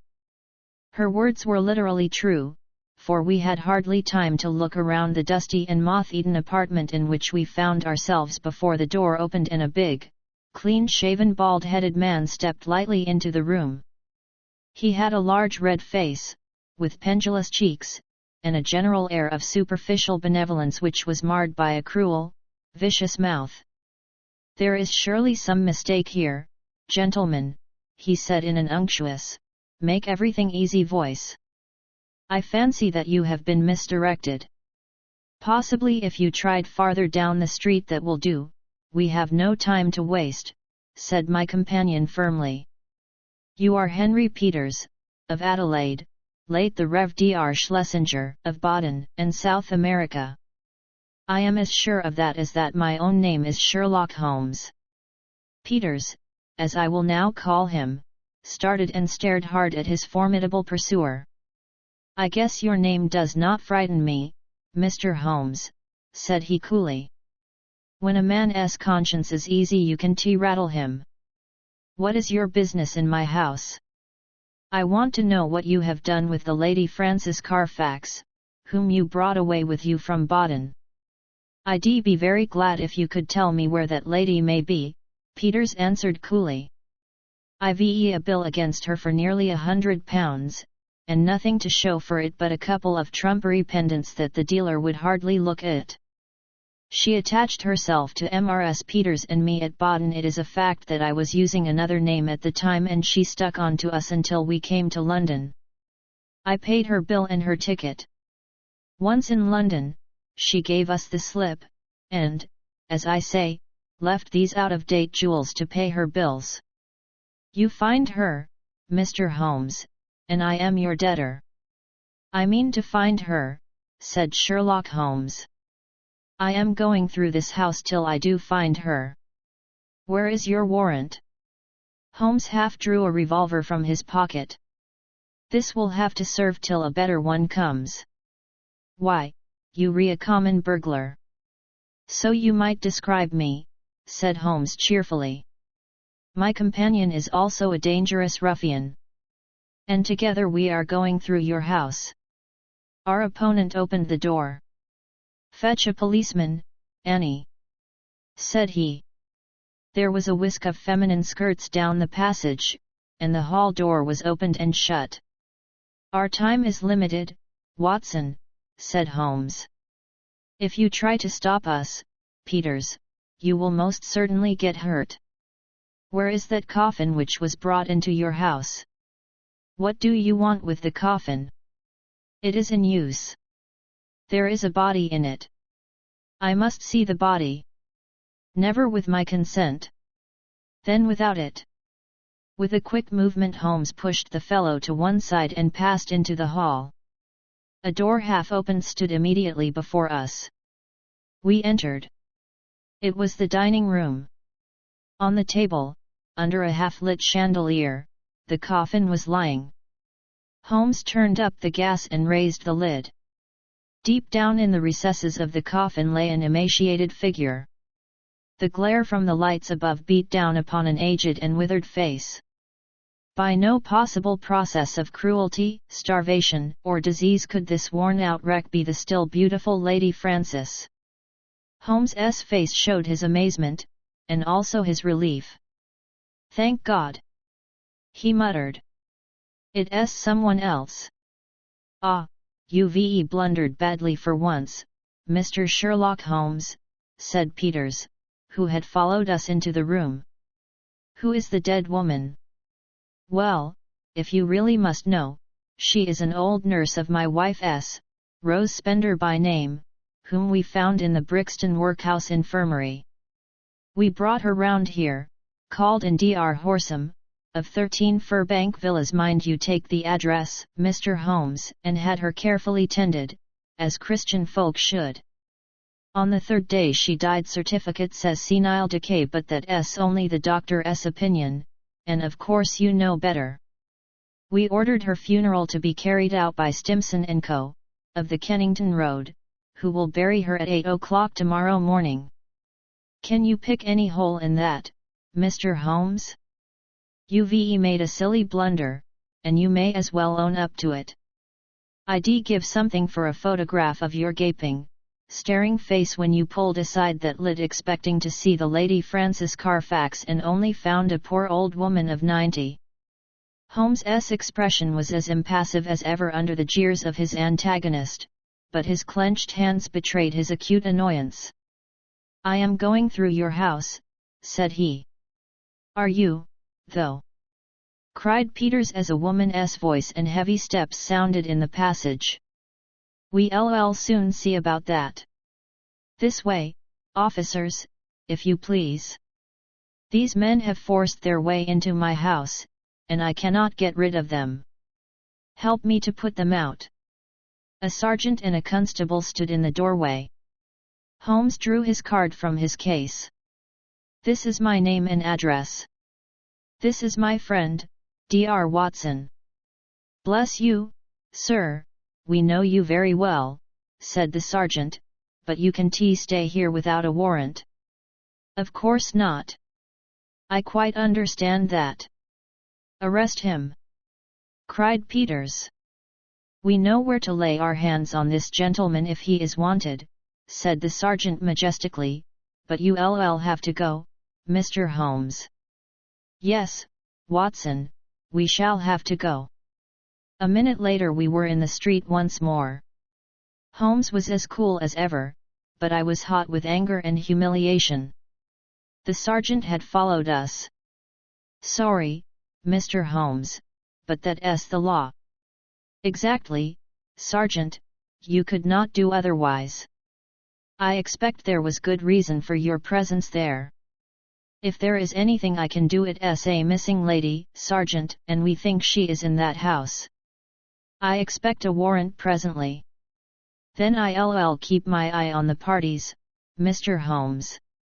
If anything comes along, I will surely let you know." It was only 9 o'clock, and we were off full cry upon the trail at once. First we drove to Brixton Workhouse Infirmary, where we found that it was indeed the truth that a charitable couple had called some days before, that they had claimed an imbecile old woman as a former servant, and that they had obtained permission to take her away with them. No surprise was expressed at the news that she had since died. The doctor was our next goal. He had been called in, had found the woman dying of pure senility, had actually seen her pass away, and had signed the certificate in due form. "I assure you that everything was perfectly normal and there was no room for foul play in the matter," said he. Nothing in the house had struck him as suspicious save that for people of their class it was remarkable that they should have no servant. So far and no further went the doctor. Finally we found our way to Scotland Yard. There had been difficulties of procedure in regard to the warrant. Some delay was inevitable. The magistrate's signature might not be obtained until next morning. If Holmes would call about 9 he could go down with Lestrade and see it acted upon. So ended the day, save that near midnight our friend, the sergeant, called to say that he had seen flickering lights here and there in the windows of the great dark house, but that no one had left it and none had entered. We could but pray for patience and wait for the morrow. Sherlock Holmes was too irritable for conversation and too restless for sleep. I left him smoking hard, with his heavy, dark brows knotted together, and his long, nervous fingers tapping upon the arms of his chair, as he turned over in his mind every possible solution of the mystery. Several times in the course of the night I heard him prowling about the house. Finally, just after I had been called in the morning, he rushed into my room. He was in his dressing gown, but his pale, hollow-eyed face told me that his night had been a sleepless one. "What time was the funeral?" "8, was it not?" he asked eagerly. "Well, it is 7:20 now." "Good heavens, Watson, what has become of any brains that God has given me? Quick, man, quick! It's life or death, 100 chances on death to 1 on life. I'll never forgive myself, never, if we are too late." 5 minutes had not passed before we were flying in a hansom down Baker Street. But even so it was 25 to 8 as we passed Big Ben, and 8 struck as we tore down the Brixton Road. But others were late as well as we. 10 minutes after the hour the hearse was still standing at the door of the house, and even as our foaming horse came to a halt the coffin, supported by 3 men, appeared on the threshold. Holmes darted forward and barred their way. "Take it back!" he cried, laying his hand on the breast of the foremost. "Take it back this instant!" "What the devil do you mean? Once again I ask you, where is your warrant?" shouted the furious Peters, his big red face glaring over the farther end of the coffin. "The warrant is on its way. The coffin shall remain in the house until it comes." The authority in Holmes's voice had its effect upon the bearers. Peters had suddenly vanished into the house, and they obeyed these new orders. "Quick, Watson, quick! Here is a screwdriver!" he shouted as the coffin was replaced upon the table. "Here's one for you, my man. A sovereign if the lid comes off in a minute. Ask no questions, work away. That's good. Another. And another. Now pull all together. It's giving. It's giving. Ah, that does it at last." With a united effort we tore off the coffin lid. As we did so there came from the inside a stupefying and overpowering smell of chloroform. A body lay within, its head all wreathed in cotton wool, which had been soaked in the narcotic. Holmes plucked it off and disclosed the statuesque face of a handsome and spiritual woman of middle age. In an instant he had passed his arm round the figure and raised her to a sitting position. "Is she gone, Watson? Is there a spark left? Surely we are not too late." For half an hour it seemed that we were. What with actual suffocation, and what with the poisonous fumes of the chloroform, the Lady Frances seemed to have passed the last point of recall. And then, at last, with artificial respiration, with injected ether, and with every device that science could suggest, some flutter of life, some quiver of the eyelids, some dimming of a mirror, spoke of the slowly returning life. A cab had driven up, and Holmes, parting the blind, looked out at it. "Here is Lestrade with his warrant," said he. "He will find that his birds have flown. And here," he added as a heavy step hurried along the passage, "is someone who has a better right to nurse this lady than we have. Good morning, Mr. Green. I think that the sooner we can move the Lady Frances the better. Meanwhile, the funeral may proceed, and the poor old woman who still lies in that coffin may go to her last resting place alone. Should you care to add the case to your annals, my dear Watson," said Holmes that evening, "it can only be as an example of that temporary eclipse to which even the best balanced mind may be exposed. Such slips are common to all mortals, and the greatest is he who can recognize and repair them. To this modified credit I may, perhaps, make some claim. My night was haunted by the thought that somewhere a clue, a strange sentence, a curious observation, had come under my notice and had been too easily dismissed. Then, suddenly, in the grey of the morning, the words came back to me.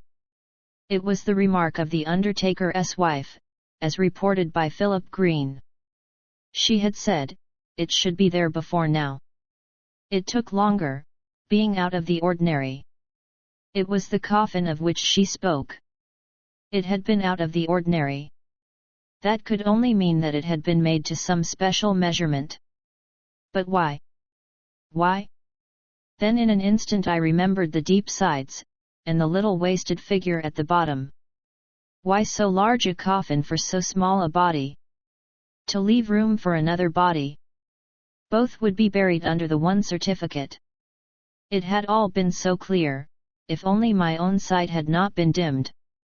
At 8 the Lady Frances would be buried. Our one chance was to stop the coffin before it left the house. It was a desperate chance that we might find her alive, but it was a chance, as the result showed.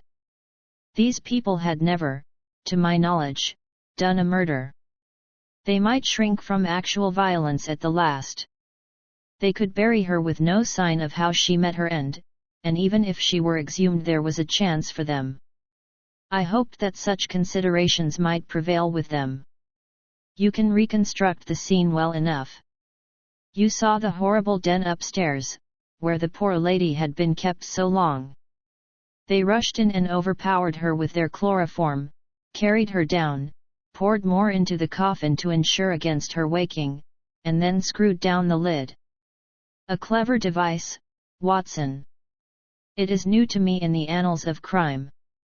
If our ex-missionary friends escape the clutches of Lestrade, I shall expect to hear of some brilliant incidents in their future career. The adventure of the Devil's Foot in recording from time to time some of the curious experiences and interesting recollections which I associate with my long and intimate friendship with Mr. Sherlock Holmes. I have continually been faced by difficulties caused by his own aversion to publicity.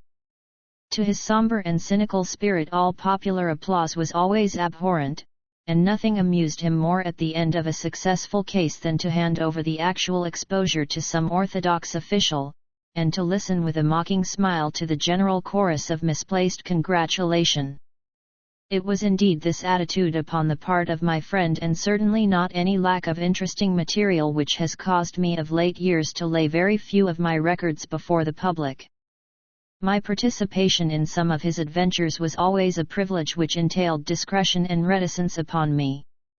It was, then, with considerable surprise that I received a telegram from Holmes last Tuesday. He has never been known to write where a telegram would serve in the following terms: why not tell them of the Cornish horror strangest case I have handled?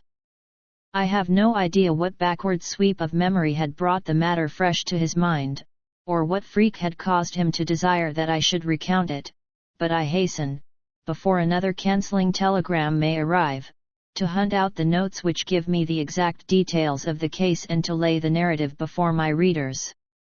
It was, then, in the spring of the year 1897 that Holmes's iron constitution showed some symptoms of giving way in the face of constant hard work of a most exacting kind, aggravated, perhaps, by occasional indiscretions of his own.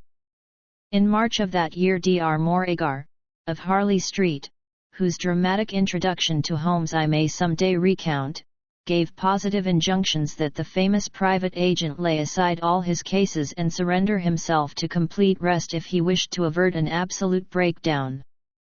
The state of his health was not a matter in which he himself took the faintest interest, for his mental detachment was absolute, but he was induced at last, on the threat of being permanently disqualified from work, to give himself a complete change of scene and air.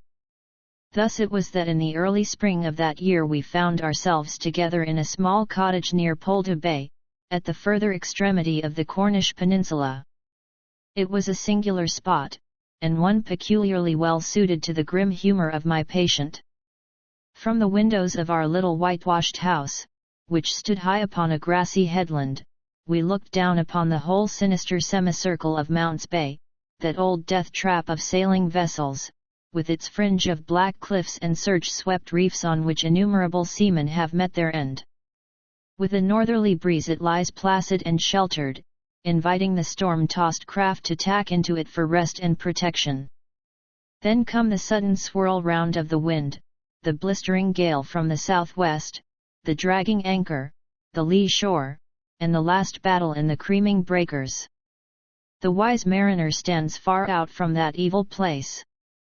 On the land side our surroundings were as sombre as on the sea. It was a country of rolling moors, lonely and dun-coloured, with an occasional church tower to mark the site of some old-world village. In every direction upon these moors there were traces of some vanished race which had passed utterly away, and left as its sole record strange monuments of stone, irregular mounds which contained the burned ashes of the dead, and curious earthworks which hinted at prehistoric strife. The glamour and mystery of the place, with its sinister atmosphere of forgotten nations, appealed to the imagination of my friend, and he spent much of his time in long walks and solitary meditations upon the moor. The ancient Cornish language had also arrested his attention, and he had, I remember, conceived the idea that it was akin to the Chaldean, and had been largely derived from the Phoenician traders in tin. He had received a consignment of books upon philology and was settling down to develop this thesis when suddenly, to my sorrow and to his unfeigned delight, we found ourselves, even in that land of dreams, plunged into a problem at our very doors which was more intense, more engrossing, and infinitely more mysterious than any of those which had driven us from London.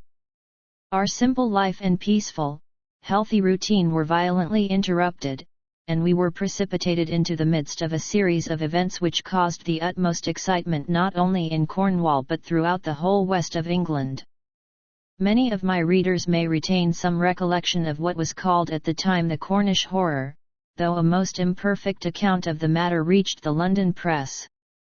Now, after 13 years, I will give the true details of this inconceivable affair to the public. I have said that scattered towers marked the villages which dotted this part of Cornwall. The nearest of these was the hamlet of Tredannick-Woollas, where the cottages of a couple of hundred inhabitants clustered round an ancient, moss-grown church.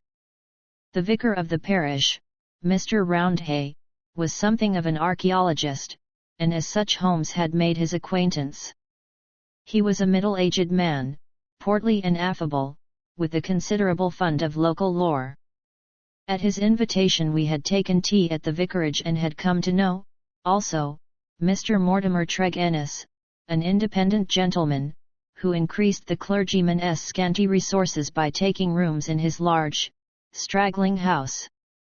The vicar, being a bachelor, was glad to come to such an arrangement, though he had little in common with his lodger, who was a thin, dark, spectacled man, with a stoop which gave the impression of actual, physical deformity. I remember that during our short visit we found the vicar garrulous, but his lodger strangely reticent, a sad-faced, introspective man, sitting with averted eyes, brooding apparently upon his own affairs. These were the two men who entered abruptly into our little sitting-room on Tuesday, March the 16th, shortly after our breakfast hour, as we were smoking together, preparatory to our daily excursion upon the moors. "Mr. Holmes," said the vicar in an agitated voice, "the most extraordinary and tragic affair has occurred during the night. It is the most unheard of business. We can only regard it as a special providence that you should chance to be here at the time, for in all England you are the one man we need." I glared at the intrusive vicar with no very friendly eyes, but Holmes took his pipe from his lips and sat up in his chair like an old hound who hears the view hello. He waved his hand to the sofa, and our palpitating visitor with his agitated companion sat side by side upon it. Mr. Mortimer Tregennis was more self-contained than the clergyman, but the twitching of his thin hands and the brightness of his dark eyes showed that they shared a common emotion. "Shall I speak or you?" he asked of the vicar. "Well, as you seem to have made the discovery, whatever it may be, and the vicar to have had it second hand, perhaps you had better do the speaking," said Holmes. I glanced at the hastily clad clergyman, with the formally dressed lodger seated beside him, and was amused at the surprise which Holmes's simple deduction had brought to their faces. "Perhaps I had best say a few words first," said the vicar, "and then you can judge if you will listen to the details from Mr. Tregennis, or whether we should not hasten at once to the scene of this mysterious affair. I may explain, then, that our friend here spent last evening in the company of his two brothers, Owen and George, and of his sister Brenda, at their house of Tredannick-Woollas, which is near the old stone cross upon the moor. He left them shortly after 10 o'clock, playing cards round the dining-room table, in excellent health and spirits. This morning, being an early riser, he walked in that direction before breakfast and was overtaken by the carriage of Dr. Richards, who explained that he had just been sent for on a most urgent call to Tredannick-Woollas. Mr. Mortimer Tregennis naturally went with him. When he arrived at Tredannick-Woollas he found an extraordinary state of things. His two brothers and his sister were seated round the table exactly as he had left them, the cards still spread in front of them and the candles burned down to their sockets. The sister lay back stone dead in her chair, while the two brothers sat on each side of her laughing, shouting, and singing, the senses stricken clean out of them. All three of them, the dead woman and the two demented men, retained upon their faces an expression of the utmost horror, a convulsion of terror which was dreadful to look upon. There was no sign of the presence of anyone in the house, except Mrs. Porter, the old cook and housekeeper, who declared that she had slept deeply and heard no sound during the night. Nothing had been stolen or disarranged, and there is absolutely no explanation of what the horror can be which has frightened a woman to death and two strong men out of their senses. There is the situation, Mr. Holmes, in a nutshell, and if you can help us to clear it up you will have done a great work. I had hoped that in some way I could coax my companion back into the quiet which had been the object of our journey, but one glance at his intense face and contracted eyebrows told me how vain was now the expectation. He sat for some little time in silence, absorbed in the strange drama which had broken in upon our peace. "I will look into this matter," he said at last. "On the face of it, it would appear to be a case of a very exceptional nature. Have you been there yourself, Mr. Roundhay?" "No, Mr. Holmes. Mr. Tregennis brought back the account to the vicarage, and I at once hurried over with him to consult you." "How far is it to the house where this singular tragedy occurred?" "About a mile inland." "Then we shall walk over together. But before we start I must ask you a few questions, Mr. Mortimer Tregennis." The other had been silent all this time, but I had observed that his more controlled excitement was even greater than the obtrusive emotion of the clergyman. He sat with a pale, drawn face, his anxious gaze fixed upon Holmes, and his thin hands clasped convulsively together. His pale lips quivered as he listened to the dreadful experience which had befallen his family, and his dark eyes seemed to reflect something of the horror of the scene. "Ask what you like, Mr. Holmes," said he eagerly. "It is a bad thing to speak of, but I will answer you the truth. Tell me about last night." "Well, Mr. Holmes, I supped there, as the vicar has said, and my elder brother George proposed a game of whist afterwards. We sat down about 9 o'clock. It was 10:15 when I moved to go. I left them all round the table, as merry as could be." "Who let you out?" "Mrs. Porter had gone to bed, so I let myself out. I shut the hall door behind me. The window of the room in which they sat was closed, but the blind was not drawn down. There was no change in door or window this morning, or any reason to think that any stranger had been to the house. Yet there they sat, driven clean mad with terror, and Brenda lying dead of fright, with her head hanging over the arm of the chair. I'll never get the sight of that room out of my mind so long as I live. The facts, as you state them, are certainly most remarkable," said Holmes. "I take it that you have no theory yourself which can in any way account for them?" "It's devilish, Mr. Holmes, devilish!" cried Mortimer Tregennis. "It is not of this world. Something has come into that room which has dashed the light of reason from their minds. What human contrivance could do that?" "I fear," said Holmes, "that if the matter is beyond humanity it is certainly beyond me. Yet we must exhaust all natural explanations before we fall back upon such a theory as this. As to yourself, Mr. Tregennis, I take it you were divided in some way from your family, since they lived together and you had rooms apart?" "That is so, Mr. Holmes, though the matter is past and done with. We were a family of tin miners at Redruth, but we sold our venture to a company, and so retired with enough to keep us. I won't deny that there was some feeling about the division of the money and it stood between us for a time, but it was all forgiven and forgotten, and we were the best of friends together. Looking back at the evening which you spent together, does anything stand out in your memory as throwing any possible light upon the tragedy? Think carefully, Mr. Tregennis, for any clue which can help me." "There is nothing at all, sir." "Your people were in their usual spirits?" "Never better." "Were they nervous people? Did they ever show any apprehension of coming danger?" "Nothing of the kind." "You have nothing to add then, which could assist me?" Mortimer Tregennis considered earnestly for a moment. "There is one thing occurs to me," said he at last. "As we sat at the table my back was to the window, and my brother George, he being my partner at cards, was facing it. I saw him once look hard over my shoulder, so I turned round and looked also. The blind was up and the window shut, but I could just make out the bushes on the lawn, and it seemed to me for a moment that I saw something moving among them. I couldn't even say if it was man or animal, but I just thought there was something there. When I asked him what he was looking at, he told me that he had the same feeling. That is all that I can say."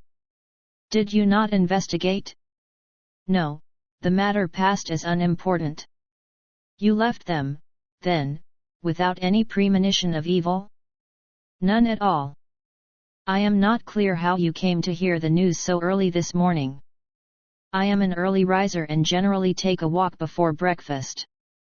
This morning I had hardly started when the doctor in his carriage overtook me. He told me that old Mrs. Porter had sent a boy down with an urgent message. I sprang in beside him and we drove on.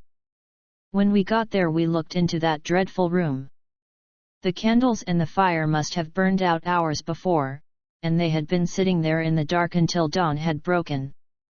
The doctor said Brenda must have been dead at least 6 hours. There were no signs of violence. She just lay across the arm of the chair with that look on her face. George and Owen were singing snatches of songs and gibbering like two great apes. Oh, it was awful to see. I couldn't stand it, and the doctor was as white as a sheet. Indeed, he fell into a chair in a sort of faint, and we nearly had him on our hands as well." "Remarkable, most remarkable," said Holmes, rising and taking his hat. "I think, perhaps, we had better go down to Tregennis without further delay. I confess that I have seldom known a case which at first sight presented a more singular problem." Our proceedings of that first morning did little to advance the investigation. It was marked, however, at the outset by an incident which left the most sinister impression upon my mind. The approach to the spot at which the tragedy occurred is down a narrow, winding, country lane. While we made our way along it we heard the rattle of a carriage coming towards us and stood aside to let it pass. As it drove by us I caught a glimpse through the closed window of a horribly contorted, grinning face glaring out at us. Those staring eyes and gnashing teeth flashed past us like a dreadful vision. "My brothers!" cried Mortimer Tregennis, white to his lips. "They are taking them to Helston." We looked with horror after the black carriage, lumbering upon its way. Then we turned our steps towards this ill-omened house in which they had met their strange fate. It was a large and bright dwelling, rather a villa than a cottage, with a considerable garden which was already, in that Cornish air, well filled with spring flowers.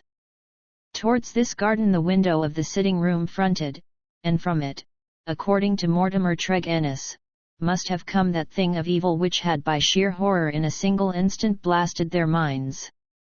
Holmes walked slowly and thoughtfully among the flower plots and along the path before we entered the porch.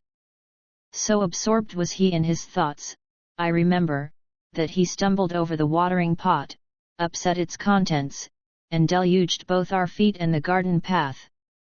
Inside the house we were met by the elderly Cornish housekeeper, Mrs. Porter, who, with the aid of a young girl, looked after the wants of the family.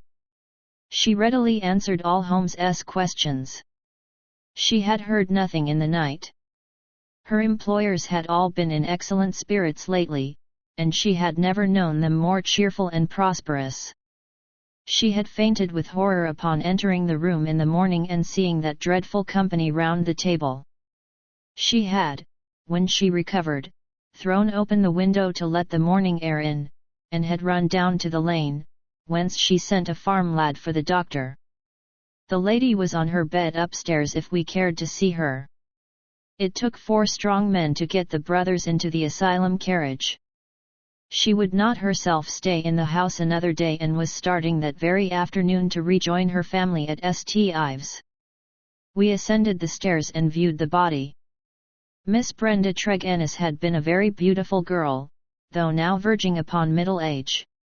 Her dark, clear-cut face was handsome, even in death, but there still lingered upon it something of that convulsion of horror which had been her last human emotion. From her bedroom we descended to the sitting-room, where this strange tragedy had actually occurred. The charred ashes of the overnight fire lay in the grate. On the table were the 4 guttered and burned-out candles, with the cards scattered over its surface. The chairs had been moved back against the walls, but all else was as it had been the night before.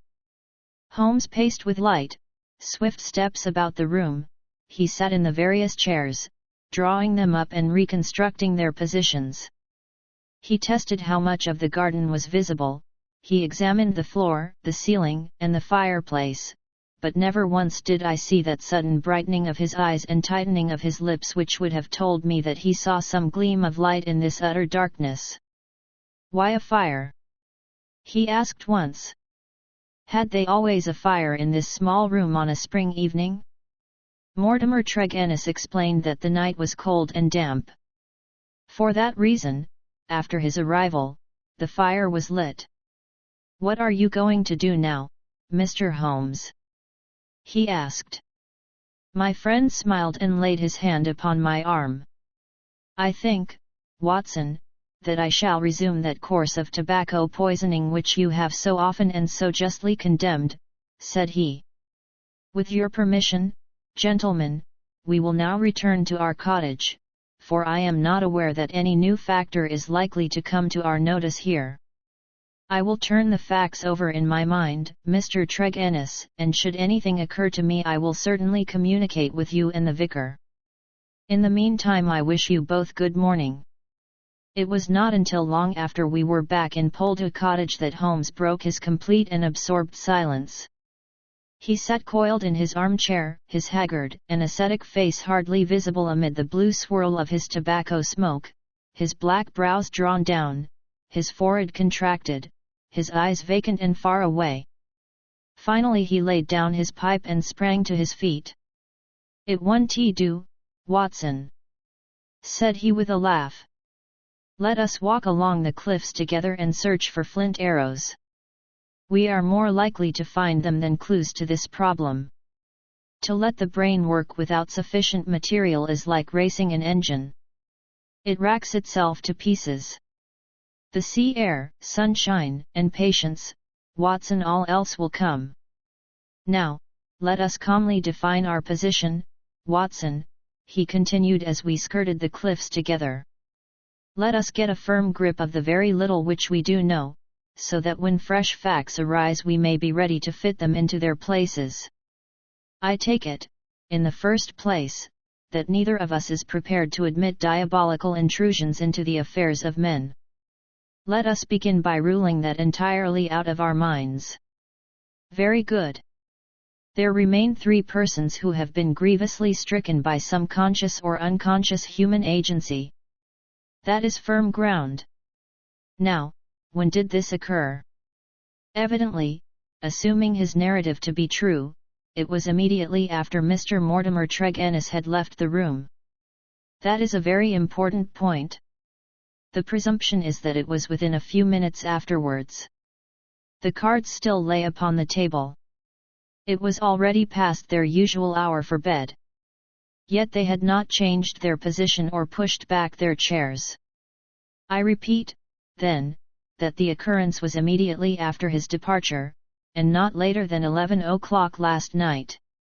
Our next obvious step is to check, so far as we can, the movements of Mortimer Tregennis after he left the room. In this there is no difficulty, and they seem to be above suspicion. Knowing my methods as you do, you were, of course, conscious of the somewhat clumsy water-pot expedient by which I obtained a clearer impress of his foot than might otherwise have been possible. The wet, sandy path took it admirably.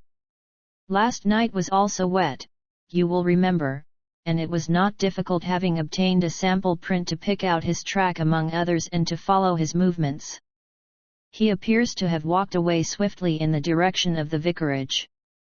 If, then, Mortimer Tregennis disappeared from the scene, and yet some outside person affected the card players, how can we reconstruct that person, and how was such an impression of horror conveyed? Mrs. Porter may be eliminated. She is evidently harmless. Is there any evidence that someone crept up to the garden window and in some manner produced so terrific an effect that he drove those who saw it out of their senses? The only suggestion in this direction comes from Mortimer Tregennis himself, who says that his brother spoke about some movement in the garden. That is certainly remarkable, as the night was rainy, cloudy, and dark. Anyone who had the design to alarm these people would be compelled to place his very face against the glass before he could be seen. There is a 3-foot flower border outside this window, but no indication of a footmark. It is difficult to imagine, then, how an outsider could have made so terrible an impression upon the company, nor have we found any possible motive for so strange and elaborate an attempt. You perceive our difficulties, Watson? They are only too clear, I answered with conviction. And yet, with a little more material, we may prove that they are not insurmountable, said Holmes. I fancy that among your extensive archives, Watson, you may find some which were nearly as obscure. Meanwhile, we shall put the case aside until more accurate data are available, and devote the rest of our morning to the pursuit of Neolithic man. I may have commented upon my friend's power of mental detachment, but never have I wondered at it more than upon that spring morning in Cornwall, when for 2 hours he discoursed upon celts, arrowheads, and shards, as lightly as if no sinister mystery were waiting for his solution. It was not until we had returned in the afternoon to our cottage that we found a visitor awaiting us, who soon brought our minds back to the matter in hand. Neither of us needed to be told who that visitor was. The huge body, the craggy and deeply seamed face with the fierce eyes and hawk-like nose, the grizzled hair which nearly brushed our cottage ceiling, the beard golden at the fringes and white near the lips, save for the nicotine stain from his perpetual cigar, all these were as well known in London as in Africa, and could only be associated with the tremendous personality of Dr. Leon Sterndale, the great lion hunter and explorer. We had heard of his presence in the district and had once or twice caught sight of his tall figure upon the moorland paths. He made no advances to us, however, nor would we have dreamed of doing so to him, as it was well known that it was his love of seclusion which caused him to spend the greater part of the intervals between his journeys in a small bungalow buried in the lonely wood of Beecham Orients. Here, amid his books and his maps, he lived an absolutely lonely life, attending to his own simple wants and paying little apparent heed to the affairs of his neighbors. It was a surprise to me, therefore, to hear him asking Holmes in an eager voice whether he had made any advance in his reconstruction of this mysterious episode. "The county police are utterly at fault," said he, "but perhaps your wider experience has suggested some conceivable explanation. My only claim to being taken into your confidence is that during my many residences here I have come to know this family of Tregennis very well indeed. Upon my Cornish mother's side I could call them cousins, and their strange fate has naturally been a great shock to me. I may tell you that I had got as far as Plymouth upon my way to Africa, but the news reached me this morning, and I came straight back again to help in the inquiry." Holmes raised his eyebrows. "Did you lose your boat through it?" "I will take the next." "Dear me! That is friendship indeed. I tell you they were relatives." "Quite so, cousins of your mother." "Was your baggage aboard the ship?" "Some of it, but the main part at the hotel. I see. But surely this event could not have found its way into the Plymouth morning papers. No, sir, I had a telegram. Might I ask from whom? A shadow passed over the gaunt face of the explorer. You are very inquisitive, Mr. Holmes. It is my business. With an effort Dr. Sterndale recovered his ruffled composure. I have no objection to telling you, he said. It was Mr. Roundhay, the vicar, who sent me the telegram which recalled me. Thank you, said Holmes. I may say in answer to your original question that I have not cleared my mind entirely on the subject of this case, but that I have every hope of reaching some conclusion. It would be premature to say more. Perhaps you would not mind telling me if your suspicions point in any particular direction? No, I can hardly answer that. Then I have wasted my time and need not prolong my visit. The famous doctor strode out of our cottage in considerable ill humor, and within 5 minutes Holmes had followed him. I saw him no more until the evening, when he returned with a slow step and haggard face which assured me that he had made no great progress with his investigation. He glanced at a telegram which awaited him and threw it into the grate. From the Plymouth Hotel, Watson, he said. I learned the name of it from the vicar, and I wired to make certain that Dr. Leon Sterndale's account was true. It appears that he did indeed spend last night there, and that he has actually allowed some of his baggage to go on to Africa, while he returned to be present at this investigation. What do you make of that, Watson? He is deeply interested. Deeply interested, yes. There is a thread here which we had not yet grasped and which might lead us through the tangle. Cheer up, Watson, for I am very sure that our material has not yet all come to hand. When it does we may soon leave our difficulties behind us. Little did I think how soon the words of Holmes would be realized, or how strange and sinister would be that new development which opened up an entirely fresh line of investigation. I was shaving at my window in the morning when I heard the rattle of hoofs and, looking up, saw a dog-cart coming at a gallop down the road. It pulled up at our door, and our friend, the vicar, sprang from it and rushed up our garden path. Holmes was already dressed, and we hastened down to meet him. Our visitor was so excited that he could hardly articulate, but at last in gasps and bursts his tragic story came out of him. We are devil-ridden, Mr. Holmes. My poor parish is devil-ridden, he cried. Satan himself is loose in it. We are given over into his hands. He danced about in his agitation, a ludicrous object if it were not for his ashy face and startled eyes. Finally he shot out his terrible news. Mr. Mortimer Tregennis died during the night, and with exactly the same symptoms as the rest of his family. Holmes sprang to his feet, all energy in an instant. Can you fit us both into your dog-cart? Yes, I can. Then, Watson, we will postpone our breakfast. Mr. Roundhay, we are entirely at your disposal. Hurry, hurry, before things get disarranged. The lodger occupied 2 rooms at the vicarage, which were in an angle by themselves, the one above the other. Below was a large sitting room, above, his bedroom. They looked out upon a croquet lawn which came up to the windows. We had arrived before the doctor or the police, so that everything was absolutely undisturbed. Let me describe exactly the scene as we saw it upon that misty March morning. It has left an impression which can never be effaced from my mind. The atmosphere of the room was of a horrible and depressing stuffiness. The servant who had first entered had thrown up the window, or it would have been even more intolerable. This might partly be due to the fact that a lamp stood flaring and smoking on the center table. Beside it sat the dead man, leaning back in his chair, his thin beard projecting, his spectacles pushed up onto his forehead, and his lean dark face turned towards the window and twisted into the same distortion of terror which had marked the features of his dead sister. His limbs were convulsed and his fingers contorted as though he had died in a very paroxysm of fear. He was fully clothed, though there were signs that his dressing had been done in a hurry. We had already learned that his bed had been slept in, and that the tragic end had come to him in the early morning.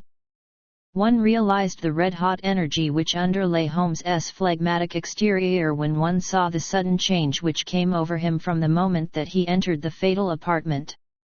In an instant he was tense and alert, his eyes shining, his face set, his limbs quivering with eager activity.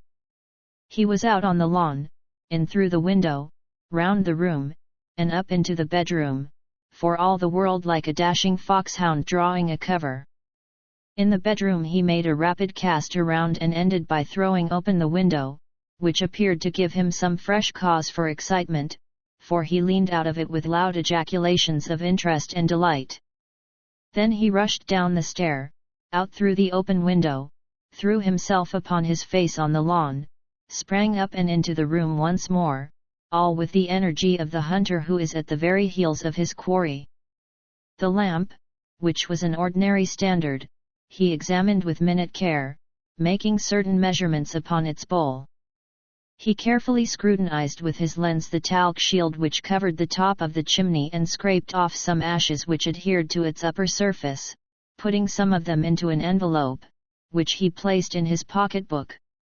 Finally, just as the doctor and the official police put in an appearance, he beckoned to the vicar and we all three went out upon the lawn.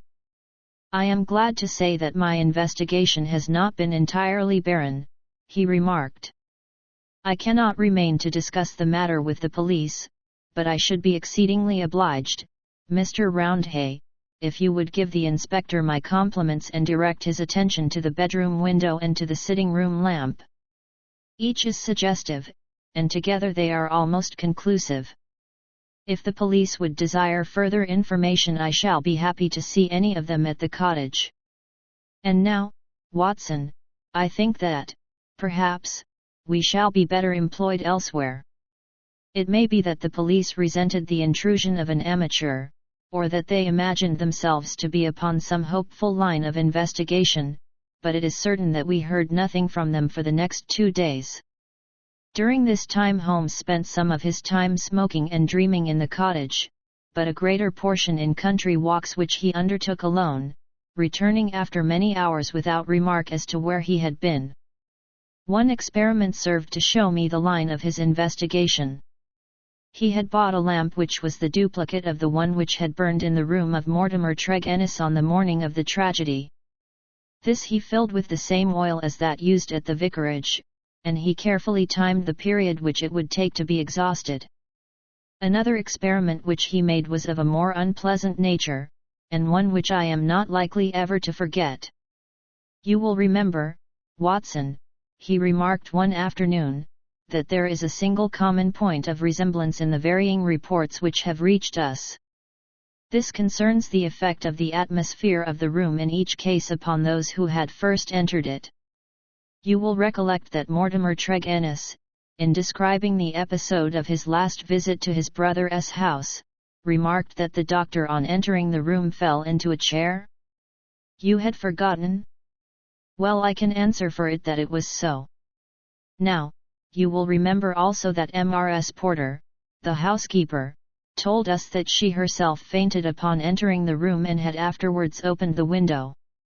In the second case, that of Mortimer Tregennis himself, you cannot have forgotten the horrible stuffiness of the room when we arrived, though the servant had thrown open the window.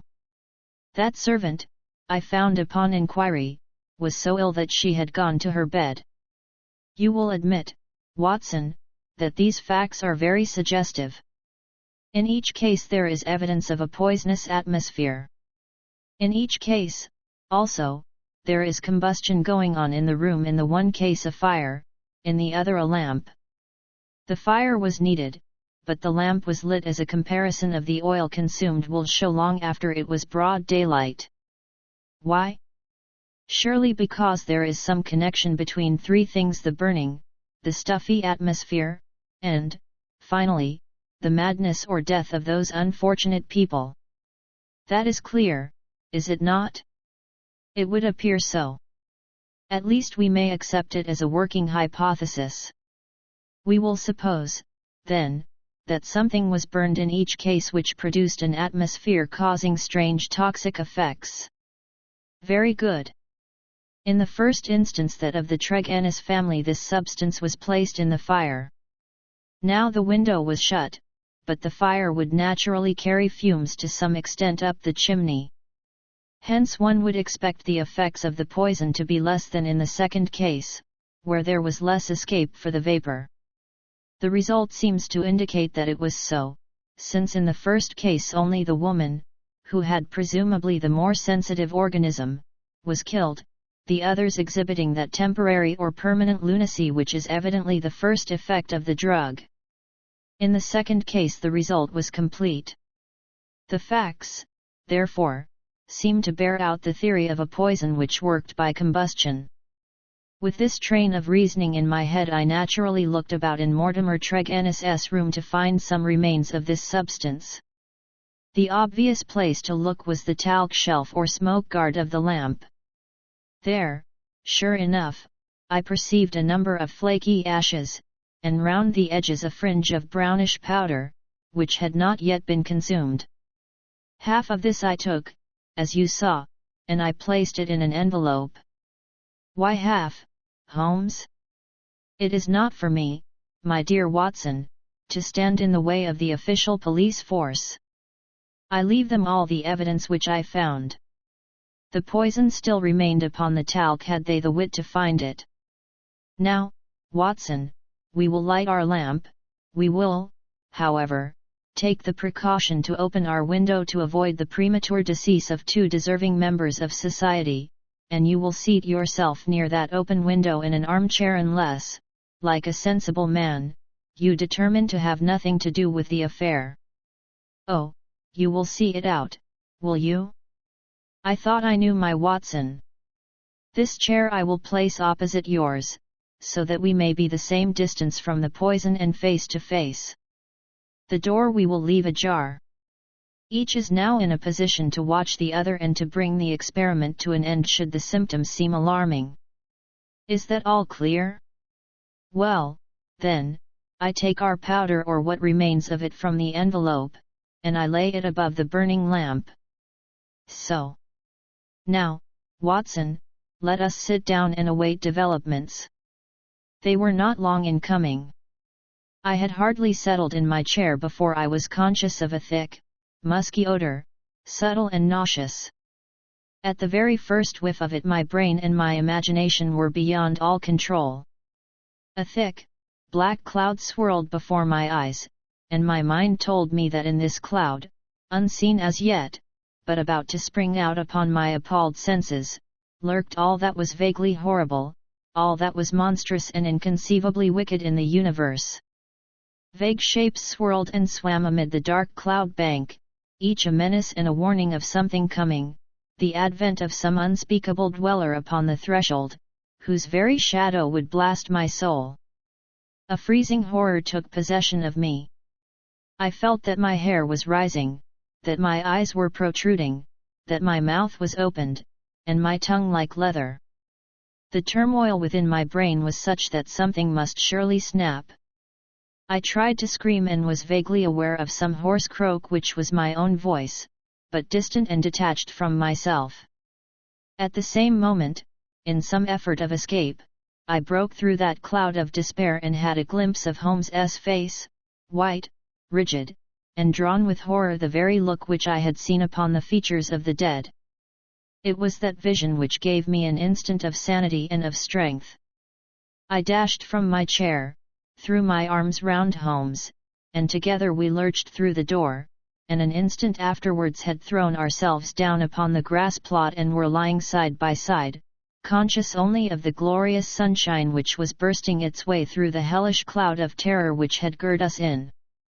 Slowly it rose from our souls like the mists from a landscape until peace and reason had returned, and we were sitting upon the grass, wiping our clammy foreheads, and looking with apprehension at each other to mark the last traces of that terrific experience which we had undergone.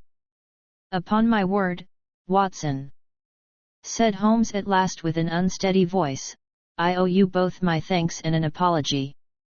It was an unjustifiable experiment even for one's self, and doubly so for a friend. I am really very sorry." "You know," I answered with some emotion, for I have never seen so much of Holmes's heart before, "that it is my greatest joy and privilege to help you." He relapsed at once into the half-humorous, half-cynical vein which was his habitual attitude to those about him. "It would be superfluous to drive us mad, my dear Watson," said he. "A candid observer would certainly declare that we were so already before we embarked upon so wild an experiment. I confess that I never imagined that the effect could be so sudden and so severe." He dashed into the cottage, and, reappearing with the burning lamp held at full arm's length, he threw it among a bank of brambles. "We must give the room a little time to clear. I take it, Watson, that you have no longer a shadow of a doubt as to how these tragedies were produced?" "None whatever. But the cause remains as obscure as before. Come into the arbor here and let us discuss it together. That villainous stuff seems still to linger round my throat. I think we must admit that all the evidence points to this man, Mortimer Tregennis, having been the criminal in the first tragedy, though he was the victim in the second one. We must remember, in the first place, that there is some story of a family quarrel, followed by a reconciliation. How bitter that quarrel may have been, or how hollow the reconciliation, we cannot tell. When I think of Mortimer Tregennis, with the foxy face and the small shrewd, beady eyes behind the spectacles, he is not a man whom I should judge to be of a particularly forgiving disposition. Well, in the next place, you will remember that this idea of someone moving in the garden, which took our attention for a moment from the real cause of the tragedy, emanated from him. He had a motive in misleading us. Finally, if he did not throw the substance into the fire at the moment of leaving the room, who did do so? The affair happened immediately after his departure. Had anyone else come in, the family would certainly have risen from the table. Besides, in peaceful Cornwall, visitors did not arrive after 10 o'clock at night. We may take it, then, that all the evidence points to Mortimer Tregennis as the culprit. Then his own death was suicide. Well, Watson, it is on the face of it a not impossible supposition. The man who had the guilt upon his soul of having brought such a fate upon his own family might well be driven by remorse to inflict it upon himself. There are, however, some cogent reasons against it. Fortunately, there is one man in England who knows all about it, and I have made arrangements by which we shall hear the facts this afternoon from his own lips. Ah! He is a little before his time. Perhaps you would kindly step this way, Dr. Leon Sterndale. We have been conducting a chemical experiment indoors which has left our little room hardly fit for the reception of so distinguished a visitor. I had heard the click of the garden gate, and now the majestic figure of the great African explorer appeared upon the path. He turned in some surprise towards the rustic arbor in which we sat. "You sent for me, Mr. Holmes. I had your note about an hour ago, and I have come, though I really do not know why I should obey your summons." "Perhaps we can clear the point up before we separate," said Holmes. "Meanwhile, I am much obliged to you for your courteous acquiescence. You will excuse this informal reception in the open air, but my friend Watson and I have nearly furnished an additional chapter to what the papers call the Cornish horror, and we prefer a clear atmosphere for the present. Perhaps, since the matters which we have to discuss will affect you personally in a very intimate fashion, it is as well that we should talk where there can be no eavesdropping." The explorer took his cigar from his lips and gazed sternly at my companion. "I am at a loss to know, sir," he said, what you can have to speak about which affects me personally in a very intimate fashion." "The killing of Mortimer Tregennis," said Holmes. "For a moment I wished that I were armed." Sterndale's fierce face turned to a dusky red, his eyes glared, and the knotted, passionate veins started out in his forehead, while he sprang forward with clenched hands towards my companion. Then he stopped, and with a violent effort he resumed a cold, rigid calmness, which was, perhaps, more suggestive of danger than his hot-headed outburst.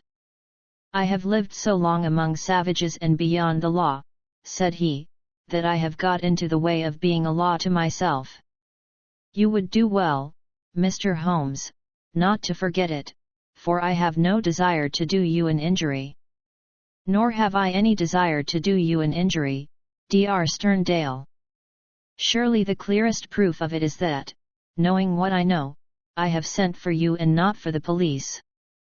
Sterndale sat down with a gasp, overawed for, perhaps, the first time in his adventurous life. There was a calm assurance of power in Holmes's manner which could not be withstood. Our visitor stammered for a moment, his great hands opening and shutting in his agitation. "What do you mean?" he asked at last. "If this is bluff upon your part, Mr. Holmes, you have chosen a bad man for your experiment. Let us have no more beating about the bush." "What do you mean?" "I will tell you," said Holmes, "and the reason why I tell you is that I hope frankness may beget frankness. What my next step may be will depend entirely upon the nature of your own defense." "My defense?" "Yes, sir." "My defense against what?" "Against the charge of killing Mortimer Tregennis." Sterndale mopped his forehead with his handkerchief. "Upon my word, you are getting on," said he. "Do all your successes depend upon this prodigious power of bluff?" "The bluff," said Holmes sternly, "is upon your side, Dr. Leon Sterndale, and not upon mine. As a proof I will tell you some of the facts upon which my conclusions are based.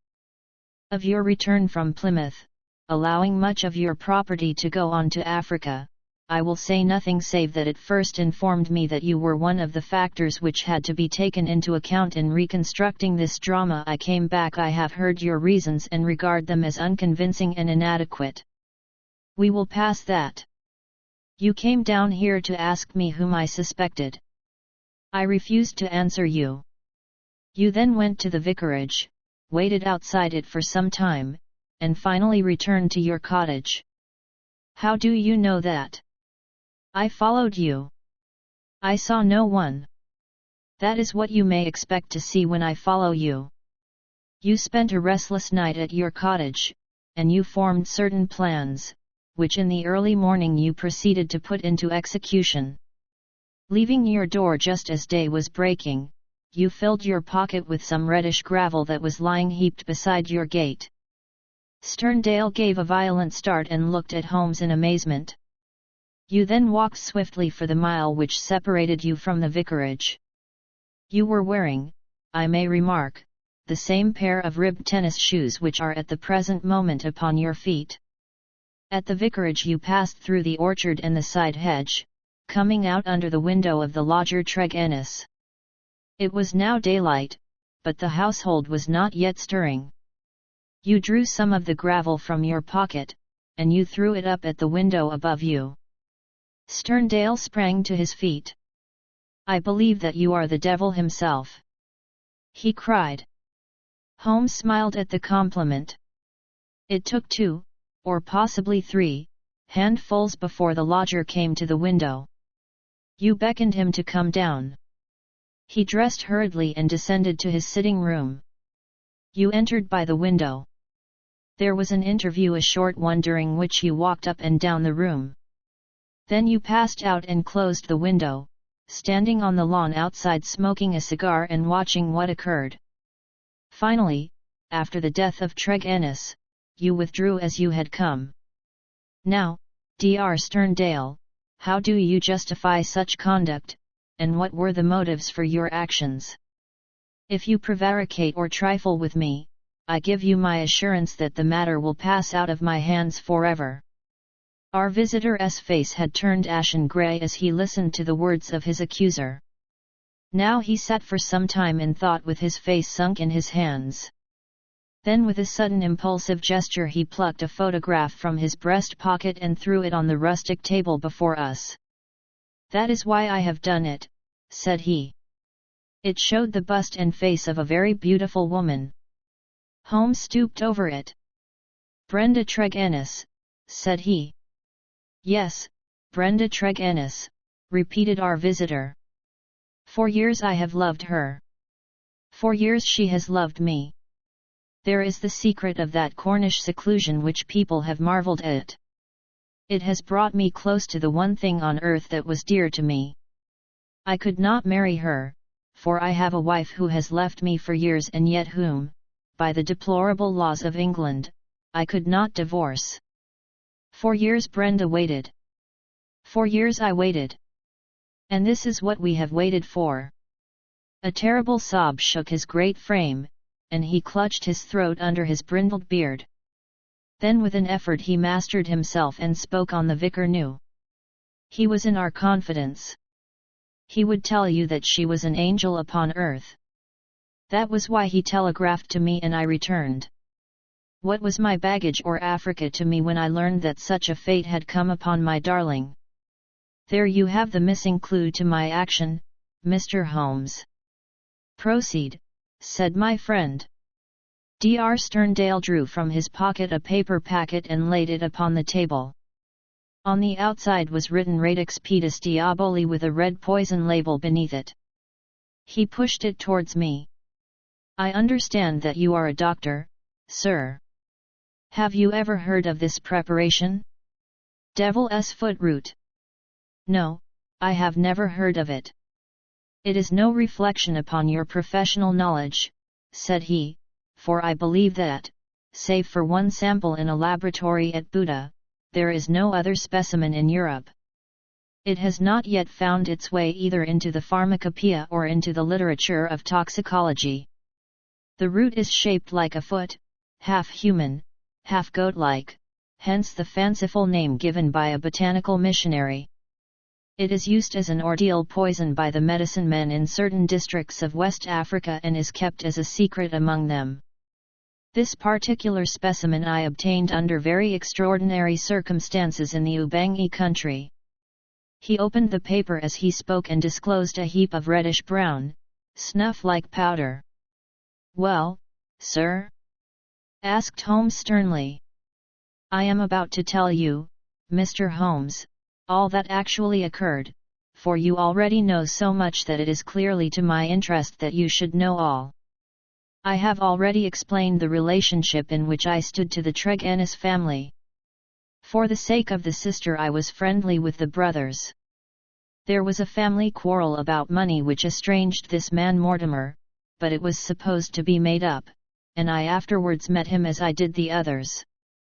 He was a sly, subtle, scheming man, and several things arose which gave me a suspicion of him, but I had no cause for any positive quarrel.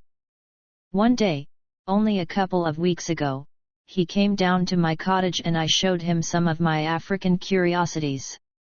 Among other things I exhibited this powder, and I told him of its strange properties, how it stimulates those brain centers which control the emotion of fear, and how either madness or death is the fate of the unhappy native who is subjected to the ordeal by the priest of his tribe. I told him also how powerless European science would be to detect it. How he took it I cannot say, for I never left the room, but there is no doubt that it was then, while I was opening cabinets and stooping to boxes, that he managed to abstract some of the devil's foot root. I well remember how he plied me with questions as to the amount and the time that was needed for its effect, but I little dreamed that he could have a personal reason for asking. I thought no more of the matter until the vicar's telegram reached me at Plymouth. This villain had thought that I would be at sea before the news could reach me, and that I should be lost for years in Africa. But I returned at once. Of course, I could not listen to the details without feeling assured that my poison had been used. I came round to see you on the chance that some other explanation had suggested itself to you. But there could be none. I was convinced that Mortimer Tregennis was the murderer, that for the sake of money, and with the idea, perhaps, that if the other members of his family were all insane he would be the sole guardian of their joint property, he had used the devil's foot powder upon them, driven 2 of them out of their senses, and killed his sister Brenda, the one human being whom I have ever loved or who has ever loved me. There was his crime. What was to be his punishment? Should I appeal to the law? Where were my proofs? I knew that the facts were true, but could I help to make a jury of countrymen believe so fantastic a story? I might or I might not. But I could not afford to fail. My soul cried out for revenge. I have said to you once before, Mr. Holmes, that I have spent much of my life outside the law, and that I have come at last to be a law to myself. So it was even now.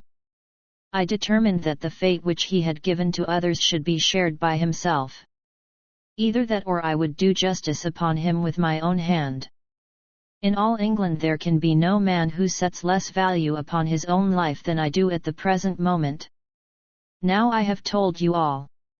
You have yourself supplied the rest. I did, as you say, after a restless night, set off early from my cottage. I foresaw the difficulty of arousing him, so I gathered some gravel from the pile which you have mentioned, and I used it to throw up to his window. He came down and admitted me through the window of the sitting room. I laid his offence before him. I told him that I had come both as judge and executioner. The wretch sank into a chair, paralyzed at the sight of my revolver. I lit the lamp, put the powder above it, and stood outside the window, ready to carry out my threat to shoot him should he try to leave the room. In 5 minutes he died. My God! How he died! But my heart was flint, for he endured nothing which my innocent darling had not felt before him. There is my story, Mr. Holmes. Perhaps, if you loved a woman, you would have done as much yourself. At any rate, I am in your hands. You can take what steps you like. As I have already said, there is no man living who can fear death less than I do. Holmes sat for some little time in silence. What were your plans? He asked at last. I had intended to bury myself in Central Africa. My work there is but half finished. Go and do the other half, said Holmes. I, at least, am not prepared to prevent you. Dr. Sterndale raised his giant figure, bowed gravely, and walked from the arbor. Holmes lit his pipe and handed me his pouch. Some fumes which are not poisonous would be a welcome change, said he.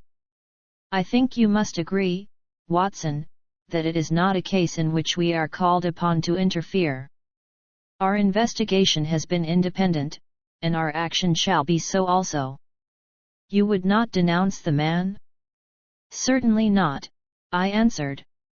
I have never loved, Watson, but if I did and if the woman I loved had met such an end, I might act even as our lawless lion hunter has done.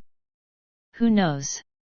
Well, Watson, I will not offend your intelligence by explaining what is obvious. The gravel upon the windowsill was, of course, the starting point of my research. It was unlike anything in the vicarage garden. Only when my attention had been drawn to Dr. Sterndale and his cottage did I find its counterpart. The lamp shining in broad daylight and the remains of powder upon the shield were successive links in a fairly obvious chain. And now, my dear Watson, I think we may dismiss the matter from our mind and go back with a clear conscience to the study of those Chaldean roots which are surely to be traced in the Cornish branch of the great Celtic speech. His last bow in Epilogue of Sherlock Holmes. It was 9 o'clock at night upon the 2nd of August, the most terrible August in the history of the world. One might have thought already that God's curse hung heavy over a degenerate world, for there was an awesome hush and a feeling of vague expectancy in the sultry and stagnant air. The sun had long set, but one blood-red gash like an open wound lay low in the distant west. Above, the stars were shining brightly, and below, the lights of the shipping glimmered in the bay.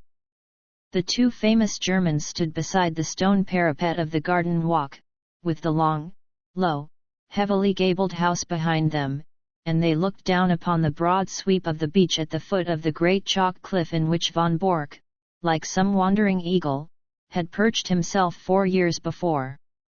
They stood with their heads close together, talking in low, confidential tones.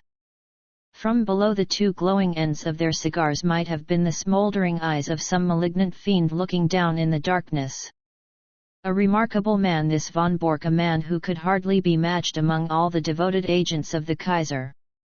It was his talents which had first recommended him for the English mission, the most important mission of all, but since he had taken it over, those talents had become more and more manifest to the half-dozen people in the world who were really in touch with the truth. One of these was his present companion, Baron von Herlung, the chief secretary of the legation, whose huge 100-horsepower Benz car was blocking the country lane as it waited to waft its owner back to London. "So far as I can judge the trend of events, you will probably be back in Berlin within the week," the secretary was saying. "When you get there, my dear von Bork, I think you will be surprised at the welcome you will receive. I happen to know what is thought in the highest quarters of your work in this country." He was a huge man, the secretary, deep, broad, and tall, with the slow, heavy fashion of speech which had been his main asset in his political career. Von Bork laughed. "They are not very hard to deceive," he remarked. "A more docile, simple folk could not be imagined." "I don't know about that," said the other thoughtfully. "They have strange limits and one must learn to observe them. It is that surface simplicity of theirs which makes a trap for the stranger. One's first impression is that they are entirely soft. Then one comes suddenly upon something very hard, and you know that you have reached the limit and must adapt yourself to the fact.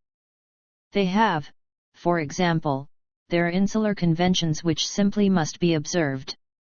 Meaning good form and that sort of thing?" Von Bork sighed as one who had suffered much.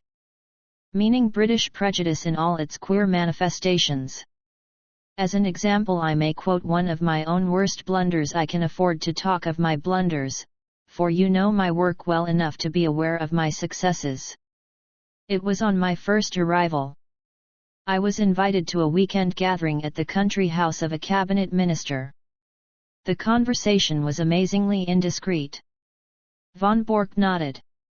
"I've been there," said he dryly. "Exactly. Well, I naturally sent a resume of the information to Berlin. Unfortunately our good Chancellor is a little heavy-handed in these matters, and he transmitted a remark which showed that he was aware of what had been said. This, of course, took the trail straight up to me. You've no idea the harm that it did me. There was nothing soft about our British hosts on that occasion, I can assure you. I was 2 years living it down. Now you, with this sporting pose of yours, no, don't call it a pose. A pose is an artificial thing. This is quite natural. I am a born sportsman. I enjoy it. Well, that makes it the more effective. You yacht against them, you hunt with them, you play polo, you match them in every game, your four-in-hand takes the prize at Olympia. I have even heard that you go the length of boxing with the young officers. What is the result? Nobody takes you seriously. You are a good old sport, quite a decent fellow for a German, a hard-drinking, nightclub, knockabout town, devil-may-care young fellow. And all the time this quiet country house of yours is the centre of half the mischief in England, and the sporting squire the most astute Secret Service man in Europe. Genius, my dear von Bork, genius. You flatter me, Baron. But certainly I may claim my 4 years in this country have not been unproductive. I've never shown you my little store. Would you mind stepping in for a moment? The door of the study opened straight onto the terrace. Von Bork pushed it back, and, leading the way, he clicked the switch of the electric light. He then closed the door behind the bulky form which followed him and carefully adjusted the heavy curtain over the latticed window. Only when all these precautions had been taken and tested did he turn his sunburned aquiline face to his guest. "Some of my papers have gone," said he. "When my wife and the household left yesterday for Flushing they took the less important with them. I must, of course, claim the protection of the embassy for the others. Your name has already been filed as one of the personal suite. There will be no difficulties for you or your baggage. Of course, it is just possible that we may not have to go. England may leave France to her fate. We are sure that there is no binding treaty between them. And Belgium?" "Yes, and Belgium, too." Von Bork shook his head. "I don't see how that could be. There is a definite treaty there. She could never recover from such a humiliation. She would at least have peace for the moment. But her honor? Tut, my dear sir, we live in a utilitarian age. Honor is a medieval conception. Besides, England is not ready. It is an inconceivable thing, but even our special war tax of 50 million, which one would think made our purpose as clear as if we had advertised it on the front page of the Times, has not roused these people from their slumbers. Here and there one hears a question. It is my business to find an answer. Here and there also there is an irritation. It is my business to soothe it. But I can assure you that so far as the essentials go, the storage of munitions, the preparation for submarine attack, the arrangements for making high explosives, nothing is prepared. How, then, can England come in, especially when we have stirred her up such a devil's brew of Irish civil war, window-breaking furies, and God knows what to keep her thoughts at home? She must think of her future. Ah, that is another matter. I fancy that in the future we have our own very definite plans about England, and that your information will be very vital to us. It is today or tomorrow with Mr. John Bull. If he prefers today, we are perfectly ready. If it is tomorrow, we shall be more ready still. I should think they would be wiser to fight with allies than without them, but that is their own affair. This week is their week of destiny. But you were speaking of your papers." He sat in the armchair with the light shining upon his broad bald head, while he puffed sedately at his cigar.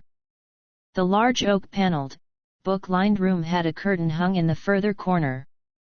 When this was drawn, it disclosed a large, brass-bound safe. Von Bork detached a small key from his watch chain, and after some considerable manipulation of the lock he swung open the heavy door. "Look," said he, standing clear, with a wave of his hand.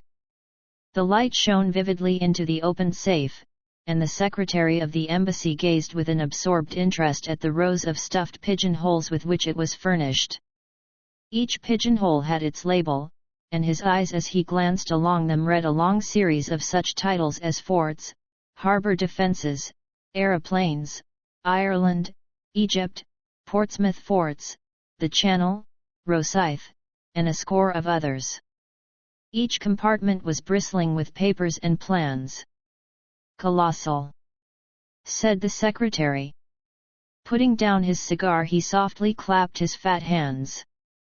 "And all in 4 years, Baron. Not such a bad show for the hard-drinking, hard-riding country squire. But the gem of my collection is coming, and there is the setting all ready for it." He pointed to a space over which naval signals was printed. "But you have a good dossier there already. Out of date and waste paper. The Admiralty in some way got the alarm and every code has been changed. It was a blow, Baron, the worst setback in my whole campaign. But thanks to my checkbook and the good Altamont, all will be well tonight." The Baron looked at his watch and gave a guttural exclamation of disappointment. "Well, I really can wait no longer. You can imagine that things are moving at present in Carlton Terrace and that we have all to be at our posts. I had hoped to be able to bring news of your great coup." "Did Altamont name no hour?" Von Bork pushed over a telegram. "Will come without fail tonight and bring new sparking plugs." "Altamont? Sparking plugs, eh? You see, he poses as a motor expert and I keep a full garage. In our code everything likely to come up is named after some spare part. If he talks of a radiator it is a battleship, of an oil pump a cruiser, and so on. Sparking plugs are naval signals." "From Portsmouth at midday," said the secretary, examining the superscription. "By the way, what do you give him?" £500 for this particular job. Of course he has a salary as well. The greedy rogue. They are useful, these traitors, but I grudge them their blood money. I grudge Altamont nothing. He is a wonderful worker. If I pay him well, at least he delivers the goods, to use his own phrase. Besides, he is not a traitor. I assure you that our most pan-Germanic junker is a sucking dove in his feelings towards England as compared with a real bitter Irish-American." "Oh, an Irish-American? If you heard him talk you would not doubt it. Sometimes I assure you I can hardly understand him. He seems to have declared war on the King's English as well as on the English king. Must you really go? He may be here any moment." "No, I am sorry, but I have already overstayed my time. We shall expect you early tomorrow, and when you get that signal book through the little door on the Duke of York's steps you can put a triumphant fineness to your record in England." "What? Tokay?" He indicated a heavily sealed dust-covered bottle which stood with 2 high glasses upon a salver. "May I offer you a glass before your journey?" "No, thanks. But it looks like revelry. Altamont has a nice taste in wines, and he took a fancy to my Tokay. He is a touchy fellow and needs humouring in small things. I have to study him, I assure you." They had strolled out onto the terrace again, and along it to the further end where at a touch from the Baroness' chauffeur the great car shivered and chuckled. "Those are the lights of Harwich, I suppose," said the secretary, pulling on his dust coat. "How still and peaceful it all seems. There may be other lights within the week, and the English coast a less tranquil place. The heavens, too, may not be quite so peaceful if all that the good Zeppelin promises us comes true. By the way, who is that?" Only one window showed a light behind them, in it there stood a lamp, and beside it, seated at a table, was a dear old ruddy-faced woman in a country cap. She was bending over her knitting and stopping occasionally to stroke a large black cat upon a stool beside her. "That is Martha, the only servant I have left." The secretary chuckled. "She might almost personify Britannia," said he, with her complete self-absorption and general air of comfortable somnolence. "Well, au revoir, von Bork." With a final wave of his hand he sprang into the car, and a moment later the 2 golden cones from the headlights shot through the darkness. The secretary lay back in the cushions of the luxurious limousine, with his thoughts so full of the impending European tragedy that he hardly observed that as his car swung round the village street it nearly passed over a little Ford coming in the opposite direction. Von Bork walked slowly back to the study when the last gleams of the motor lamps had faded into the distance. As he passed he observed that his old housekeeper had put out her lamp and retired. It was a new experience to him, the silence and darkness of his widespread house, for his family and household had been a large one. It was a relief to him, however, to think that they were all in safety and that, but for that one old woman who had lingered in the kitchen, he had the whole place to himself. There was a good deal of tidying up to do inside his study, and he set himself to do it until his keen, handsome face was flushed with the heat of the burning papers. A leather valise stood beside his table, and into this he began to pack very neatly and systematically the precious contents of his safe. He had hardly got started with the work, however, when his quick ears caught the sounds of a distant car. Instantly he gave an exclamation of satisfaction, strapped up the valise, shut the safe, locked it, and hurried out onto the terrace. He was just in time to see the lights of a small car come to a halt at the gate. A passenger sprang out of it and advanced swiftly towards him, while the chauffeur, a heavily built, elderly man with a grey mustache, settled down like one who resigns himself to a long vigil. "Well?" asked von Bork eagerly, running forward to meet his visitor. For answer the man waved a small brown paper parcel triumphantly above his head. "You can give me the glad hand tonight, mister," he cried. "I am bringing home the bacon at last." "The signals?" "Same as I said in my cable. Every last one of them, semaphore, lamp code, Marconi a copy, mind you, not the original. That was too dangerous. But it's the real goods, and you can lay to that." He slapped the German upon the shoulder with a rough familiarity from which the other winced. "Come in," he said. "I am all alone in the house. I was only waiting for this. Of course a copy is better than the original. If an original were missing they would change the whole thing. You think it's all safe about the copy?" The Irish-American had entered the study and stretched his long limbs from the armchair. He was a tall, gaunt man of 60, with clear-cut features and a small goatee beard which gave him a general resemblance to the caricatures of Uncle Sam. A half-smoked, sodden cigar hung from the corner of his mouth, and as he sat down he struck a match and relit it. "Making ready for a move?" he remarked as he looked round him. "Say, mister," he added, as his eyes fell upon the safe from which the curtain was now removed, "you don't tell me you keep your papers in that?" "Why not?"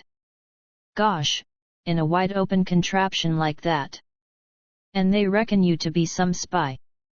Why, a Yankee crook would be into that with a can opener. If I'd known that any letter of mine was going to lie loose in a thing like that I'd have been a mug to write to you at all." "It would puzzle any crook to force that safe," von Bork answered. "You wouldn't cut that metal with any tool." "But the lock?" "No, it's a double combination lock." "You know what that is?" "Search me," said the American. "Well, you need a word as well as a set of figures before you can get the lock to work." He rose and showed a double radiating disc round the keyhole. "This outer one is for the letters, the inner one for the figures." Well, that's fine. So it's not quite as simple as you thought." "It was 4 years ago that I had it made, and what do you think I chose for the word and figures?" "It's beyond me." "Well, I chose August for the word, and 1914 for the figures, and here we are." The American's face showed his surprise and admiration. "My, but that was smart. You had it down to a fine thing." "Yes, a few of us even then could have guessed the date. Here it is, and I am shutting down tomorrow morning." "Well, I guess you'll have to fix me up also. I am not staying in this gol darned country all on my lonesome. In a week or less, from what I see, John Bull will be on his hind legs and fair ramping. I'd rather watch him from over the water." "But you an American citizen?" "Well, so was Jack James an American citizen, but he's doing time in Portland all the same. It cuts no ice with a British copper to tell him you an American citizen. It's British law and order over here," says he. "By the way, mister, talking of Jack James, it seems to me you don't do much to cover your men. What do you mean? Von Bork asked sharply. Well, you are their employer, ain't you?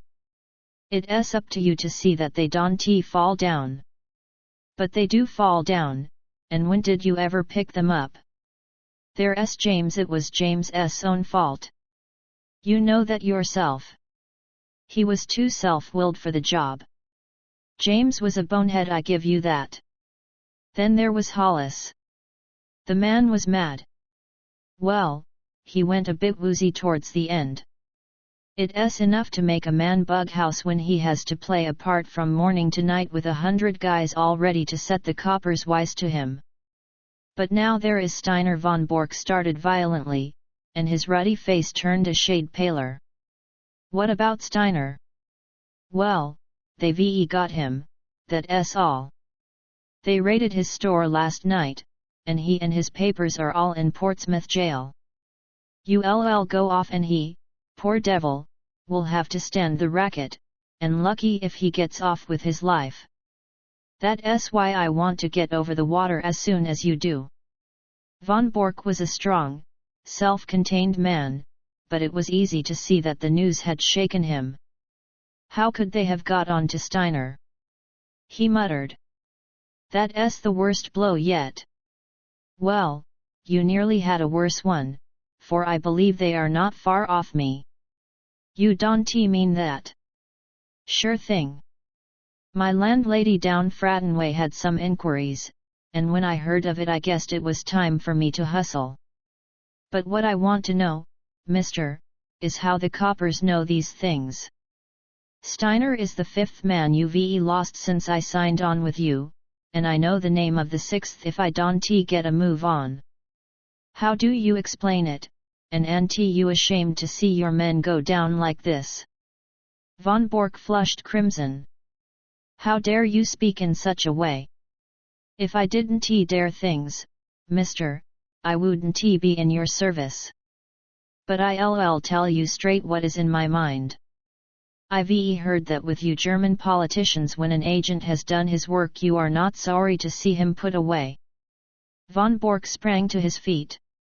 Do you dare to suggest that I have given away my own agents? I don't stand for that, mister, but there's a stool pigeon or a cross somewhere, and it's up to you to find out where it is.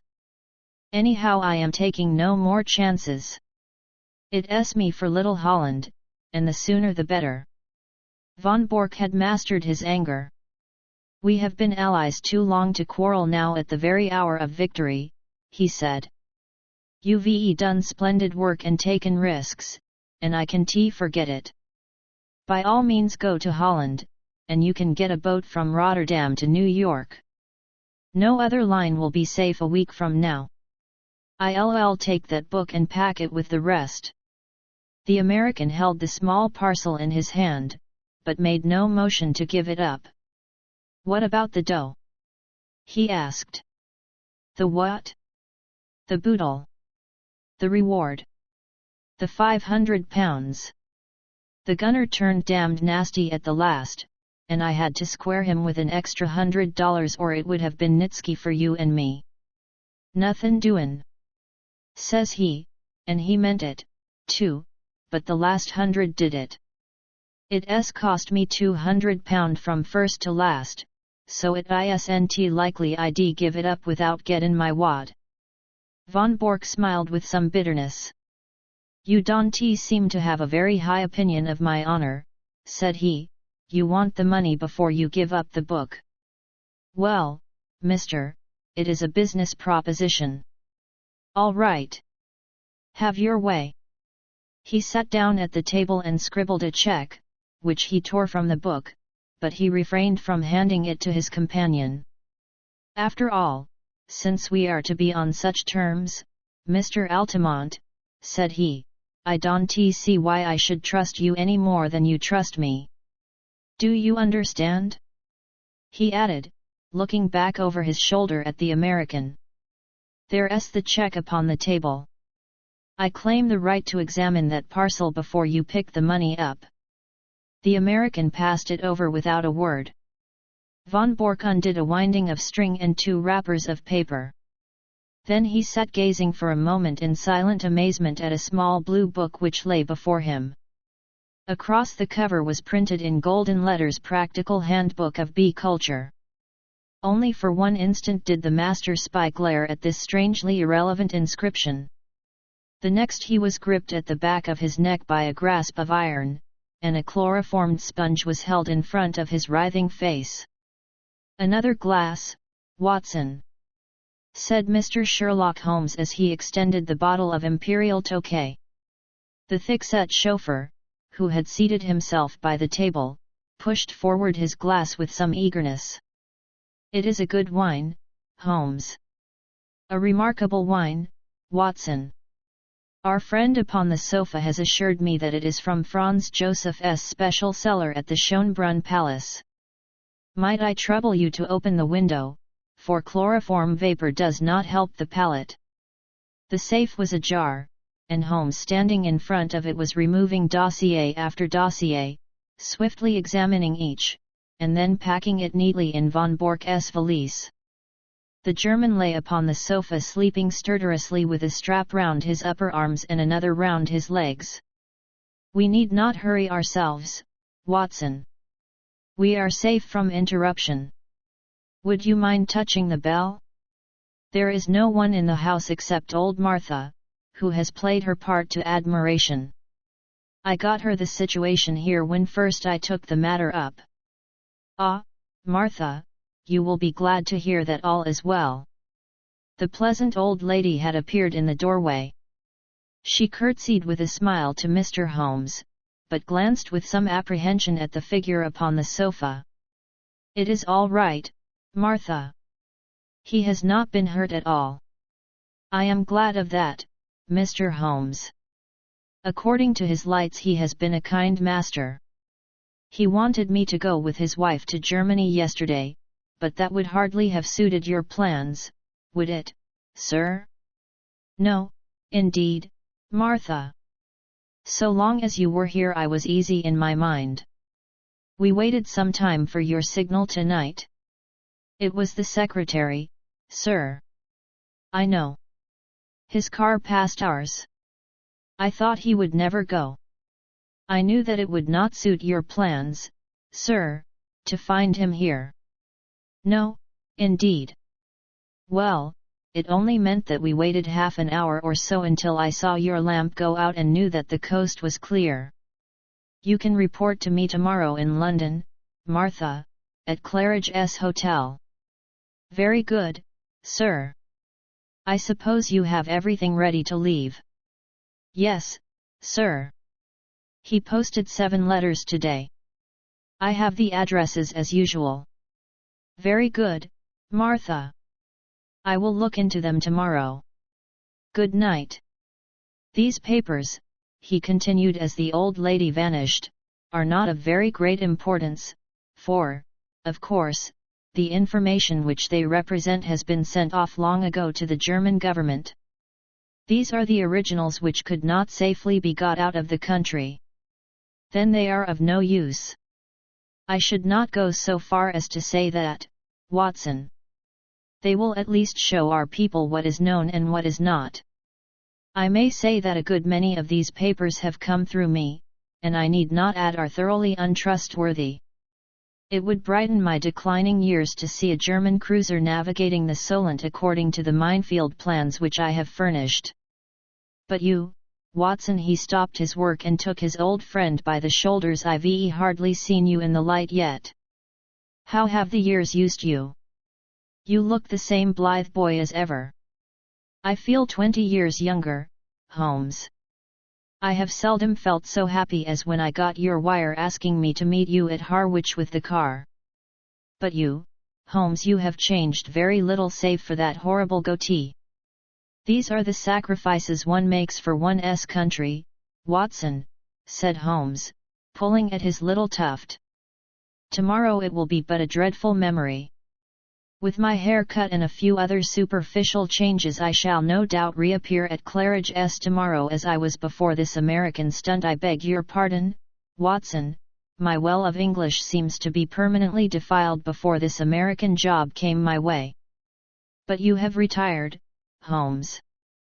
We heard of you as living the life of a hermit among your bees and your books in a small farm upon the South Downs. Exactly, Watson. Here is the fruit of my leisured ease, the magnum opus of my latter years. He picked up the volume from the table and read out the whole title, Practical Handbook of Bee Culture, with some observations upon the segregation of the queen. Alone I did it. Behold the fruit of pensive nights and laborious days when I watched the little working gangs as once I watched the criminal world of London. But how did you get to work again? Ah, I have often marvelled at it myself. The foreign minister alone I could have withstood, but when the Premier also deigned to visit my humble roof. The fact is, Watson, that this gentleman upon the sofa was a bit too good for our people. He was in a class by himself. Things were going wrong, and no one could understand why they were going wrong. Agents were suspected or even caught, but there was evidence of some strong and secret central force. It was absolutely necessary to expose it. Strong pressure was brought upon me to look into the matter. It has cost me 2 years, Watson, but they have not been devoid of excitement. When I say that I started my pilgrimage at Chicago, graduated in an Irish secret society at Buffalo, gave serious trouble to the constabulary at Skibbereen, and so eventually caught the eye of a subordinate agent of von Bork, who recommended me as a likely man, you will realize that the matter was complex. Since then I have been honored by his confidence, which has not prevented most of his plans going subtly wrong and 5 of his best agents being in prison. I watched them, Watson, and I picked them as they ripened. Well, sir, I hope that you are none the worse. The last remark was addressed to von Bork himself, who after much gasping and blinking had lain quietly listening to Holmes's statement. He broke out now into a furious stream of German invective, his face convulsed with passion. Holmes continued his swift investigation of documents while his prisoner cursed and swore. Though unmusical, German is the most expressive of all languages, he observed when von Bork had stopped from pure exhaustion. Hello. Hello. He added as he looked hard at the corner of a tracing before putting it in the box. This should put another bird in the cage. I had no idea that the paymaster was such a rascal, though I have long had an eye upon him. Mr. von Bork, you have a great deal to answer for. The prisoner had raised himself with some difficulty upon the sofa and was staring with a strange mixture of amazement and hatred at his captor. I shall get level with you, Altamont, he said, speaking with slow deliberation. If it takes me all my life I shall get level with you. The old sweet song, said Holmes. How often have I heard it in days gone by? It was a favorite ditty of the late lamented Professor Moriarty. Colonel Sebastian Moran has also been known to warble it. And yet I live and keep bees upon the South Downs. Curse you, you double traitor! Cried the German, straining against his bonds and glaring murder from his furious eyes. No, no, it is not so bad as that, said Holmes, smiling. As my speech surely shows you, Mr. Altamont of Chicago had no existence in fact. I used him and he is gone. Then who are you?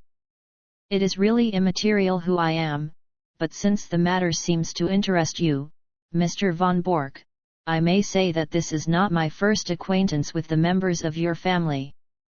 I have done a good deal of business in Germany in the past and my name is probably familiar to you. I would wish to know it, said the Prussian grimly.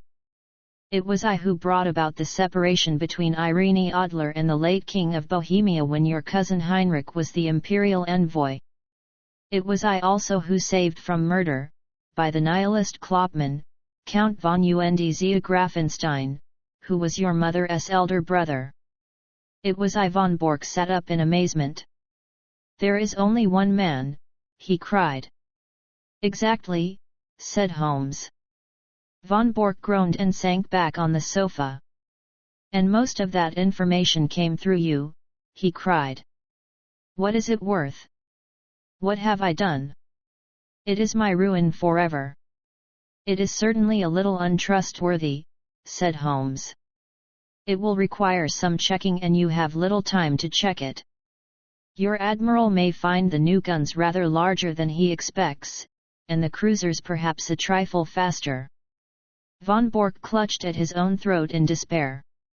There are a good many other points of detail which will, no doubt, come to light in good time. But you have one quality which is very rare in a German, Mr. von Bork. You are a sportsman and you will bear me no ill will when you realize that you, who have outwitted so many other people, have at last been outwitted yourself. After all, you have done your best for your country, and I have done my best for mine, and what could be more natural? Besides, he added, not unkindly, as he laid his hand upon the shoulder of the prostrate man, it is better than to fall before some ignoble foe. These papers are now ready, Watson. If you will help me with our prisoner, I think that we may get started for London at once. It was no easy task to move von Bork, for he was a strong and a desperate man. Finally, holding either arm, the two friends walked him very slowly down the garden walk which he had trod with such proud confidence when he received the congratulations of the famous diplomatist only a few hours before. After a short, final struggle he was hoisted, still bound hand and foot, into the spare seat of the little car. His precious valise was wedged in beside him. I trust that you are as comfortable as circumstances permit, said Holmes when the final arrangements were made. Should I be guilty of a liberty if I lit a cigar and placed it between your lips? But all amenities were wasted upon the angry German. I suppose you realize, Mr. Sherlock Holmes, said he, that if your government bears you out in this treatment it becomes an act of war. What about your government and all this treatment? Said Holmes, tapping the valise. You are a private individual. You have no warrant for my arrest. The whole proceeding is absolutely illegal and outrageous. Absolutely, said Holmes. Kidnapping a German subject. And stealing his private papers. Well, you realize your position, you and your accomplice here. If I were to shout for help as we pass through the village, my dear sir, if you did anything so foolish you would probably enlarge the two limited titles of our village inns by giving us the dangling Prussian as a signpost. The Englishman is a patient creature, but at present his temper is a little inflamed, and it would be as well not to try him too far. No, Mr. von Bork, you will go with us in a quiet, sensible fashion to Scotland Yard, whence you can send for your friend, Baron von Herlung, and see if even now you may not fill that place which he has reserved for you in the ambassadorial suite. As to you, Watson, you are joining us with your old service, as I understand, so London 1T be out of your way. Stand with me here upon the terrace, for it may be the last quiet talk that we shall ever have. The two friends chatted in intimate converse for a few minutes, recalling once again the days of the past, while their prisoner vainly wriggled to undo the bonds that held him. As they turned to the car, Holmes pointed back to the moonlit sea and shook a thoughtful head. There's an east wind coming, Watson. I think not, Holmes. It is very warm. Good old Watson. You are the one fixed point in a changing age. There's an east wind coming all the same, such a wind as never blew on England yet. It will be cold and bitter, Watson, and a good many of us may wither before its blast. But it's God's own wind nonetheless, and a cleaner, better, stronger land will lie in the sunshine when the storm has cleared. Start her up, Watson, for it's time that we were on our way. I have a cheque for £500 which should be cashed early, for the drawer is quite capable of stopping it if he can. Colophon. His Last Bow was published in 1917 by Arthur Conan Doyle. This ebook was produced for Standard eBooks by David Grigg, and is based on transcriptions produced in 2008 by David Brannon for Project Gutenberg and on digital scans from the Internet Archive. The cover page is adapted from Under the Dome, a painting completed in 1912 by Arthur Hacker. The cover and title pages feature the League Spartan and Sorts Mill Gaudi typefaces created in 2014 and 2009 by the League of Movable Type. This edition was released on June 25, 2022, 7:53 p.m. and is based on revision 852 BC68. The first edition of this ebook was released on September 15, 2018, 5:31 p.m. You can check for updates to this ebook, view its revision history, or download it for different e-reading systems at standardebooks.org. eBooks. Arthur Conan Doyle. His Last Bow. The volunteer-driven Standard eBooks project relies on readers like you to submit typos, corrections, and other improvements. Anyone can contribute at standardebooks.org. Uncopyright. May you do good and not evil. May you find forgiveness for yourself and forgive others. May you share freely, never taking more than you give. Copyright pages exist to tell you can do something. Unlike them, this uncopyright page exists to tell you that the writing and artwork in this ebook are believed to be in the United States public domain, that is, they are believed to be free of copyright restrictions in the United States. The United States public domain represents our collective cultural heritage, and items in it are free for anyone in the United States to do almost anything at all without having to get permission. Copyright laws are different all over the world, and the source text or artwork in this ebook may still be copyrighted in other countries. If you are not located in the United States, you must check your local laws before using this ebook. Standard eBooks makes no representations regarding the copyright status of the source text or artwork in this ebook in any country other than the United States. Non-authorship activities performed on items that are in the public domain, so-called sweat of the brow work, don't create a new copyright. That means that nobody can claim a new copyright on an item that is in the public domain for, among other things, work like digitization, markup, or typography. Regardless, the contributors to this ebook release their contributions under the terms in the CC 01.0 Universal Public Domain Dedication, thus dedicating to the worldwide public domain all of the work they've done on this ebook, including but not limited to metadata, the title page, imprint, colophon, this uncopyright, and any changes or enhancements to, or markup on, the original text and artwork. This dedication doesn't change the copyright status of the source text or artwork. We make this dedication in the interest of enriching our global cultural heritage, to promote free and libre culture around the world, and to give back to the unrestricted culture that has given all of us so much.